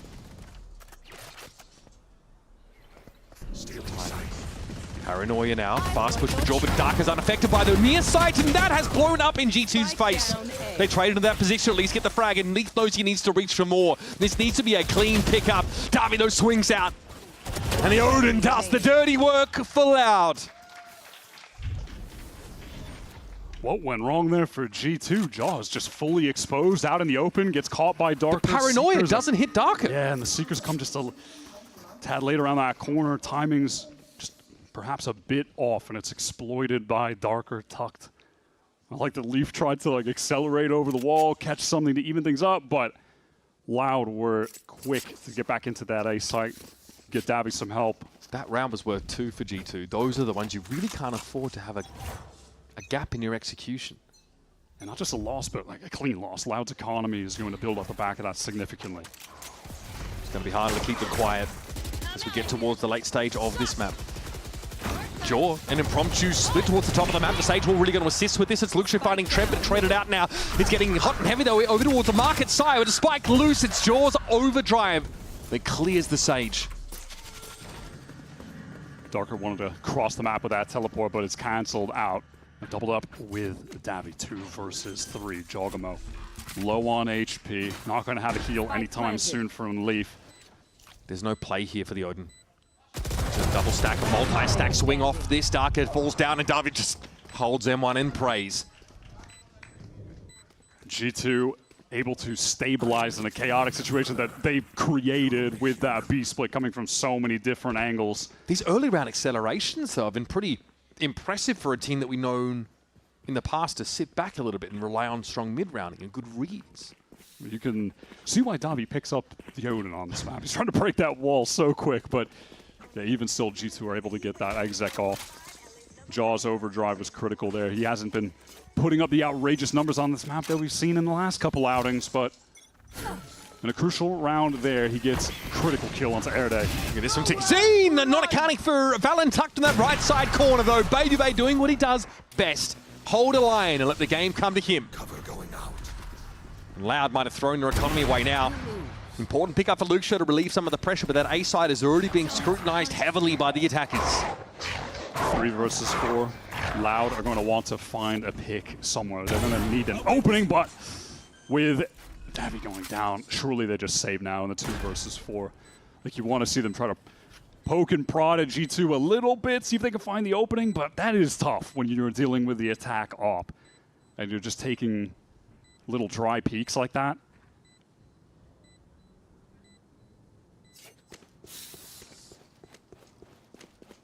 Luxo has the op back to hand now.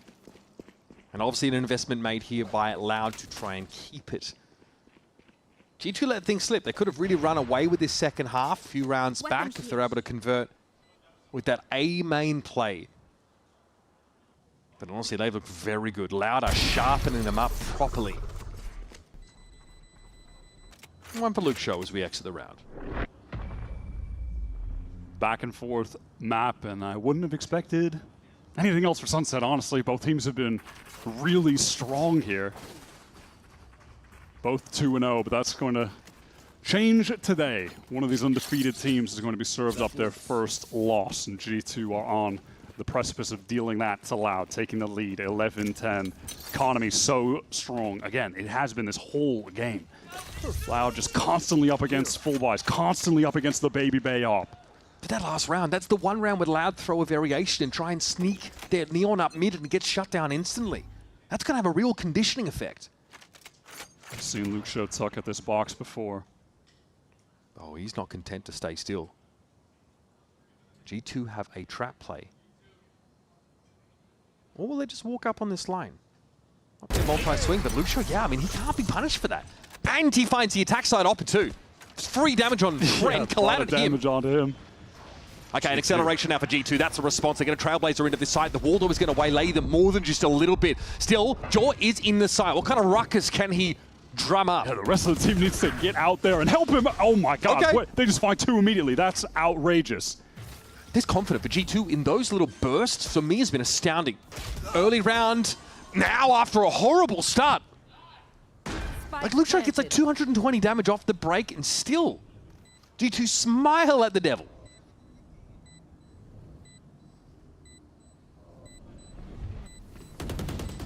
Davi trying to get in here.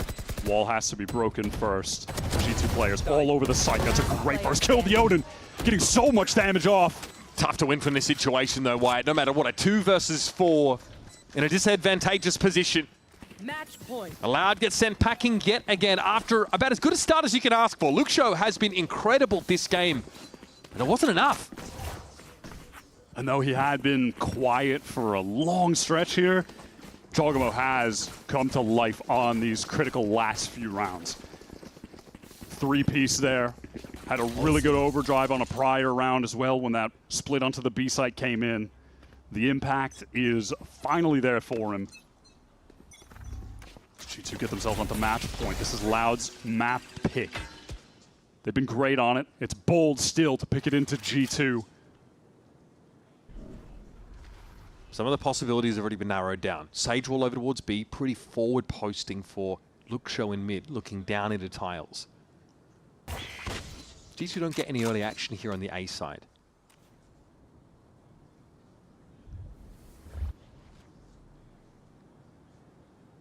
Is BabyBay really going to ask for this? Look at that concentration, furrowed brow, face closer to the monitor.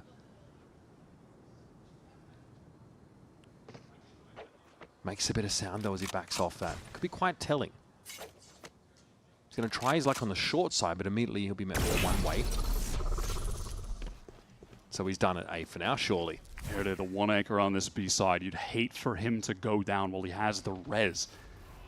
Definitely wants to be able to play to that. This might just be Loud's final round on the game. It's going to come down to a 5-on-5 retake. We'll see if their confidence picking this map, whether or not it'll backfire. Oh my god, Airday is on point. Leaf caught on the jump out. That's a 6-second shot. G2 have already been knocked down to 3 players, and Airday doesn't need to ask for more. He's done his job. He's already proven himself, and yet he gets another opportunity. Jaw falls. Eventually, Loud are going to go for this. Luxo finds that shot on Trent, and it's on BabyBay, and he 1v4, and they know where he's fallen back to. That from Airday is absolutely ungodly. We are seeing him finally in this second stage in that elite form that he just bursted onto the scene with back in the stage 1. Playing those last few games when he was finally able to join up with Loud. Was waiting for months to be able to get here. Finally got the visa resolved, and he was fantastic. Seemed like he was going to be just a revelation for the team. Finally, the piece to turn them around, and then in that offseason, they bring in Tikazine as well, bring in Davi, and Tikazine feels like the guy they've been needing, though. He's gone a little bit quiet on this map, as Jaw's been able to step up on the opposite side. Two of the best Neons that we've seen in this stage so far, though. By the eye test, by the stats, both of them are up there. Jaw is leading for his team in most stats categories, if not all of them. Tikazine is just right up there next to Luxo. Man hard to pass, but... Interesting that Loud might be opting to give Tikazine the off. Coming into this round, it's been Luxo up until this point. And again, like, yeah, Tikazine's been a bit quieter, but there have been a couple of rounds on this defense side where like they've tried to pop around in Neon. It's just not worked out. Like they've run into BabyBay attack side opping, holding a line over on the A side, or Valen waiting in mid to shoot him in the back, right? You get into those kind of flows sometimes as a Neon player. Josh Artsy with a lot of confidence in the team to be able to solve their problems on their own. Saves a timeout for match point. 12-11, he gets involved. Look at the state of the ultimates that G2 have, though. He wants to be able to get involved to get them across the finish line. Steal away the map pick of Loud. You want to play? Let's play. Daughter Force here from Luxo. You've got to have a plan! You've got to have a plan to try and play in a B main like this. BabyBay just walks up on the line. It's so easy for Luxo. Now, there is a res here for Trent. So getting BabyBay back into the game is trivial. It's what you do after the fact. Look at this TP4 for Val. He's sticking it. Wyatt, he's sticking it. Loud routed out of the site. Do they try to get in quickly? Oh my god, Jaw dealt with by Davi, and that could be the opening for Loud to just get into backside. Begin this retake. There's no market presence here for G2. They are really limited in their positioning. They're at risk of being surrounded by Loud now with 5 players, all hungry. The wall has to be broken. That's going to dwindle some time out the clock. What a shot from Tikazine. That is crucial. Finally getting the up to hand. BabyBay now is going to have to do something here at the back of the side. Leaf at least shuts Tikazine down, but it's an easy res. Luxo's found Leaf, and BabyBay steps up into the line. Loud have done it, securing overtime. And not even a Josh RT timeout could change it.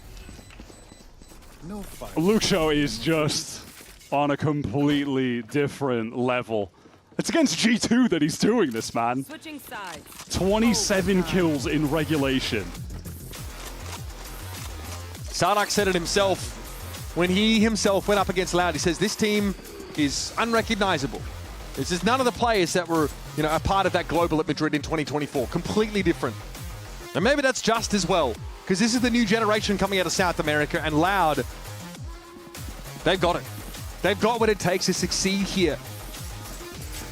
And now they're putting G2 under some serious pressure on their map pick of Sunset. I mean, hell, if you're Luxo, you're looking at Sato, your old teammate from Galoris when you were trying to qualify into the league. You watch him lift a trophy at London. You've been playing this well since joining Stage 2 last year. He wants to get a taste of that same global success. Oh my god, another first blood, why not? Leaf is removed from the server. The B main plan for G2 doesn't feel very complex. They've not been able to set up a set play, they've not been able to flash themselves, drone themselves onto the line. They've just been bleeding players on that part of the map every round. Jaw pinged up, no choice but to try and escape back towards market. At least here there's some backside presence for Loud. Makes that flood back in for G2 a little bit more complex. Trent still with the flashes to get out backside. Valen with that paranoia. How many times have we seen them sync these up and find success? Getting back in through Boba. Finding early picks. They're going for it again, but Jaw, the counter flash is nice. I love this from Davi. He actually gets ahead of the smoke that was thrown inside B main, so we could stay relevant in this fight, but Tigazine's already found 2. That's got to be enough, surely, especially with Darker being immovable. Trent, though, unstoppable. It's not enough. Huge, huge round for Loud. I think one of the most impressive things, honestly, from Loud in this game has been their ability to deny these G2 retakes over towards B. It seemed like this was just going to be another clock in, clock out kind of sunset look for G2, because at the very beginning of the game, they're up 5-1. They're playing for a bunch of B retakes, and they're all working out. But Loud have been able to find the answers. They're not getting overwhelmed by the retake utility that G2 are throwing in. They've been able to dodge away from it, have good swing timings to fight back when the players are coming out of the choke. You're seeing Airday having the slow orbs ready to go to stop them. That has to be a timeout here for G2. Josh, again, needs to intervene. Tried this on match point. Didn't work.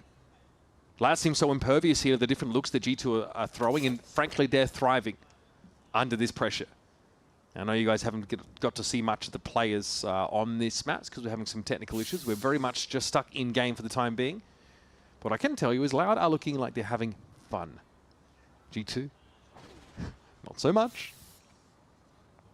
We're going to be back into the game in just a moment now as that timeout has elapsed, and Loud are poised to take their map pick. The anxiety for G2 beginning to set in. This should do. I can't understate how much I feel that Loud need to win this map. We're heading to Lotus next. They haven't had a lot of success there. That is a top of the pool G2 map through and through, just all time. Feels like Loud need this one no matter what. And that time Luxo was denied by the flash. Forced away. Not even upping this time, actually has that rifle. It makes it expensive, though, for G2 to get into the map when they have to flash clear B main or lose a player every time they go there. Enemy tag. That's acceptable losses. Sick info from Davi. G2 are accelerating, but not in the direction they thought they would. In fact, it's just market. Now they're going to amble their way out onto their B side. Davido, yeah, again, he looks uncomfortable. Tikazina threatened to be overwhelmed, but he holds his line beautifully. Baby Beto has dug Erde out. This leaves Tikazina alone. He needs to buy some time to link up with Darker. But where is he supposed to run to? Good. I like the idea, really. Some improvised cover there for Tikazine, but eventually he had no choice but to fight. Darker was just so concerned about some kind of lurk presence in mid that he's not able to He's just get slow. that side and hurry yet to actually sync up with Tikazine. Listen, we've seen him clutch out some rounds, but this would be monstrous if he pulls it off.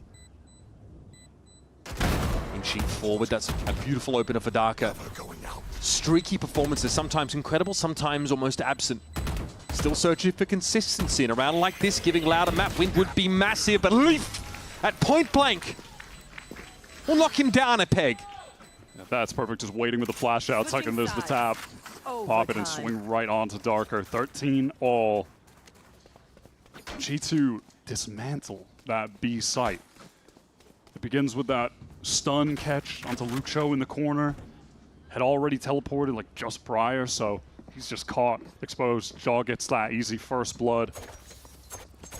And from there, you just have a Loud without enough reinforcements trying to hold back site. I think G2 rise and fall right now, wired on whatever their protocols are at B main. Whether they're playing against an Opera or not, in this case they are.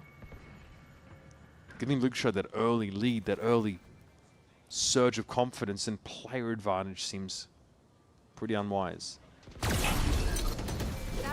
Drone forces Baby away. Here comes that fast split onto the B site. Stun is good. Jaw irrelevant now in this situation. This positioning from Letho. I don't know if they're going to expect this timing at all. He's having to at least pluck Tikazine away.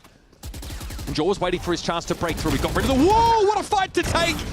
Ooh, maybe overestimating his chances there. And Baby ends up getting traded out by Davi with the open, but this is pressure. This is G2 playing with some pace, but it's on Trent. It's been messy. And G2 have had to trade down. Luke Show spots Trent in the periphery and gets his 30th frag. Only a matter of time until he got the 30 bomb in this game. Already at the 27 at regulation. Every time we've been on his point of view, if there is a easier shot for him to hit, if you put it in that category, he's just never missed it. Every time he has had an opportunity to get a straightforward kill, Given he's nailed Digizine at the moment, something we also kind of praise him for. He wants to close it out with the op on defense this time. No more business with the rifle. Fastlane's going to get G2 in pretty quickly, and yep, the stopping power is there. Yeah, he'll be glad to have gotten that op. And teleports right back to site, right back to safety. G2 lacking their duelist, lacking someone to get deep in the site on one of these execs. Lacking an answer for Luxo early in these rounds? Mirda and Davi in some trouble. They're being surrounded right now. They're going to need assistance from the rest of the team. That's a great opening from Trent. Davi got nowhere to stand. It's uncomfortable. Ode at least is able to slow things down for G2. He needs to buy a little bit more time. He got some damage, and Darker was able to chime in eventually from Market. This knocks G2 down to 2. This is Loud's moment. Their chance to take a must-win map in this series. And Tikuchine's already snuck in to B. Darker wants to go too now. This smoke threatens to break them up, and Tikazine doesn't care! He'll take matters into his own hands! Loud deliver there. What a stunning showing on Sunset. That's the star you're looking for in this series. Tikazine has proven more than his worth so far in this stage. What an addition to this Loud roster. Was struggling earlier in that game and hits a crazy bounce back to close it out. Much more to come from this series, which all of a sudden has gotten a lot more compelling. Stick around for more of G2 versus Loud after this.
We're focusing a lot on those retakes, and we did really think that G2 was going to get away with it. Right at the beginning, 6 rounds, and we were like, yeah, G2, that's it. Unfortunately, there's a man that Loud have that G2 wish they could have. And his name is Luke Show. And this guy is an absolute demon. It was actually really wild to track because early on it was Baby Bay getting his number, but Luke Show absolutely heated up towards the end. This is something that he has also been doing for quite some time, especially on this map, that attack operator for Luke Show. It felt like G2 were expecting it sometimes, but they couldn't get the pick, and then they're like, no, I got it this round, and they also didn't get it. He was getting so many opening kills. I think it's 8 that we saw at the beginning. It's an incredible way to start off those rounds, and also to close it out, he was the one getting the opening too. Yeah, there were so many of these post plants, I think once G2 started winning them, where it was Luke Show that had the op in his hands to deal with players on a deeper line. It was super effective at just shutting G2 out, because it was that streak of rounds at the end of the first half that really set the tone for the game. Like it went from Loud being complete no-shows to all of a sudden Loud dominating.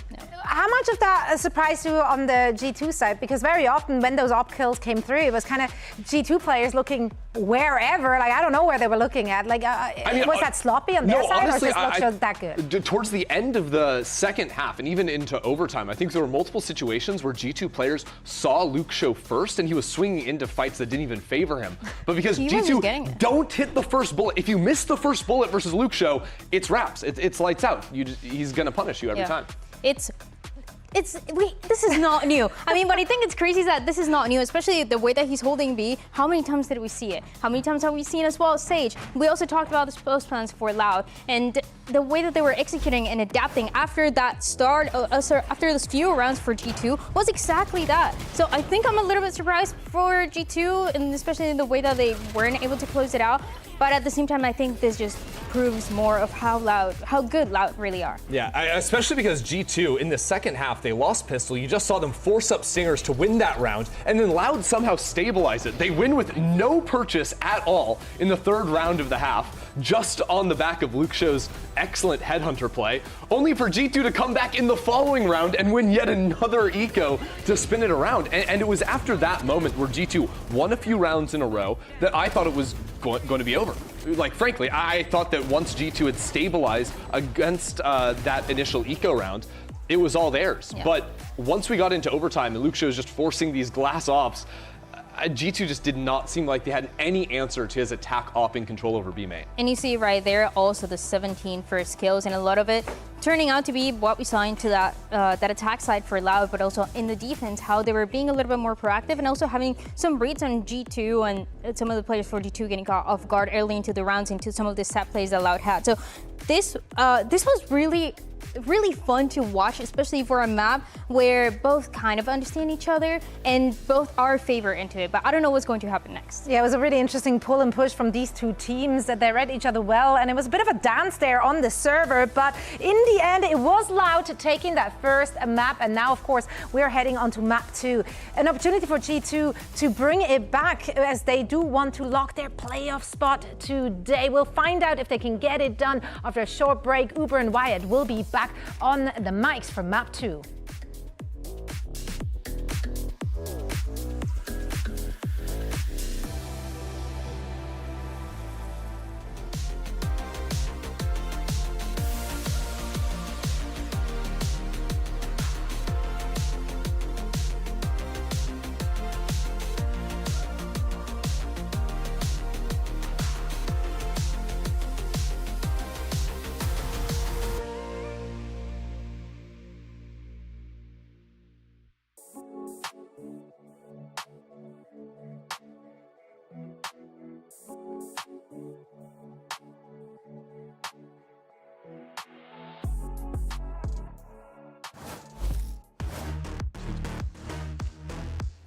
Loud are halfway to the definitive victory we said they were searching for today.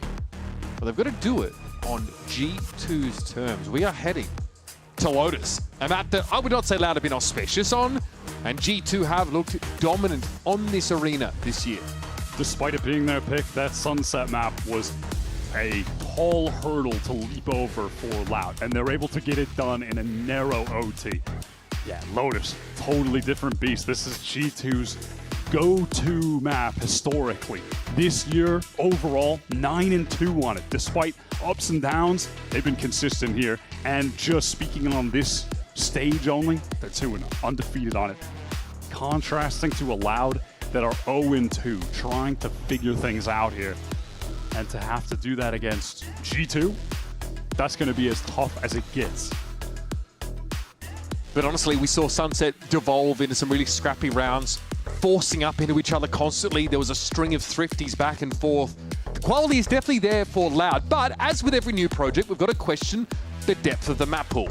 That might be one area in which G2 have them beat. And that would, of course, take us to a Haven decider, were that to transpire. And will the Luke Show reign of terror continue? He's the best After chamber dropping the in Americas. 30 bomb, yeah, by far. I mean, Bro's putting up 185 average damage per round, over 1 kill per round on average. And I think the most obscene stat of all, actually, is heading into this game, overall, he has 91 kills for 49 deaths. That is crazy. And looked incredibly clean, was able to find his 30 bomb pretty short into that overtime on Sunset, and I'd expect him to pick up where he left off. He won't, though, be fighting another chamber this time around, because we see Baby Bay move over towards the Vice. Another part of what really gave G2 success when Baby Bay first joined up. He drops 351 ACS against Crew on this map, gets that regulation 30 bomb. He was very happy with himself. Expect G2 to lean back on those similar strengths. This is what I wanted to see from Loud in terms of their comp, though. Tikazine going over to the Neon. They've been running the Rays here. This Loud team, they're 4-1 on maps when they have Neon, 1-3 without it. I think this switch could be pivotal. Already backside and gets the 2K to open it up. That is an insane haunt that really makes it deterministic for Tikazine. He knows exactly what he's walking into there. Sometimes eliminating the element of surprise is all you need to do to set your duelist up for success.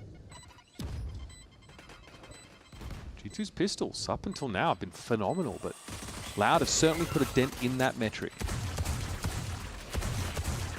They're happy to play it just a little bit more passive backside. Those angles are really nice. When the defenders are trying to push forward in the center of this site, it's Baby Bay alone. No time, 1 versus 3. Loud have started this game in the exact way they wanted. But yeah, I'm telling you, this Tikazine Neon, I think this switch is going to make a big difference. They're heading in the right direction with their comp. When you've got him on the Neon, leading the league in average damage per round, you've got Luke Show on the chamber, and you have Darker in form today. We are getting moments from Air Day popping off. Feels like, individually speaking, everyone is showing up right now. And that could be enough to beat G2, even though on paper, yeah, you're obviously looking at G2 as the team to have better team play. This Loud roster have only been competing together for a couple months. And honestly, like, for them to step here onto Lotus and reverse their fortunes would be such a huge validation, not just to the project, but to the preparation that Loud have brought into this game, a game they know is really important.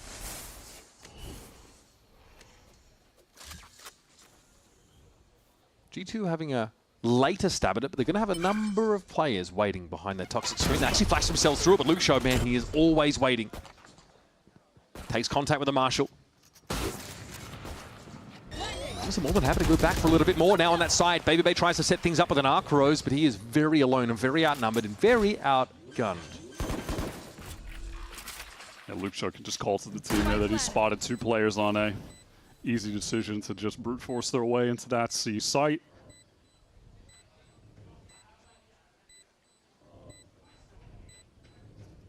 Luke Show moves up to cover the cross. Erde will watch their backside. More money. Less problems, apparently, for Luke Show. Valorant here. Not do too much as the round comes to a close. And again, that's 2 rounds in a row where G2 run into Luke Show at some point on the map and end up in a deficit. What are Loud going to put together on the buy here? They can commit fairly heavily into the rifles on this bonus.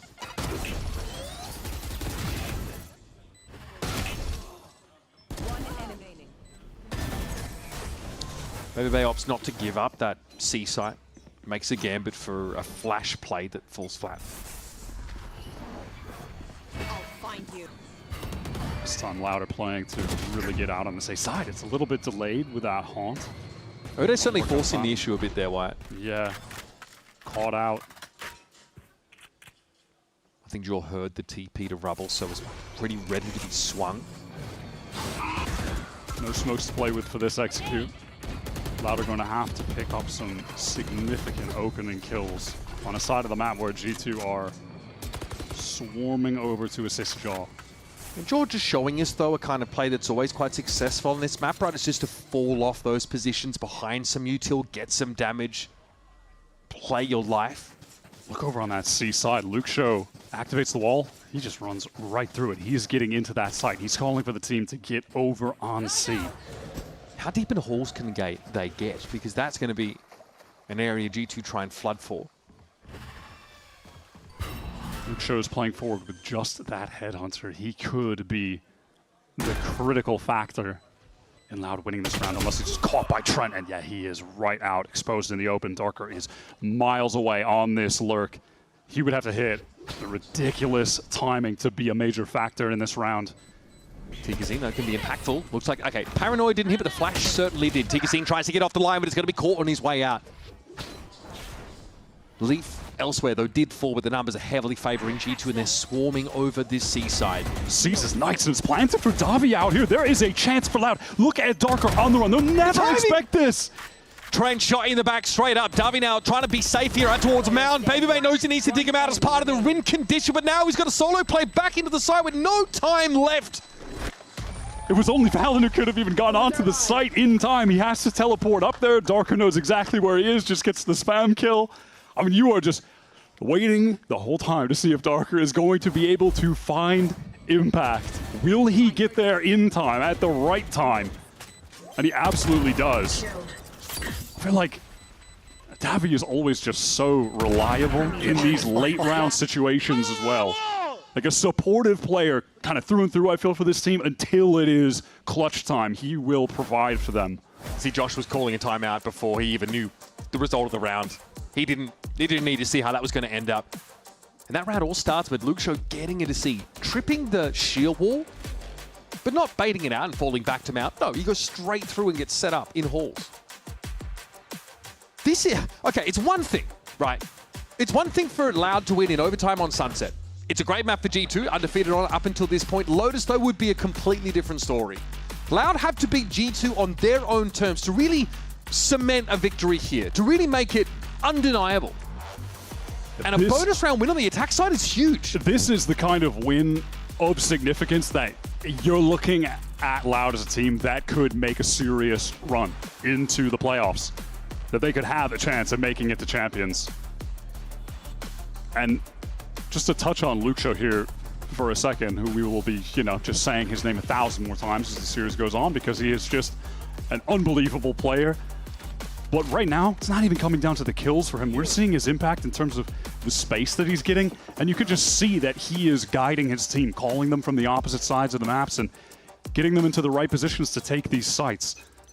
He's been highly impactful in different ways.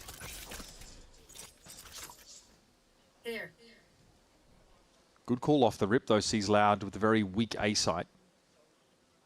So they can scale deeper into this part of the map without having a toll exacted on them. Oh, that is about as pinhole as you get. This is very quickly precipitated. A collapse on towards the B side of the map. Leaf waiting for it, but the paranoia does force him to get moving. Loud want to get some additional space to pushing into the spawn. Darker is in some serious trouble, but now Jaw doesn't know where to look with this showstopper. He can't find a target. No one to shoot at. They've already gotten off that side entirely. This does leave Loud pretty stretched across the map, but they're not ready for Darker. Stuck around the corner. You thought G2 had the answers, but now we're in a post plant. Look at the plant location on C, by the way. It's right at the back of the site. And we're at G2.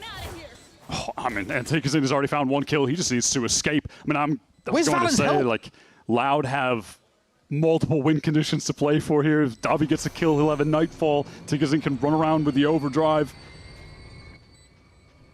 Tigazin getting a 1v1 against Valen earlier, now picking up Baby Bay here. Trent caught in the seas. Nowhere to go. This is about as bad as it could possibly be for G2.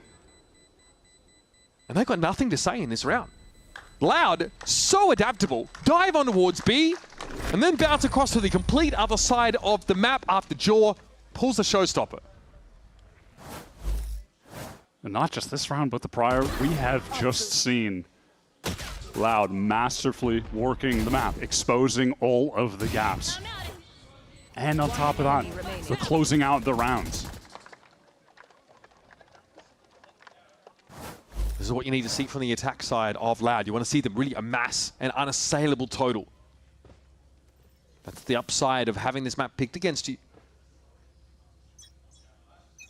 That timeout for G2 just doesn't really make much of a difference there. Now Luke Show is getting the operator into the fold. Let's have a listen into Loud now. See how they navigate this round. E abre árvore e leva árvore. Edge, vai ter o Leaf dando strafe. Não, nem precisa, não. Deixa eu arcar aqui. Vamos voltar pra ver. Vamos secar ver, tá? Tá. Mano, vamos fazer uma coisa. Luke, ainda não pica. Espera um pouco mais. E o gol não há, depois tem que caminhar agora, guys.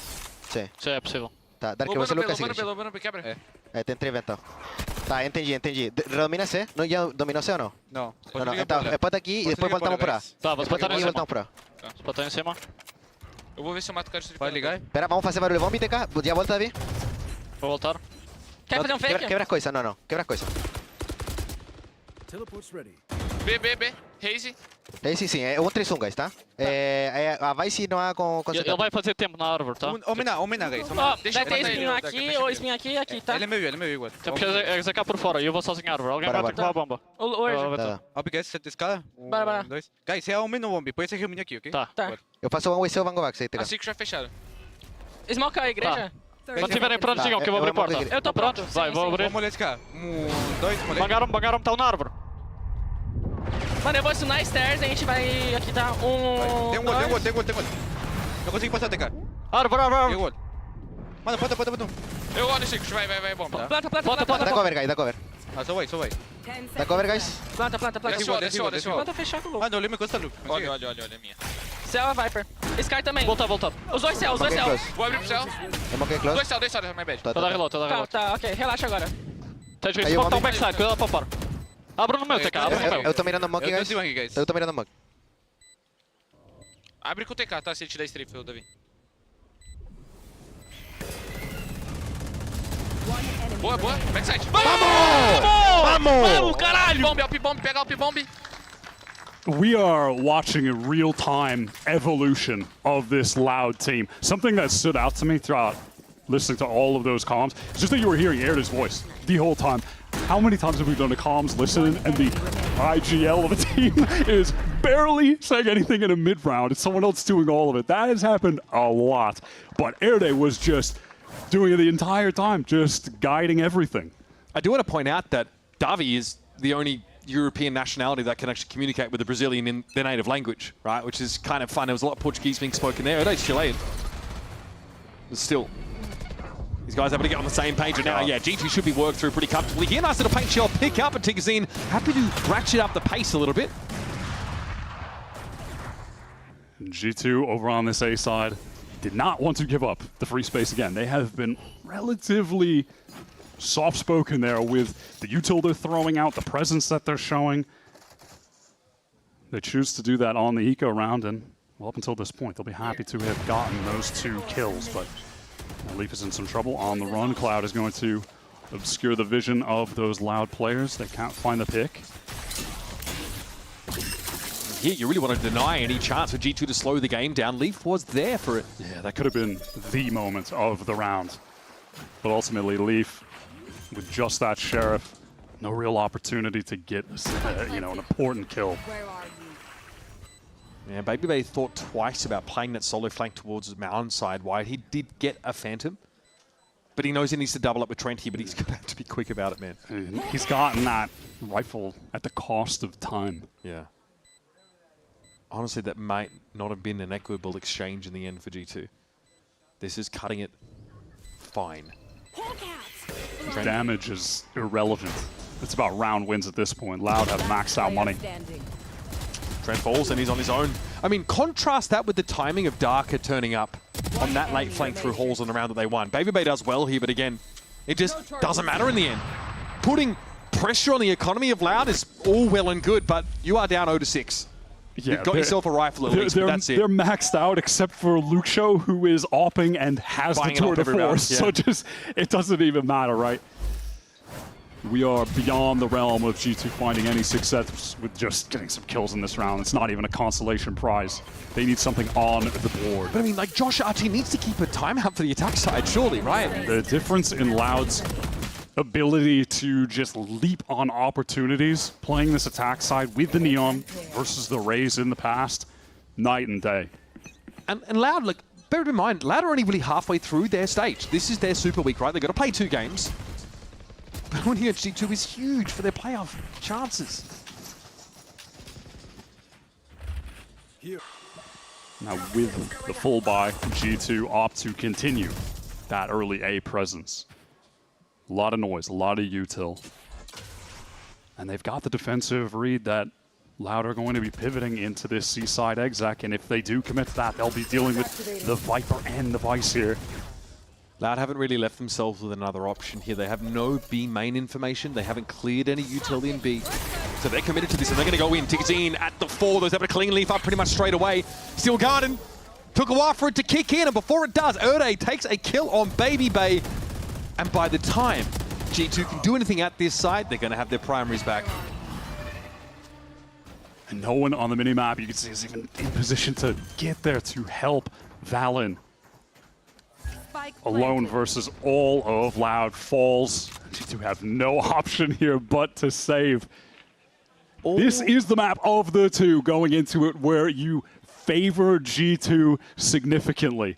Sunset, that feels like on some level a toss-up going into it, but if you really just want to get into the fine details, yeah, both teams were 2-0, but G2 beat a better team in 100 Thieves than either of the teams Loud have beaten. So it's like, okay, maybe we're on paper kind of favoring them, but no matter which way you slice it, that one's going to be closer. And yet Loud are up 7-0. They are working the map masterfully, and even there in a situation where they're hitting that C site, running into the Vice util, dealing with the Viper, they are still able to run them over because Tigazine is just in sick form on the Neon to get that opening against Leaf, and for Baby Bay to then feel the pressure of potentially getting killed from backside, people rushing him from the front. He just has no options. Loud are just relentless on this attack. Came out and gets out early. It's the stinger look for G2. Works an uncanny amount of the time. Leaf, though, has got to be carved out of position in B main. They're still fighting. They're still fighting at Mount. This is ridiculous. Erde has just teleported behind them with his ult in the midst of all of this. So everyone at Mount is surrounded. I mean, yeah, G2 just not owning the respect on this map. Opening the door for some of these more wild plays from Loud. And they're able to exploit an early mistake there in Tigazine not being timed up with that haunt. That's the best opening they've gotten damn near ever in this entire half. But it's not enough. All this talk about G2 having a rough start to the stage, but still being title contenders, falling back to what works for them, what they're comfortable with, a style, compositions, a map pool that is familiar and they can lean back onto. They're now going up against the team who also doesn't want to play double duelists, who also lean heavily on their chamber, on their Vice, and they're getting absolutely rickrolled. Josh feeling that there is no option but to take a timeout here. So what is this attack size? I mean, look, like historically you favor, attack on Lotus, right? Sure. But you need a little bit of a cushion. The most accomplished chamber player in the league, and honestly, just outside of chamber, one of the very best we have in Americas. Luxo starts last year and looks insane straight away. We knew, we got to see him in challenges, we knew he was a talent, we didn't know just how quickly he would rise though on the biggest stage. And since then, throughout that stage 2 last year, the beginning of this year, you're watching Loud, and there are times where you are just like pleading for them to get him some help. Earlier this year, it feels like it was coming from Darker when he would have those games where he was hitting his ceiling, but wasn't consistent enough to always be there for Luxo. But in this edition of the roster, where they've brought in Tikazine, who has just been an unbelievable pickup from the Crew Academy. Sick duelist. And when you have a game like this where Airday's in form, where Davi is supporting well, this is every cog in the machine that Loud have created turning at the same time. Let's listen in. What's the plan for G2? Three. Open door. Open door, we fight. Neon could be in ceiling. Odin and Neon could be behind you, Shrine, okay? I'm trying to pick it up. Have your main. Just hold. I'm holding for me. The B people ran away, okay? Okay. Alex has C. Can we clear our ghost? Should I just scout? We gotta re-clear the ghost. Yeah, do it. You should do it. You should do it. You should ult. Heard. Scouting. They just took C. One. Open door A. Just fade. Fell all the way back. Cabbages are going A. Push. I'm gonna peek with the break room. Bomb A. One more Neon. Spike down. I have your front B, Nate. I'll backfill you. Holding pit. 2-1 Nate. Good, baby. Show. Two, Trent. Two. I'll group with D. I can't flank no more. All Thorn. Thorn chamber, guys, okay? Wasn't from B. They weren't from B. I'm gonna help A. You play for B. Dre's good. Didn't hit. I have flash for you, okay? I can flash. Flash for the... They know. Flashing, 3, 2, 1. You need dog from me. Flashing again. Ready? 3, 2, 1. Dog after dogging. Default full Tuck now. Tevin. Your boys are behind you. Just keep living, Dre. Oh, man. Dead. Default. Get ready to fight left. Jump out, fight left. 3, 2, 1. Default. Stuck default. Default. Stuck. Hard stuck. Last player 78. standing. 10 seconds left. Nice! Get the up. Get the up. We need the up. We need the up. Tree. Hot dog. Let's go. Much needed round for G2, but boy, they have to dig deep in order to win it. That Odin looked like it was threatening to derail them for a 9th round in a row. Yeah, they get away with that by the slimmest of margins. That was going to be another Davi clutch moment. Those Seekers from Trent in the mid-round were so important. Whenever you listen to the G2 comms, even when they're down in a game like this, it's still just so regimented, no over-talking, there's no cross-talking. It's just so clear and concise as to what they want to do at any given moment. That's why the floor for G2 is like the ceiling for others. The floor's not enough today. It's not been enough so far.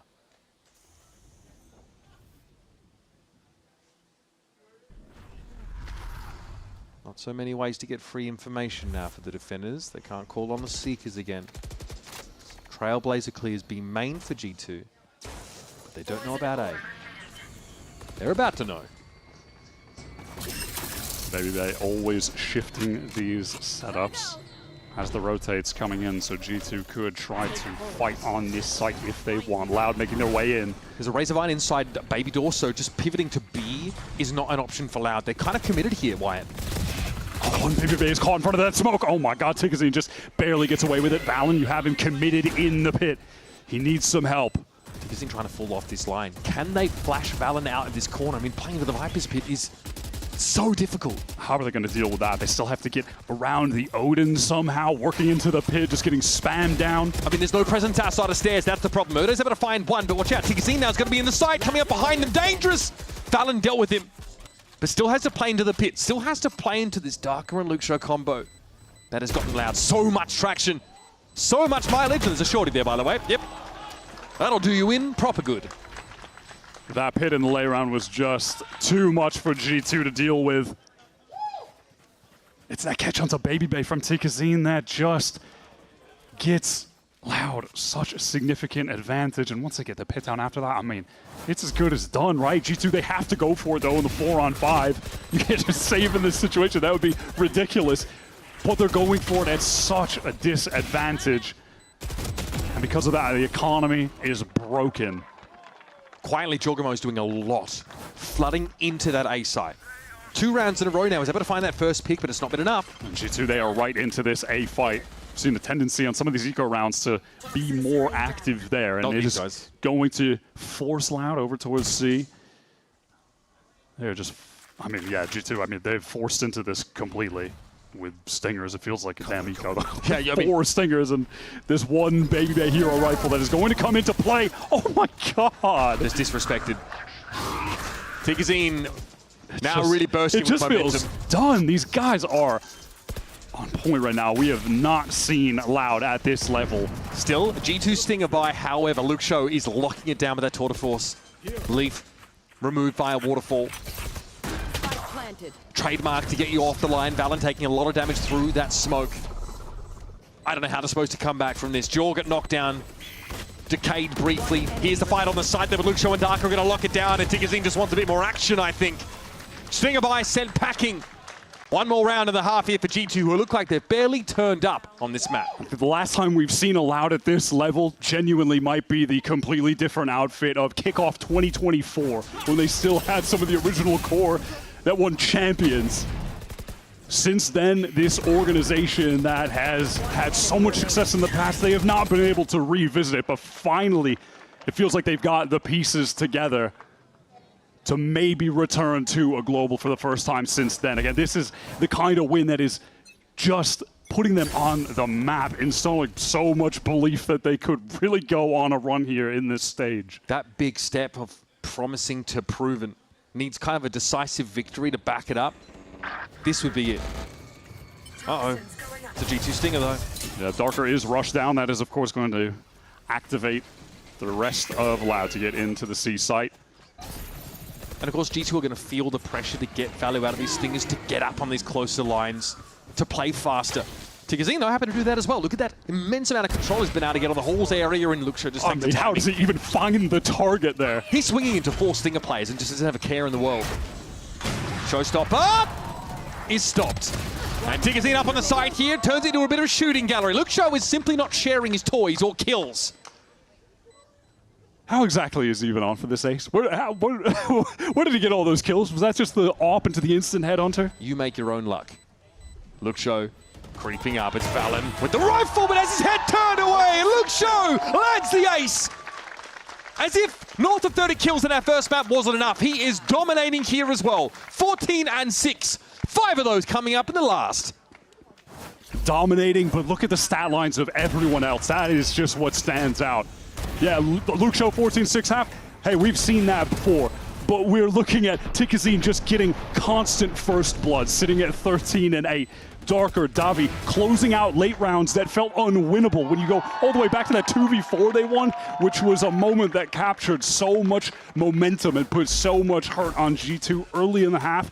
Everyone has had their moments. This really is the Loud roster working exactly as intended at their best. It's your global contenders of tomorrow, putting on an incredible showing today. 11-1 at the halftime, and G2 had better hope that pistol win rate stat does them well when we come back for more Lotus.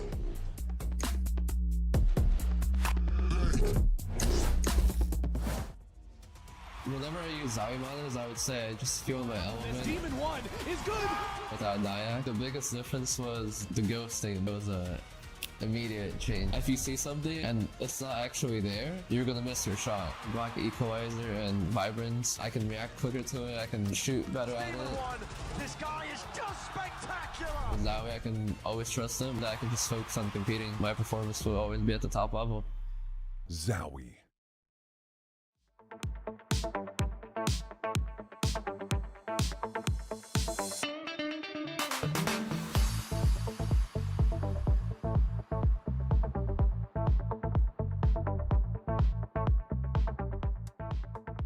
Tigazine, every time we see you, you have such a big smile on your face, and you look like you're just having fun. So is being a VCT pro kind of like living the dream?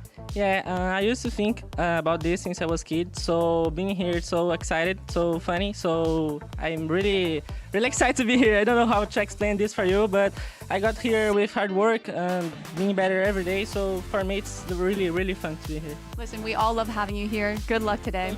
Thank you.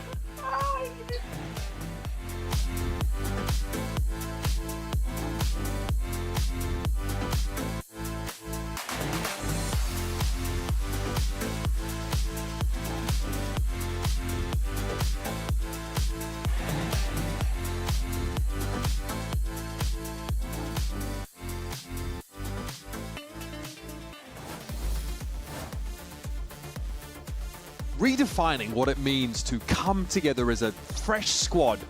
Kind of redefining what the expected rate of development should be for a new project. Loud are dominating in this series. It's a scrappy first match. We get on to Lotus. And wow, it's been ugly for them. But let's get the second half underway and lock in with our #1 VPN, ExpressVPN. Timeout after timeout. They've all been used, by the way, for G2. None of those remain for their attack side. Loud are 11 rounds to the good.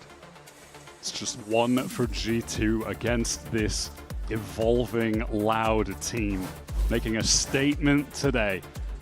Mentioned at the beginning, but coming into this map, you know, they were 4-1 on maps where they ran Neon, 1-3 where they didn't, including 2 losses on Lotus. They switched to this Neon, and that has brought an injection of life into that attack side. They just need to close it out on defense. They just need 2 rounds. All right. It's getting hot and heavy early in the round. This is exactly what Loud like. This is exactly how they like their bread buttered. It never falls butter side down when they throw themselves at their opponents. G2 are reeling, and it is not even 20 seconds into the round. Just They can't even trade. TKZ with 3, surely asking for more, and he'll have his due. It's about young individuals showing great promise for this region. But it's zero-sum because on the other side of this exchange, there's someone getting their faces beat in, and it's G2. Just as we thought they were clear. They'd gotten through the ugliness of this stage of this year. They were going to be back to winning ways. A hand comes out of stage left and drags them back. This Loud team are a revelation today.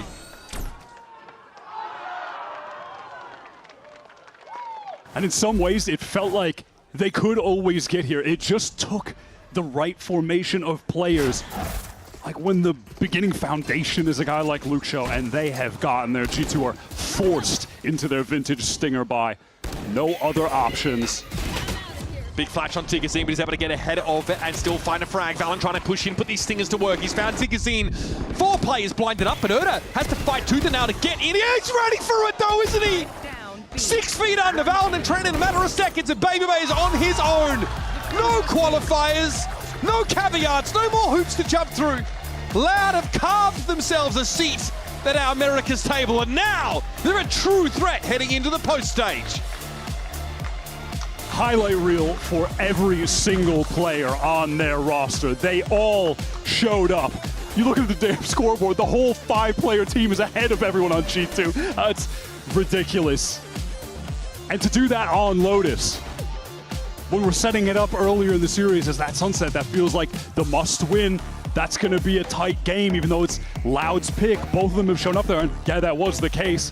You're heading on to Lotus that, you know, thinking that G2 should be able to get away with this win. It should be the more comfortable map for them, but it is a Loud transformed, bringing the Neon into the mix, and that just had Tigazine in top form. This guy is the real deal. He has been unbelievable for the team. The kids are indeed all right, and South America's latest offering to the VALORANT world comes with some real promise. But at the same time, if G2 want us to believe they belong amongst the world's elite, they have to leave no doubt about where they stand here at home, and frankly, that whole topic is shrouded in mystery. Just looking at those 5 players on stage, and we now know exactly what each of them is capable of. I think today we got a little injection of confidence into Erade's play as well.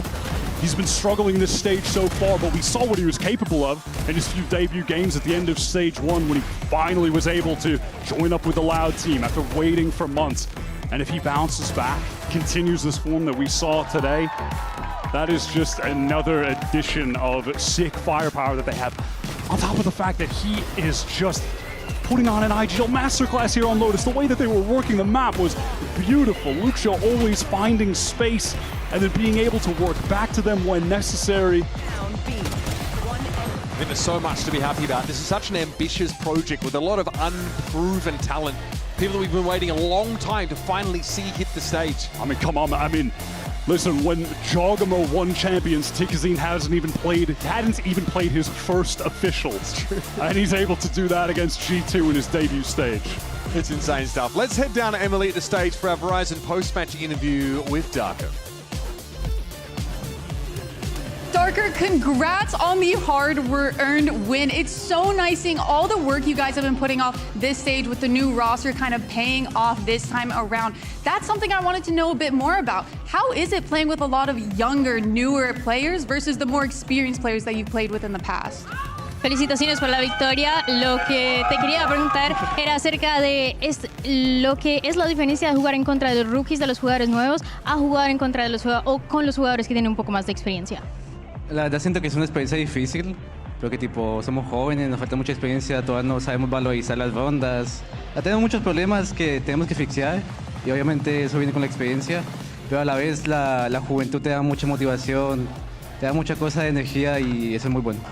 I think it's difficult because we are a very new team, very young team. So that experience sometimes is lacking. Sometimes we are not really closing out rounds that we should be closing. But it's also really good energy to have just really young players. Yeah, I mean, we can all feel it when we're watching you play, just the vibes of the energy happening on your team. And I want to really focus in on that second map of Lotus. That's a map that previously you guys were 0-2 on, and you're going up against G2, a team that's notoriously known for being so good on that map. What did you guys change? What made you into the team that you are today on Lotus? Queríamos hablar de ese mapa de Lotus. Estabas 0-2 y jugabas en contra de un equipo que es tal vez el mejor de Lotus aquí. ¿Qué era lo que cambiaba? ¿Qué era lo que hacía que pudieran ganar? La verdad en el Sunset estábamos muy confiados. Lo que nos pasó fue nerviosismo. No pudimos cerrar rondas que teníamos ventaja y cosas así. Y ya después en el segundo mapa solo fluimos. Tipo, sin nervios, sin nada y solo fuimos a ganar.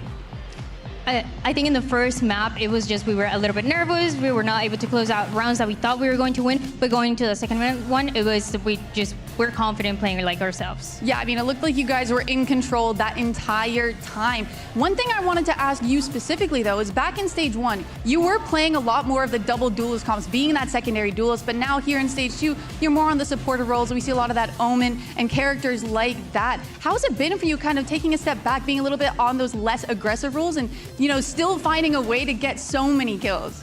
En Stage 1 vimos que estabas jugando un poco más de doble duelista, estabas jugando más agresivo, y en este stage estabas jugando personajes como Omen y jugando un poco más atrás, así que ¿qué tal ha sido el cambio para ti de tal vez no estar jugando tan agresivo?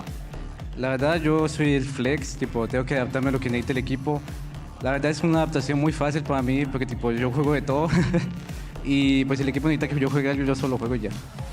I mean, I am a flex player, so I'm going to play whatever the team needs, and I'm going to put that work in. So if the team needs me to play those agents, I'm going to play those. Listen, the work is paying off, and I can't wait to see what you guys do, especially against your match against 100 Thieves. But you guys don't go anywhere. We have match points standing by with Tikazine and Romanelli.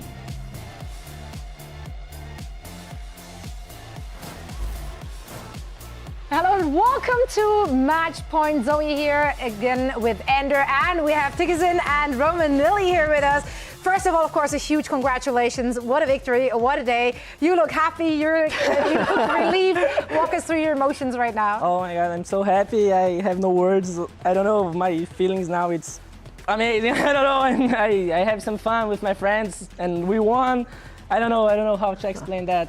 I'm so curious, like, what changed? Because Sunset was the most insanely close game ever, overtimes, and then Lotus wasn't even close. What did you notice in the server? I don't know. It was a master class. Yeah.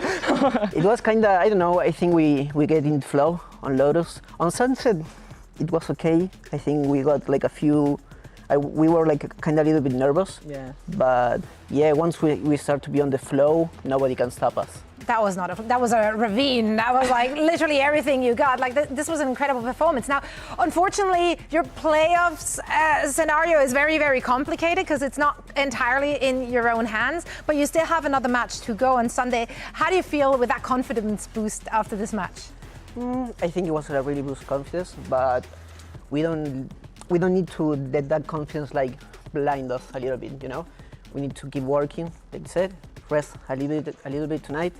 But again, start again, fix our mistakes, have some practice again. Yes. Some fun. And prepare the series against 100 Thieves. And I think if we want that, we go to playoff directly, right? Yeah. So yeah, it's kind of like a really important match. It is indeed. And now we have a really, really, really important match here as well. because we have a game. It's a new game, brand new, in fact. I pitched it, so please be nice. We're gonna call it Yoink or Yeet. That's the most millennial title I can possibly come up with. It's really simple. I'm gonna give you 2 skins. You have them in your cards, and then you have to choose one that you want to keep. That's yoinking, yeah, in my generation. Or you want to yeet it, and then you yeet it into the bottle. The bottle. We're making a new word thing. Really difficult.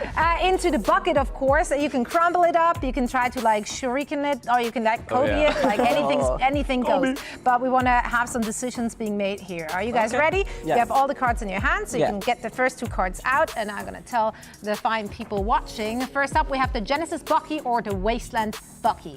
Which one are you gonna yoink, keep, or yeet? I will keep with this. Okay. Very nice. Okay, well, what have we? Nice. 1 score. Genesis yeeted. Genesis gone for you as well? I'm really nervous right now. It's a lot more pressure than actual match we just We saw. are keeping score, so for the record. If you miss, you have to do again. Okay, for what it's worth, you cannot be worse at this than Dan. That's true. Triad We were playing has with Dan failed earlier. every single. Not to throw her under the bus for absolutely no reason, but Dan, you know, She went 0 for 5. it was rough. Okay, which one did you actually eat? I didn't see it. Okay, Wasteland Bucky was kept. Okay, Nice. you guys are in sync. That's- I love that. I like that. I'm a big fan of the Wasteland. You agree? Yeah, Nice, absolutely. nice, You like it? It's all right. Okay. It's all right. It's okay. So, but both of them are just all right in my book. So like, I don't know, would have been a coin toss. Next up, we have the Sentinels of Light Sheriff or the Doombringer Sheriff. This is more complicated. I think that I will one's the keep with tough. I think this Dawnbringer. one says a lot about your personality. Yeah. Yeah, right? Okay. Okay. Sentinels of light is toast over here. Over here too? Kobe! Kobe! For me, it's the Sentinels. Oh, okay. All I right, prefer very the different. Dawnbringer. Yeah, Which He chose color are you choosing though? The, You upgrade it? I didn't even know that. I think. It's like a green one, right? Oh, Yeah. Yeah. Well The done. green one. The nice green work. Professional. The branding. And on brand with being loud. Right. Great. Oh my God. But you switched it up. I like a new approach. You did a fold. It was not an airplane fold, but it was a fold. So, you know. Oh my God. 0 for 2, but that's okay. I like the choices. I would have gone with the You can still come back. Sentinels of Light. But you guys, True. which 0-0. color do you like from In the Busquets. Sentinels of Light? Obviously, the Basketball. green one. The green one, yeah. Obviously. Of course. I do like green, like personally. Like if you can't Back tell. in the like, day, all my players were rocking the pink, so we gotta go with the pink from. That is a good choice. There's no wrong choices. All colors are valid. Now, next up we have the Champions 2024 Phantom or the Blast X Phantom. I think that one is obvious. I don't know. I will keep mean- with the Champions one. Yeah. I think See I will what- keep the Champions too. Yeah, but let's make that a Champions 2026. You know what I'm saying? I was thinking on that. There we go. Yeah. I think in the future. Yeah. I do not agree with this one. Oh, no. Wow. This one it's goated. Hello? This looks like what my daughter plays with. Like, how can you hate that? Like, that brings Yeah. me back to the water park. But they don't want to be playing with kids' toys. They want to win trophies. But they need to remember where they came from. Well, all right. Let's come on. eat. Okay. That's what I'm 3. talking about. Dude, you're insane. This was not a good strat. This was He's not a good nervous. strat. I think he's More. nervous. Yeah, more folds. More folds. Sweating. Yay! The dream is alive. Okay. Next up, we have the Crimson Beast Marshal or the Sovereign Marshal. This one's kind of obvious, no? I mean, do you like Depends, the classics? Yeah. Yeah. Yeah. But I prefer this one. I don't know how to pronounce it. Sovereign? Sovereign? Okay. Sovereign. I'll keep Yeah. with this one and I will do the same. I like the classic. yeah. Wow, a lot of agreement. No wonder you guys make such a good team. Right? The synergy. In and out of server, insane stuff. Just insane. Nice. I'm not gonna lie. Nice. The GOAT. 4-4. Oh, dois. I need to be better throwing. That's okay. You have some time. We'll test you again on Sunday. How about that? A few days to practice. We have 2 months. Exactly. No, but that was it with the game. So I think you guys chose really well. Congratulations. You can keep them and frame them. You know, we're What was champions. quicker, that or Lotus? I don't know. Feels like Lotus. I don't know. Both was equally hype, obviously. But yeah, thank you guys so much for joining us for Yoink and Yeet. And thank you for the show you put on the server today. Like, it was an absolute masterclass. So much joy watching you guys succeed and seeing this next generation really of South American Valorant emerging. How do you feel like as someone coaching them, seeing them coming from the tier 2 scene, now stepping it up in tier 1, going up against legends? Now for me it's really nice because maybe for me and for Barry, it's not only about the game, you know? It's how they start to grow up outside the game too and seeing like doing like really good stuff outside and like in the game. For me it's kinda, I'm really happy. I kinda like a dad sometimes. You know? It feels like a kid growing up. So wholesome. So cute. Now for me it's insane. I'm really happy for them too because they have like a really, really bright future. So yeah, for me, helping them, it's a pleasure, to be honest. That's right. So cute. Oh. That's right. Now with the day coming to a close, let's check in one more time in our standings to see where we're at. As we said, your journey got a little bit complicated. 100 Thieves has clinched their spot thanks to you guys. So every 100 Thief fan out there, give a little shout out to Loud that are now sitting and waiting and wishing. How do you feel about the rest of the group and how we'll shake up with our upcoming matches? Enzo? Do you expect close games or do you feel like they're obvious results? I don't know. I think it will be a hard game, like 2 overtime, and I like this. So I hope that a hard game and we can show our game again. For me, for the match of tomorrow, I think we are going to be really close games. And for us on Sunday, let's hope for the best too, right? Let's go for Honestly, that's a vibe. I love that. Yeah, that Lev MIBR, like that's the match of the day for me tomorrow. How That's a fun one. Yeah. That's a fun one. See how good this MIBR team really is. I have my little brothers on Leviatán, Blowsing. Yeah? Not my little brothers, but Brother from another mother, chosen brother. Yeah, Blows and Sato. I still think like the game like Crew against Sentinel is going to be a banger. Yeah. I think. Okay. Yeah? Because if Crew won against Sentinels, I think we are in playoffs, no?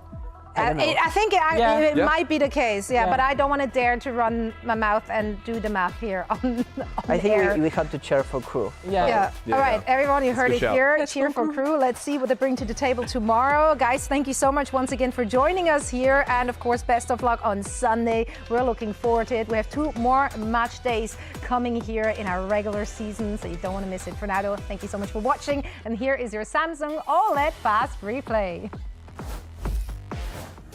100 Thieves with 10 straight wins. They're feeling it in every game, and here this game could clinch them playoffs. 100 Thieves come back in with a little bit of cover here. Asuna on live. This one. Oh my God, that's disgusting from Bang. And still can't fade away far enough to keep himself alive. Jack hits one as they drop into sight. Another and a third. Beautiful stuff coming from the rookie. And a fourth as the sight is clean. Vic caught with Utilot. Oxy's able to get that kill in the trade. Oh my God, another 2. Big upset to start the series for Cloud9. The rest that are going to come out of the woodwork here to make it a problem. Asuna on 2 on 3. Timotino actually jumps right out into the fight thinking it was protected. Oh my God. Oxy doing Oxy things. This is so calm by Cloud9, and they just need to follow each other up to make it happen. Oxy's gonna open up a 2, and Oxy enters, and I couldn't even see through it. Cloud9 taking down 100 Thieves.